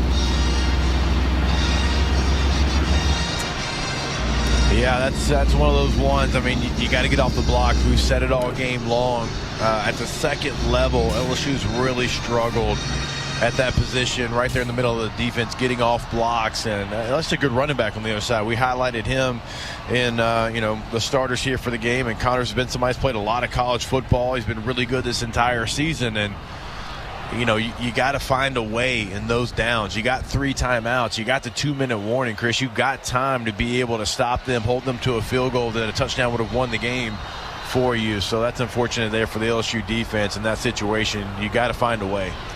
2:23 remaining. Again, we'll have the 2-minute timeout coming up. LSU again with all 3 timeouts remaining. Zach Yoakum returns the football again. Another short kick up the middle. Going to be handled by an up, back, and down. LSU will have great field position here, which will help. But with 2 minutes and 22 seconds, they've got to make haste. Offensively down 10 now, 38-28. Largest lead of the game for either, should say for Houston tonight. LSU did lead early by 14 in that first quarter of action. So far tonight, University of Houston, 440 yards total offense. They've gone to the ground game here in the second half. They got 204 rushing yards on the night. Caden Durham will start as the featured back here. 1st and 10. Tigers start from their own 37-yard line. 3 receivers right, Sharp, Parker, and Brown to the right side. Xavier Thomas, lone receiver, to the left. Look like they're coming after it. Here's the screen set to Brown, far side. He's going to come back, center of the field, then turn it upfield. We got a late flag flying in as he's brought down at the 37-yard line. Just got back to the line of scrimmage. Looked like Rook Brown and Jalen Garner credited on the stop for the Cougars. That'll stop the clock with 2:15, and we'll see what the penalty is all about. Looks like it's going against the Tigers. Illegal block in the back. Offense, number 71. 10-yard penalty. First down. Yeah, you always run the risk of that. I know Barryon Brown trying to make a play. He realizes there's under 2.5 to go, and he cut back to the near side. And unfortunately, the Tigers unable to avoid the block in the back. So that'll back him up. 1st and 20 now at the 27-yard line with 2:14 remaining. Again, another 2-minute timeout coming in 14 seconds. They got to gain some ground here after backpedaling on the penalty. Van Buren looking to throw. Spins the peel downfield. Caught by Hilton inside the 35 of the Cougars. Brought down from behind. Inside the 30. They're going to mark it down at the 27-yard line. A 46-yard reception, a Louisiana Blue first down. It'll be 1st and 10 at the Cougar 27 as we reach the 2-minute timeout. Yeah. So they get another big hitter in the pass play. Hilton makes the catch. Yeah, that's what you do in that situation. You know, throwing the receiver screen at the line of scrimmage when you're down 2 scores with a little bit over 2 minutes left, that's not going to do you a lot of favors, and it's going to put you, like you said, Chris, in a bad position if you're an offensive lineman probably trying to do too much, receiver trying to cut back across the field. Hey, again, your guys are faster. It's shown all game long. Give them an opportunity. Timeout on the field for the 2-minute timeout. It's 38-28, 10-point lead for Houston LSU. Got to make haste. 1st and 10 at the Cougar 27 when we return on the LSU Sports Radio Network. Toyota-thon, Toyota-thon, Toyota-thon is on. Oh, what fun it is to drive a new Toyota today. Hey, Jan from Toyota here, reminding you Toyota-thon is on. Make your holiday wishes come true with the new Camry, RAV4, Tacoma, and more. All right, let's sing it together this time. Toyota-thon, Toyota-thon, Toyota-thon is Dealer on. inventory may vary. Toyota-thon ends January 5th. See your participating dealer for details. Toyota, let's go places. Champions make plays on the field and in life. With LSU Online, you can keep your career moving, earn your degree, and still run your own game plan. Learn anytime from anywhere and take the next step toward your goal line. It's time to make your move, Tiger fans. Visit online.lsu.edu. LSU Online. Win where you are. Hey, Tiger fans 12 and younger, don't miss your chance to be a part of Mike's Kids Club. Presented by Shell, the exclusive kids club of LSU Athletics. Join Mike's Kids Club for only $25. Get the official Mike's Kids Club t-shirt, free admission to select LSU athletic events, and much, much more. To learn about upcoming events and to join, please visit LSUMKC.com. The Mike's Kids Club, presented by Shell. Back to fourth quarter action of Fighting Tiger football. Presented by J&J Exterminating on the LSU Sports Radio Network. Powered by People's Health. And even 2 minutes remaining here in the Kinder's Texas Bowl 2025. The Houston Cougars from just down the road lead over your Tigers of LSU 38-28. Chris Hilton able to make a spectacular catch, his second catch of the night. He's got 53 yards. Sets up LSU 1st and 10 at the Cougar 27-yard line here. In a perfect world, you're able to strike quickly. Again, LSU able to hold on to all 3 timeouts in their hip pocket. But you got to find the end zone quick. Try to cut the lead to 3. Maybe find some turnover magic and maybe have a chance in the waning moments. But it all starts here. 1st and 10 at the 27 of Houston. Van Buren in the shotgun. Durham on a wing to his right. Stack Thomas and Green wideouts to the left, 2 receivers right. Van Buren steps up in the pocket, decides to throw left corner of the end zone, but overthrows Thomas out of the back, incomplete. Latrell McCutcheon on coverage. It'll be 2nd down and 10, stops the clock with 1:52 to go in the game. Fans MMR, largest privately owned open shop electrical and instrumentation contractor in the nation and a proud partner of LSU Athletics.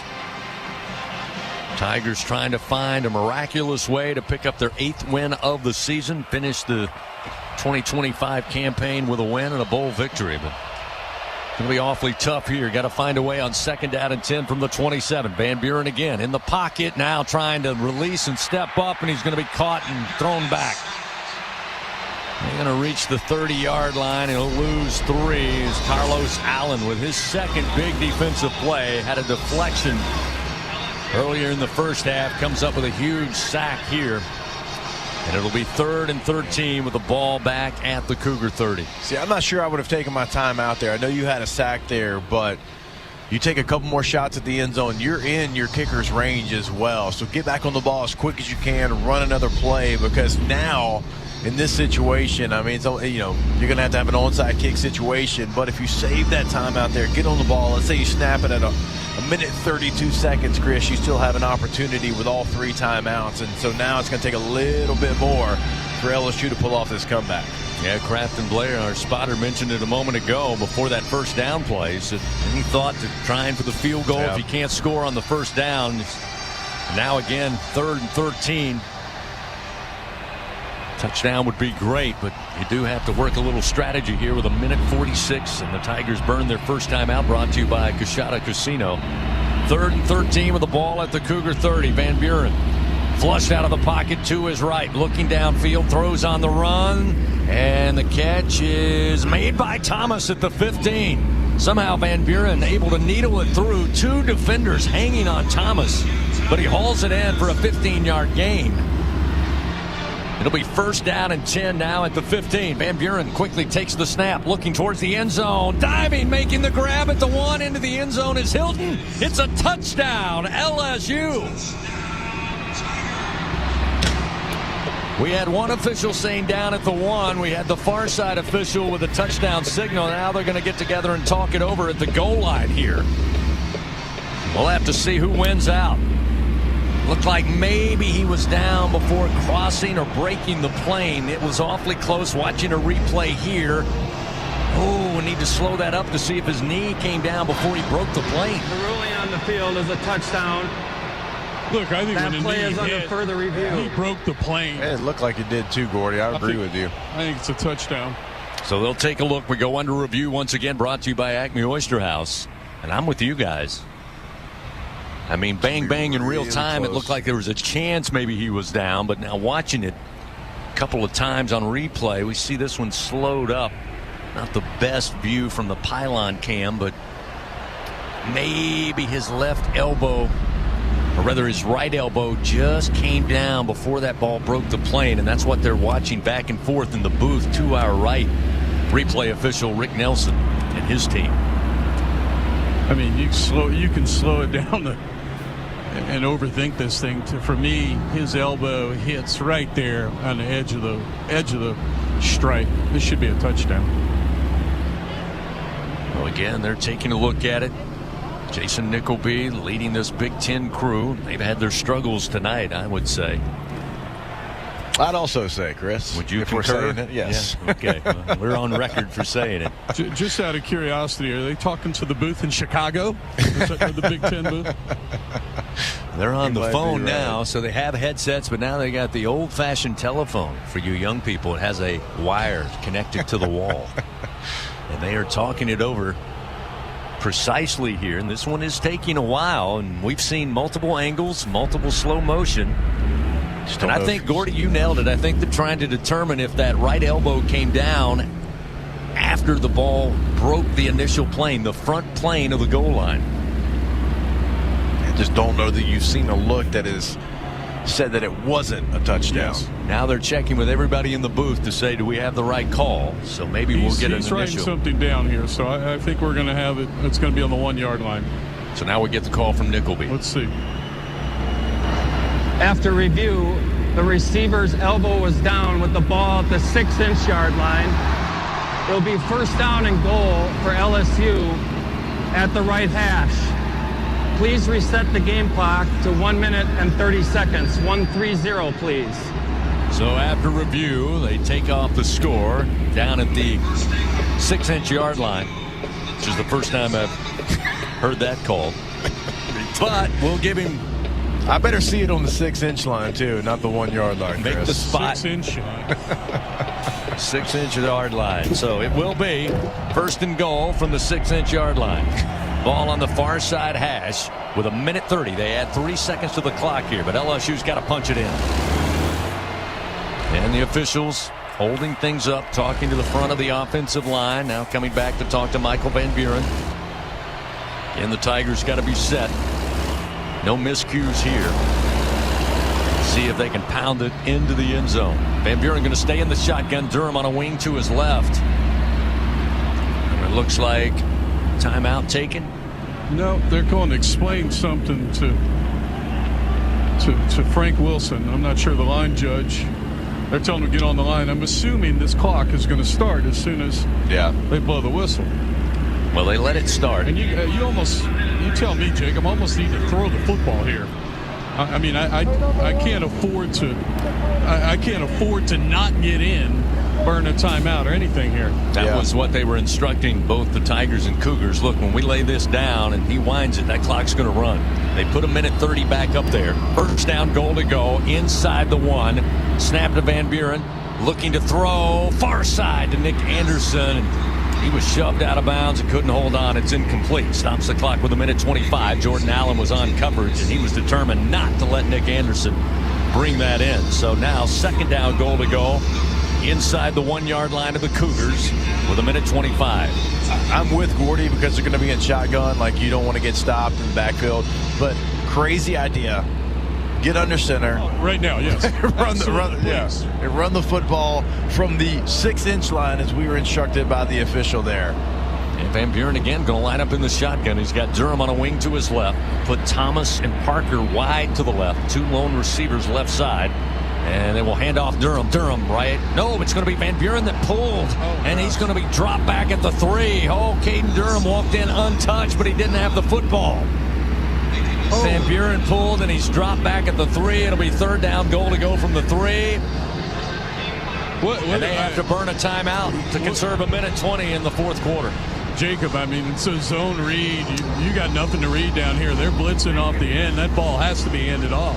Yeah, it absolutely does. Get under center here, Gordon. I mean, you're so close to the goal line there. I mean, nothing good really can happen out of shotgun. Only things like that. And you're right. I mean, the read is the read, but man, you'd love to see him just get under center, quarterback sneak, halfback dive, something. This year, LSU has had its struggles in the red zone as they burn their second timeout. Brought to you by Coshana. Escape to the largest casino resort in Louisiana. Coshana Casino Resort, Louisiana's best bet. Huge sequence of time for the Tigers here inside the 1-yard line. They've yet been unable to punch it in. It'll be third down, goal to go now back at the Cougar 3. But the Tigers on the year, 80% in the red zone, 13 field goals, 20 touchdowns. But they have not only had struggles, Jacob, in the red zone, they've had struggles inside the blue and white zone. And now we're at the 1, now you're back at the 3. Yeah, it's a mentality. We're not going to be denied type mindset there, and LSU's got to just find a way to score here. I mean, you're set up with every opportunity. This time Van Buren going to work under center. Durham deep in the hole. Handoff. Thomas going right side. He's got to make a move. He's going to be hit at the 1. Trying to carry himself into the end zone. Touchdown. Fighting Tigers. Xavion Thomas grab by Trades Green, and the tight end helped carry Thomas over the goal line to make sure he got the score. Well, the Tigers make it closer here on the quick little handoff to Thomas, motioning left to right, and then once he got to the goal line, Trades Green grabbed him and pulled him into the promised land. Damian Ramos on for one more, trying to make it a 3-point game with 1:15 to go. Took longer than they wanted, but the Tigers do find the end zone. Now the all-important point after here for Ramos. Waiting on the snap. Chadwick will hold. Hope the process is seamless. The kick is up, and the kick is good. It's 38-35. We got 1:15 remaining. Your LSU Online scoring drive for your Tigers. 8 plays, 63 yards, 1:07. Late in this fourth quarter clock, it took the Tigers down the field, but eventually Xavion Thomas in for the score on a rushing touchdown to make it a 38-35 ball game. Ramos again with that point after, 409 points, moves up another step. He's now tied for 7th in SEC scoring history with that point after. So now the Tigers certainly looking for onside kick try here, trying to get the football back. Again, if you're Houston, all you're wanting is to secure the football. Again, LSU just one timeout remaining. Yeah, try to run this clock out. Yeah, that's the biggest thing. You had to use a timeout there because you take a sack, can't take a sack, obviously, but it's the second one that's going to hurt, right? When you have an opportunity on the 1 yard line, 6-inch line, whatever we're calling it now, and you got to burn one because your quarterback pulls it. If you have 2 timeouts there, you still feel like you got an opportunity now. The obvious statement, you got to have this onside kick here. Aaron Burrell will try to get it done for the Tigers. Going to take about 3 steps on the approach, and before he can do so, Houston going to burn another timeout. Their second of the second half. Want to make sure they get their good hands team in there. Get an idea of what the Tigers are lining up with. So while we have a moment, let's pause 10 seconds once again for station identification. Our great affiliates all across the state of Louisiana and the Southeast. Fighting Tiger football right here on the LSU Sports Radio Network. Hear the Tigers roar worldwide. The LSU Sports Radio Network and the LSU Sports mobile app.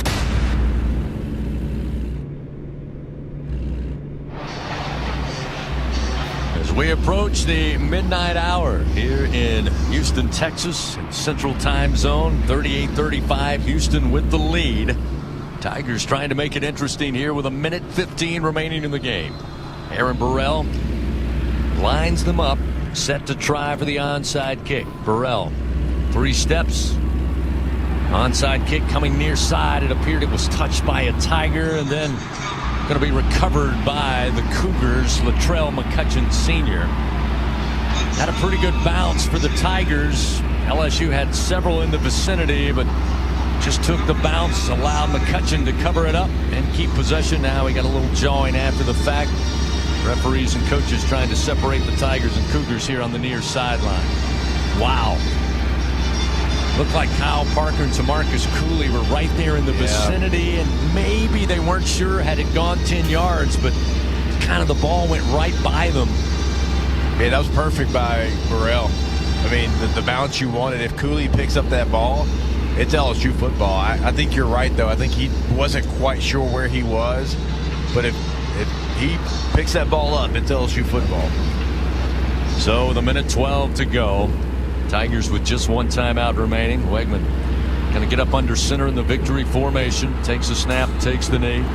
Clock begins to roll with 1:10, and LSU immediately calls their final timeout of the game with 1:10 remaining in this contest. Final timeout of the second half for the Tigers, presented once again by Coushatta. Escape to the largest casino resort in Louisiana. Coushatta Casino Resort, Louisiana's best bet.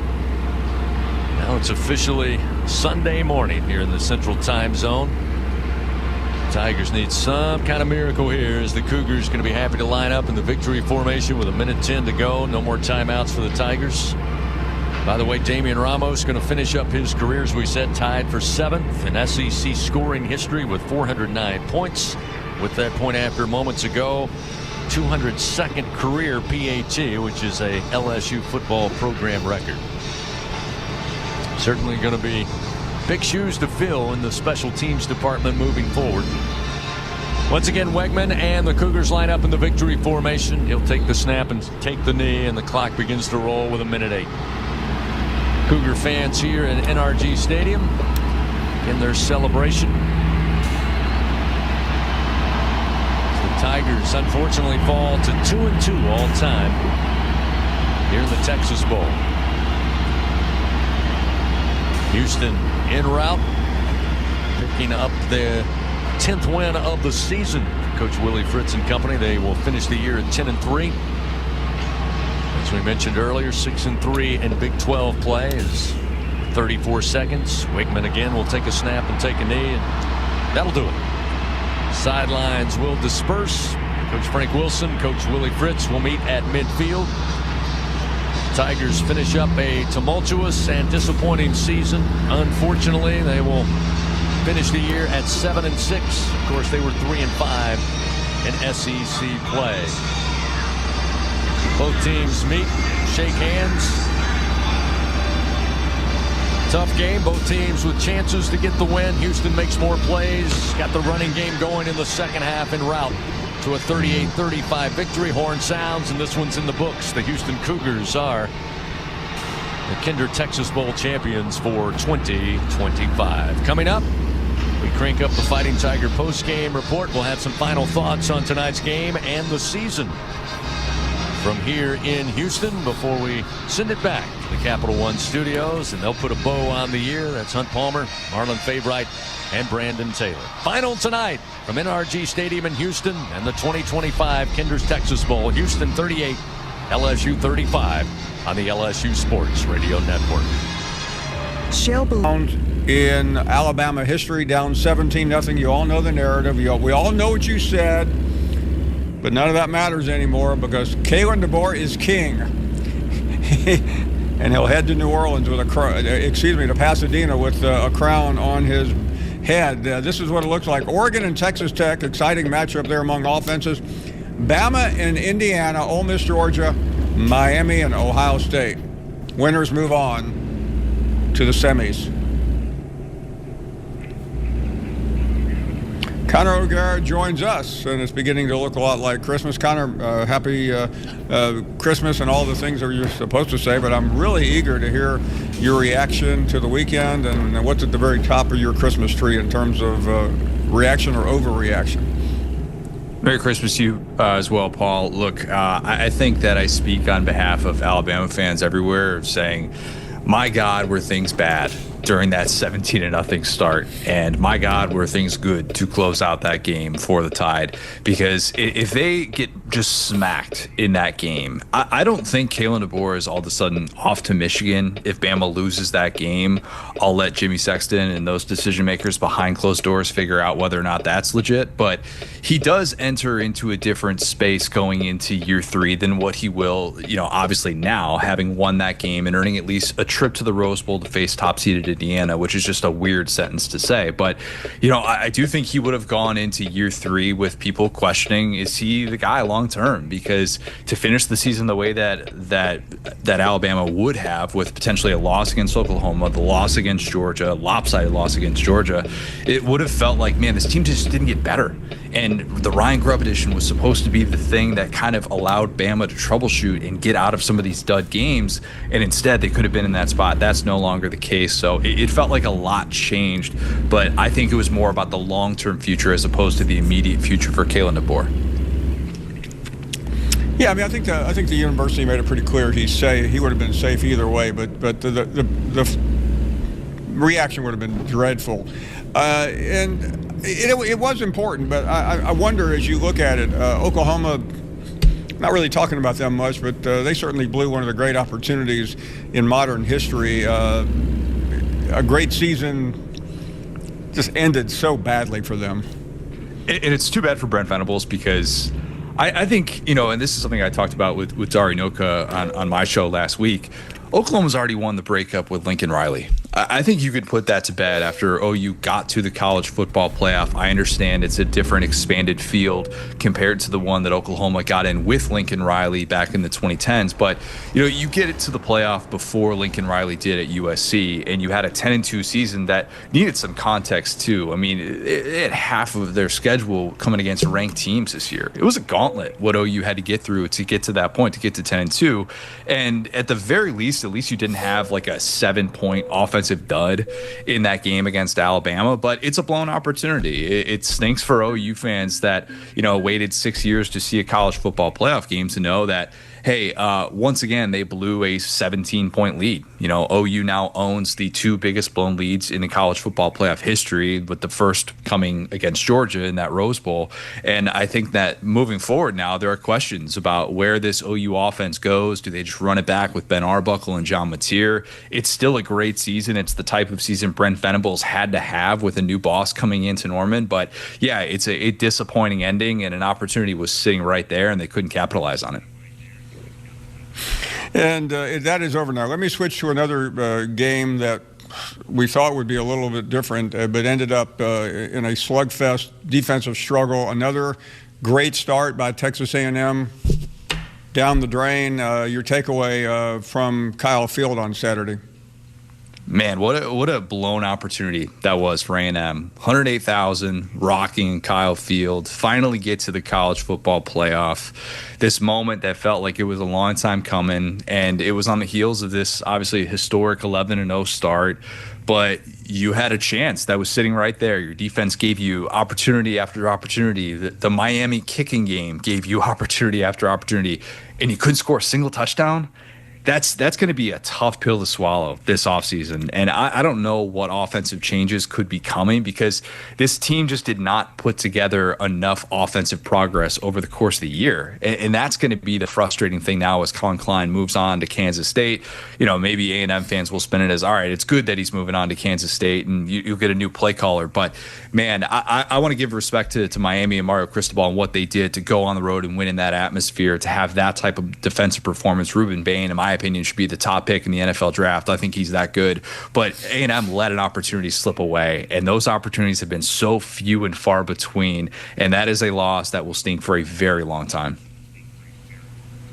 Let's look ahead because you alluded to it a minute ago. You've got the Pasadena game. You don't have A&M now playing in a meaningful second round game. Starting with Indiana and Alabama, it will be said many times about how strange it is that Alabama is the underdog and doing the hunting here. And how does that play into what has been a perfect season for Indiana? But wow, would that go down the drain with a loss here? Yeah, as an Indiana graduate myself, let me be the first to say that I have still not accepted this reality in which Indiana is the top seed in the college football playoff and a touchdown favorite against Alabama in the Rose Bowl. Everything that I just said sounded more ridiculous, one thing after another. But you can understand it given what Indiana did in the regular season, given what they did in the Big Ten championship against Ohio State, against a really loaded Ohio State defense. They were able to come up with key plays late and win that game. And so you see an Alabama team that was able to work through that disastrous start against Oklahoma, and Alabama's still flawed. I mean, if the season ended today, Alabama would have its worst rushing attack since 1955, 3 years before the Bear Bryant era began.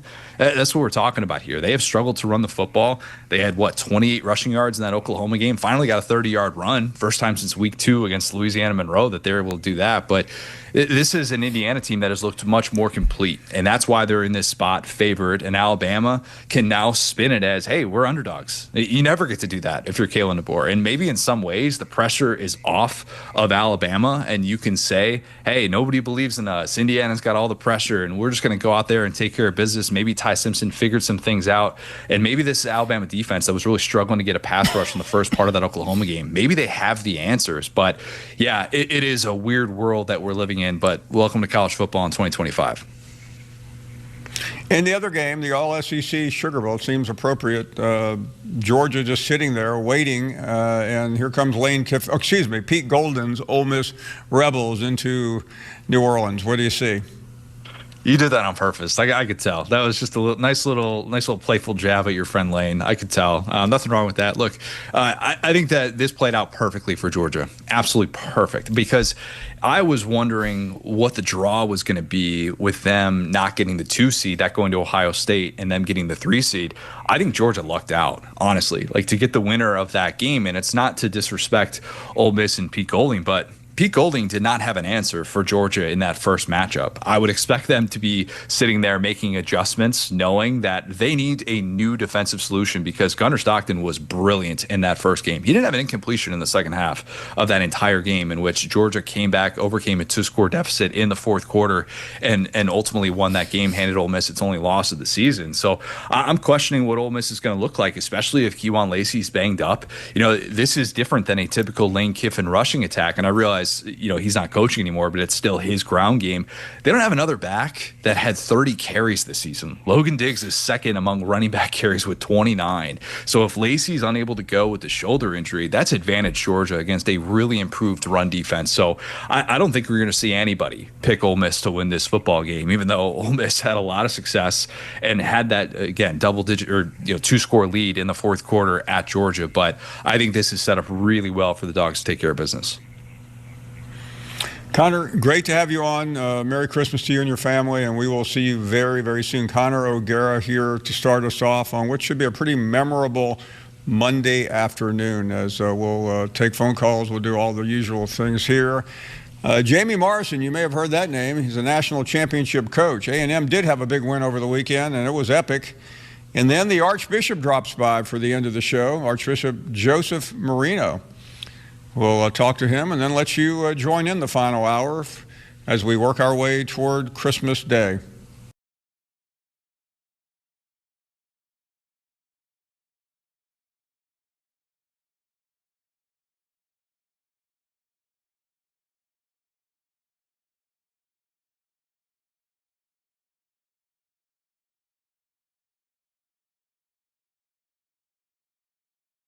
Take on the New England Patriots at 1 p.m. Jets on Sirius 83 XM 228 and Internet 824. Patriots on Sirius 123 XM 383 and Internet 821. Tennessee Titans face the New Orleans Saints at 1 p.m. Titans on Sirius 138 XM 229 and Internet 830. Saints on Sirius 121 XM 384 and Internet 821.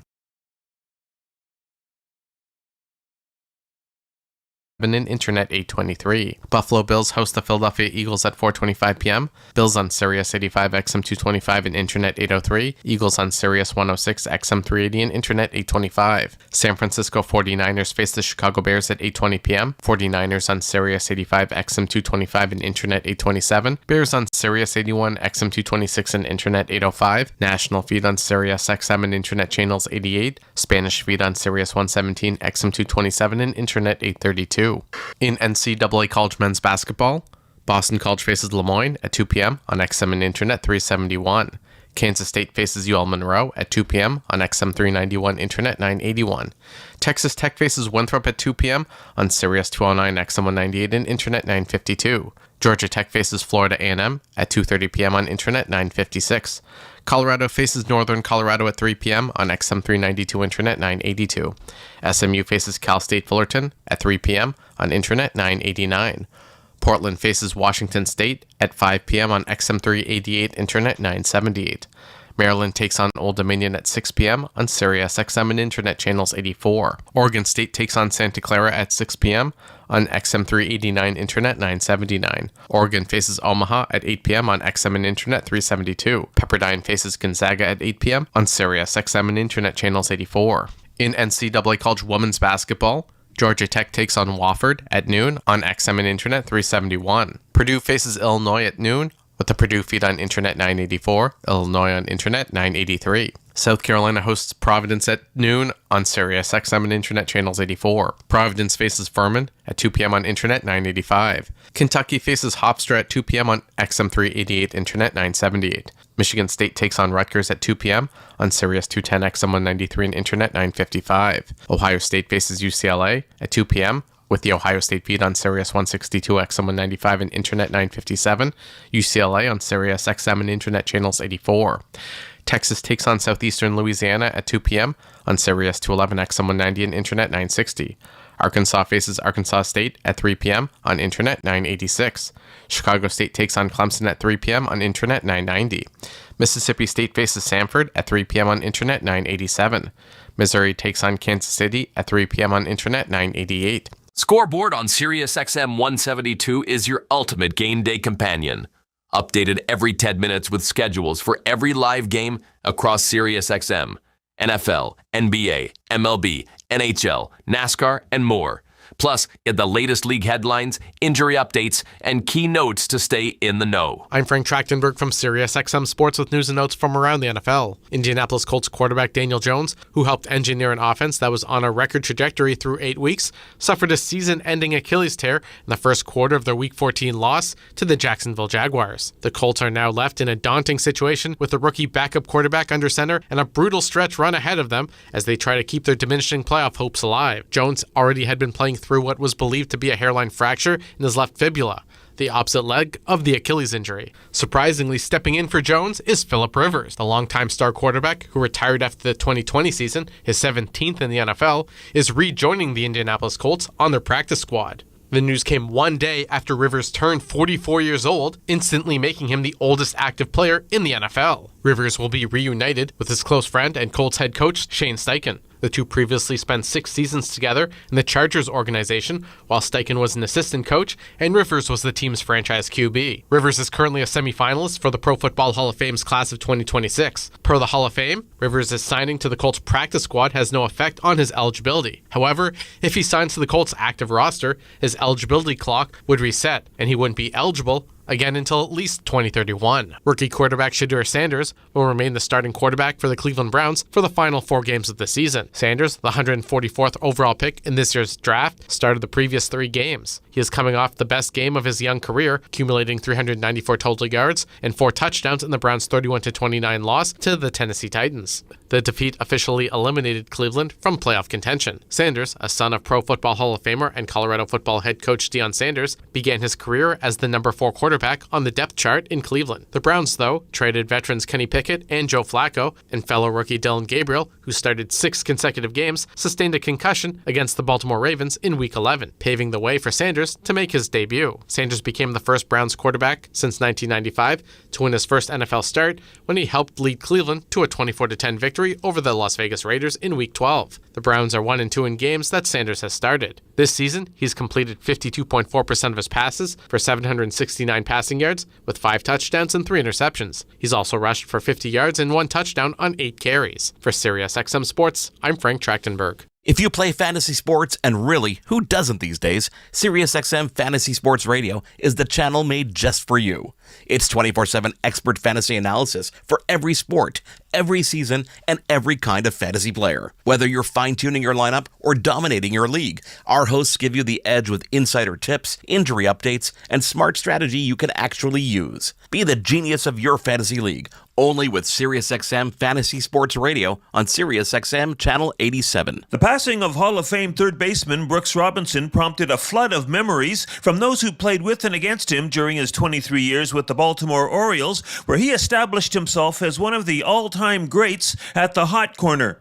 But none more poignant than those of Robinson's fellow Hall of Famer, pitcher Jim Cott, who talks not just about Robinson as a player, but also about Robinson as a person of great integrity. First of all, I want to talk about Brooksy the person. Brooksy was just such a decent person, 18 years with the same team. But what I remember about him as a player, first of all, his durability. He played a full season, 5 times. He played 162 games, and then some in the postseason. So to do what he did and do it humbly and respectfully for the game always impressed me.